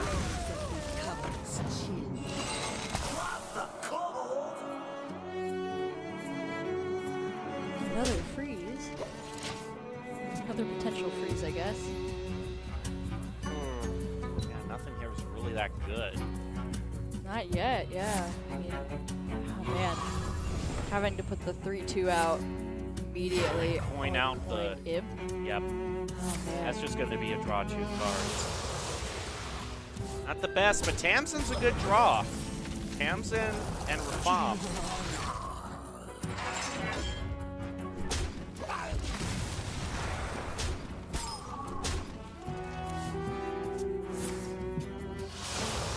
Tap.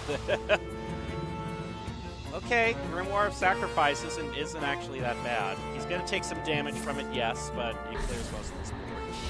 It is 4 more damage to face for this Warlock. You can't take too much more. Why do you call? The Molocula should be online for free pretty soon here. That's bad to worse.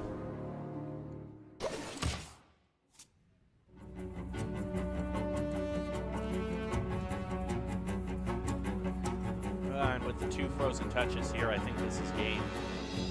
Yeah, already, which is insane. Wow, that's probably the fastest win we've seen. Oh my gosh, yeah, Arcane Bolt and Frozen Touches. Man.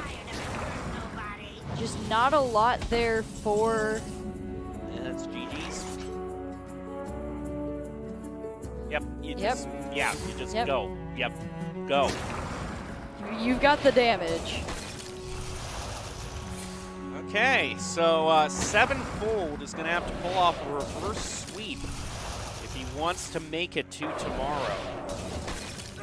Meanwhile, Rock-U picks up his second. So that was really rough for the Imp Warlock, I gotta say, especially around turns 2 and 3. If you don't get your Fiendish Circle or your Wicked Shipment to just summon all those 1/1s, then you're really hurting. Yeah, Imp Warlock is so dependent on getting that quick, cheap board out. And if you don't get those imps, especially if you get the things to buff the imps, like No Fins. Mm-hmm.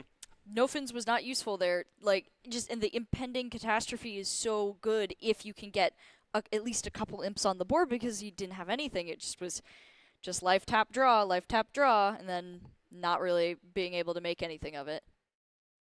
Well, it's now do or die for Sevenfold.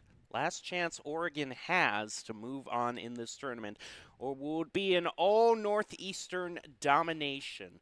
We're ready to get into the third game of the match. Who will be the ultimate victor? Can I see the lineup again for these two? Or we're just going to find out. Yeah, you know what? Yeah, it's Demon Hunter. Okay, I'm happy with just having my questions answered. Oh boy, and as we've seen, Demon Hunter can be pretty nasty. Yeah, the main thing that's going to come into play here is, can he adequately find his healing cards, if he is, which he isn't running Spell Demon Hunter, but if he was, then that would be Deal with the Devil, but here his only healing option is Unleash Spell. But with 2 Viziers, that could also get him into some healing. A smidge of this, a pinch of that. What's the guessing game?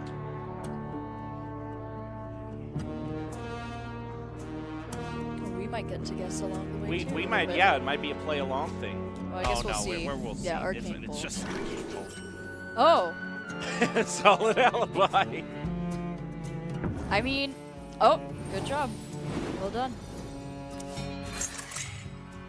Is going to open up the Sigil, and he's got 1/2 of the Fell combo now. Dust won't stop shattering. Man, this is a very big open for 7. Okay, discounting that is always nice.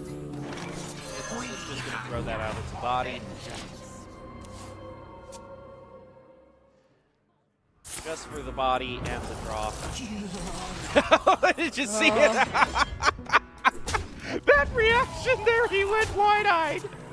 Oh, no. That was kind of funny, though, I gotta say. If he can only survive Chaos Leech, I remember I was saying the lifesteal. Can't use it this turn. He's going to use a Relic of Extinction, which is alright. He's going to save it. Just on the off chance that he can find a Relic Vault. Alright, the attack goes through there. That's a whole lot of damage. He needs to make it to turn 6 for the Fel combo to work. That's not the Fel card he wanted. We need Unleash Fel, not Fel Barrage.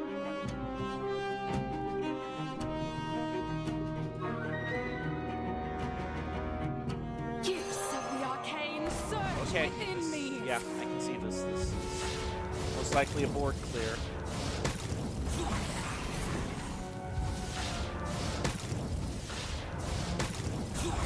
Okay, no more skeletons to deal with.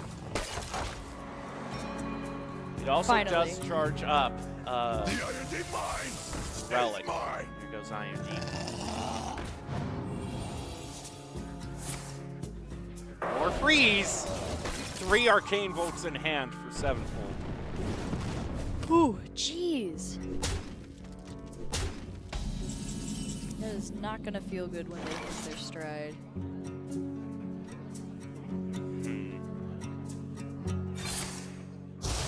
Okay, one attack to start things off. Okay, we can get rid of most here. Alright, that's pretty. Oh, yeah, that was pretty good. Thing is, he needs healing now, so Canada's Vizier hits something good. Yeah, deal with Yep. the Devil's an instant pick. Problem is just with all these arcane bolts, I think he just gets taken out before he can heal. Yeah, let's see. Oh, it's just barely there, I think, actually. Yeah, okay. He's gonna say no to that Iron Deep. He is looking. That predation is a tough. I must withdraw. Yep. He's gonna concede. Yeah. Well, I mean, he won in a similar manner, just coming out, you know, with a super aggro lineup, and he got 7-fold that way, so I suppose what is fair for one is fair for the other. Yeah, and he'll have to roll it back now with Demon Hunter to try again and see if he can get a better hang of the deck here. But now that 7-fold has the Mage out of the way, he has the Imp Warlock and the Thief left. Well, I guess the Rogue. So I'm a little bit concerned about this Imp Warlock, just judging how much Fel Demon Hunter has just board clears, especially I with am very low health. determined okay, to yeah, win. he's going with Thief first. Well, I guess Rogue. Getting the Relic Vault is huge.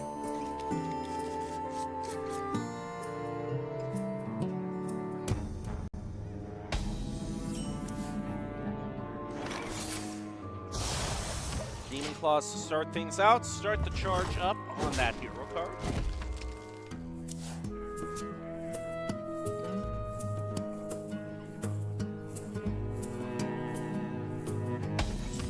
He's not even going to spend anything. Set up the Relic Vault. He doesn't have. He does have a Relic of Extinction to use.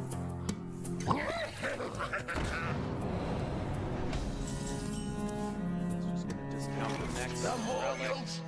Playing Nerubian on curve. Ooh. Well, these are decent.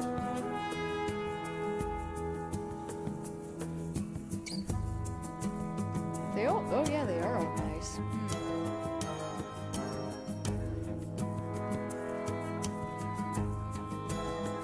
Unleash Fel will be nice in the future. That's always a really good heal up. Shadows. Oh.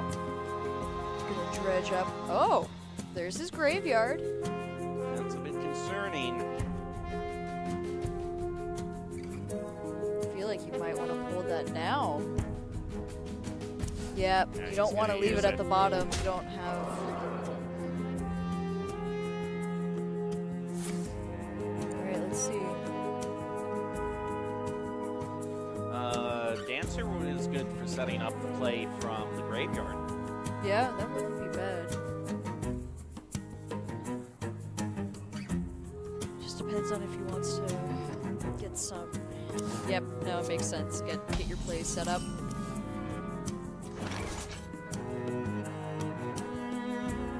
He's gonna deal. Well, you know.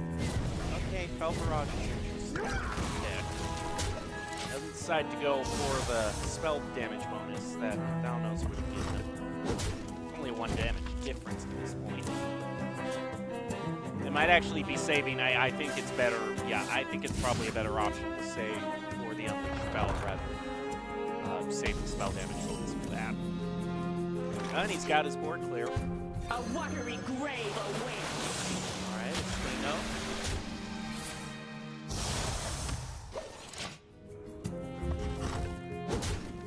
Alright, here's the pop-off turn Yep. for Rogue. We're gonna see a lot. All right, it begins.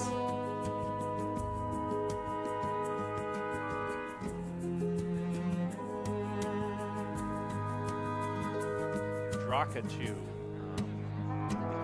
weapon that can summon. It's a very scary proposition.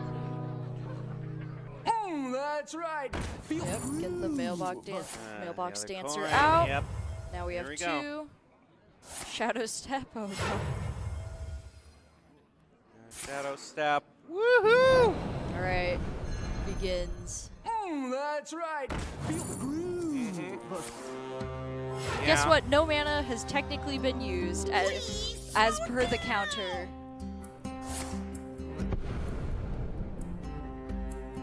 In death. Crap. Yep. 9-3 Oh my dagger. goodness. Wow. And by the way, 10-10. Oh. Oh man. Okay, but he can heal with Unleash Spell, so Which would be really nice. that's huge. Gifts of the arcane surge within me. Not only that, but I mean, he's got the 2 Relic of Extinction, so I think this is probably a board clear, Yeah, I think he can get rid of this now. which I am thrilled with. I don't know about you, but I am thrilled with the prospect of all this hard work being for naught. I will say though, that was a really well done, like, Miracle Rogue turn. Like, just very well set up. But now it's going to have to go to Edwin. Shall fall. Oh, it's Countryside and Astalor. Yep, that's the end of your turn. Oh, no, a prep. Ooh. Oh, no! Oh. You have no mana! Cut it out! Oh my goodness. Edwin. So about the Sevenfold just went, so you took my 10-10 away. About that, here's a new 10-10. Okay, a whole bunch of stuff. Answer back. Oh my goodness. Another relic. That should be all Yep. the big threats out of the way, and this is going to be the last swing with the weapon.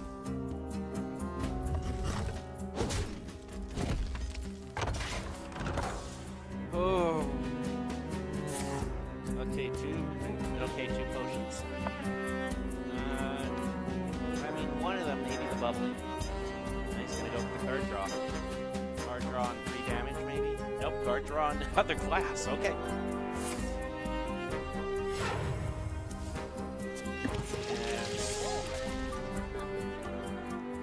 I don't know. I mean, we can't see exactly what it does, but I think the crucial thing for Rogue here is that it's only 1 mana.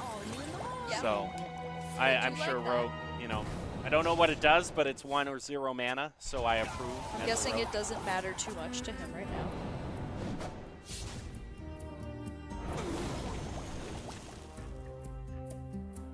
Oh man, so much is discounted to 0.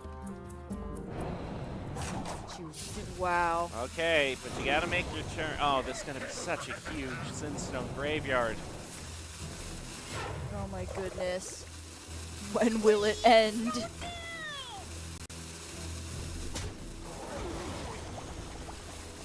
More. You're running out of rope. Barely even make his turn in the end. Oh my And the goodness. animations are still going. 13-13. Yikes. So about the 2 10-10s that you got rid of. Here's the 13-13 to deal with. Oh man. I mean, out of all of the decks though, Demon Hunter does have some potential to deal with it, just unfortunately a lot of it's been used already to deal with the previous 10-10s. That is some Still good a lot of lifesteal. healing that Unleash Spell has, Yeah, that's really big. but I don't For think it's that. going to be enough. No. I'm almost out of Well, cards. congratulations to Sevenfold on a perfectly played game of solitaire. Wow. All right, here we go. Yep. 3, 2. Yep. Yep. You know what I've noticed also? The tone in your voice. You're just like, you're lulled into such complacency just watching the rogue play 50 The solitaire cards a turn. game. Mm-hmm.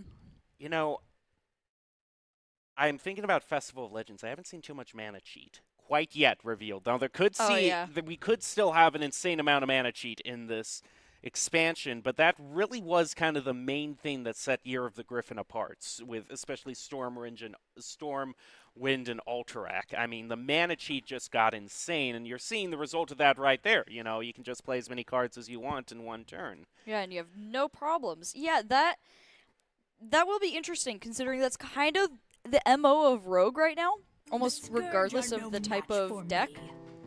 Now, here's just the one problem, though, is the Vial Library is great for Sevenfold on the mulligan, but I do not think this is the most favorable matchup because Demon Hunter has so much board clear. I mean, as strong and as constant as Imp Warlock has been, at the end of the day, it's a board-based deck. You clear the board and they don't have anything to reload it with. They're done. Oh.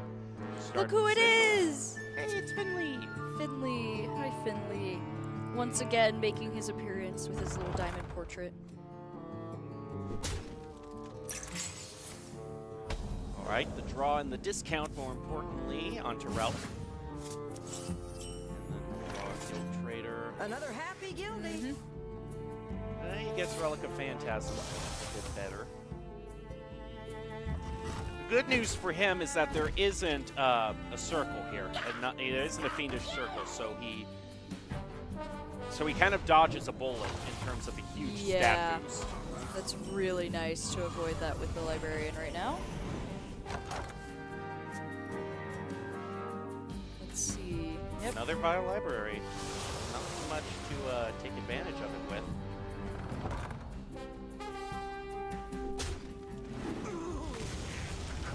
A lot of board clear being set up with possible huge healing. That's some Relic nasty of Extinction, damage, really though. good draw. Oh, that'll be really nice here. Yeah, Yep. he's gonna. Yeah, Get the with taunt. the discount, he can get 2 taunts for free.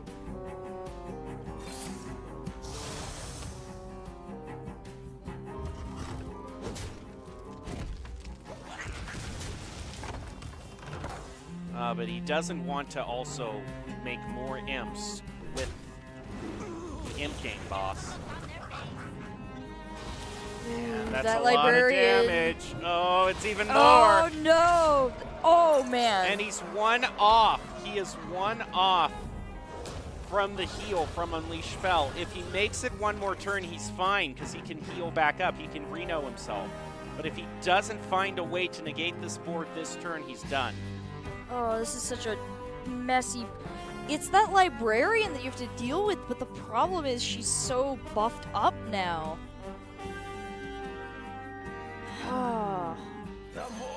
Alright, see what spell we get.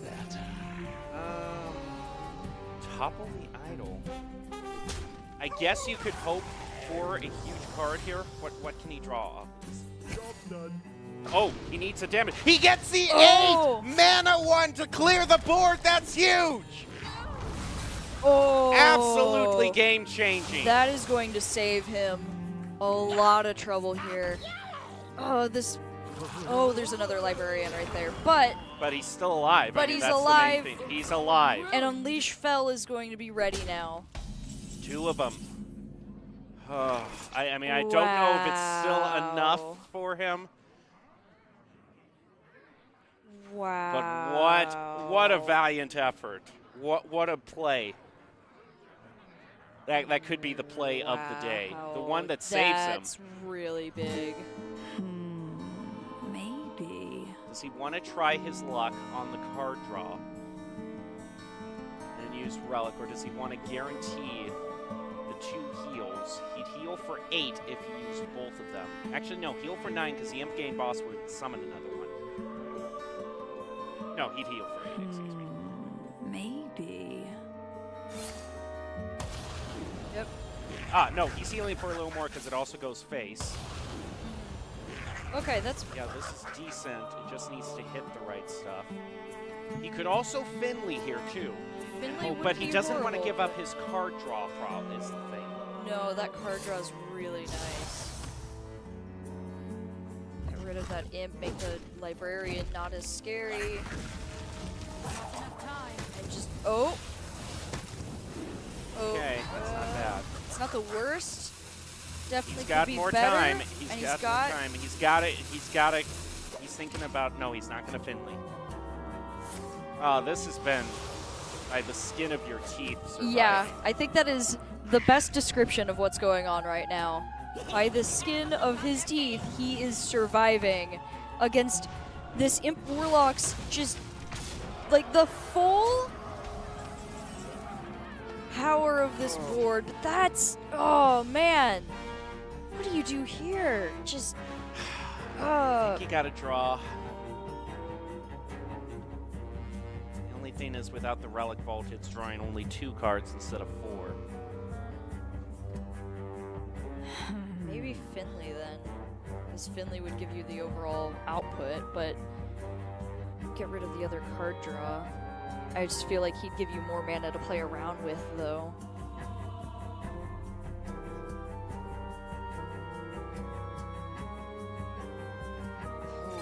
Okay, yeah. You got Nation Okay. and Relic. Oh, The one we needed that earlier. yep. Nice to see that earlier. But can't always get what we want. Well, what an incredible performance by Rock Q. I mean, that dredge play was one of the most showy I've seen. But Yeah. it looks like in the end, Journey has to end. So Sevenfold pulls off the reverse sweep and moves on to the finals. I mean, we're Wow. giving props to Rock Q, but also just a reverse sweep from Sevenfold. That's impressive. Exquisitely done. That doesn't happen often in these decks, just because when you're really struggling to get a deck through, sometimes it just like messes with your mindset. I found like it makes it really hard to actually get it through eventually, especially with just certain decks right now not doing well against the same type of deck, and a lot of these players like to bring decks that have similar like energy to them, so I can see that. Just, that's impressive that he was able to pull it off. Well, now we have our roster for tomorrow all lined up. It's going to be 2 Northeastern players with Oregon and Tufts Gray also in the hunt. So if you're an Oregon fan, you got to be happy with that. We get a bit more collegiate representation in this final bracket. And I'm sure those other 2 Northeastern players will be out for revenge. Oh, yeah. But we'll have to see. I mean, that's just, wow. It's going to be a lot of fun, though, and I'm glad we get to see a little bit of Oregon, too. Well, a very fun match to end things out on. That is going to do it for us today. You're going to want to come back tomorrow. We will crown a champion for the season. Who will be the collegiate champion in Nace Hearthstone? Come back and join us at 11 Mountain Time to find out the result. But for now, we hope you have a great Saturday and have a great weekend going forward. See you later.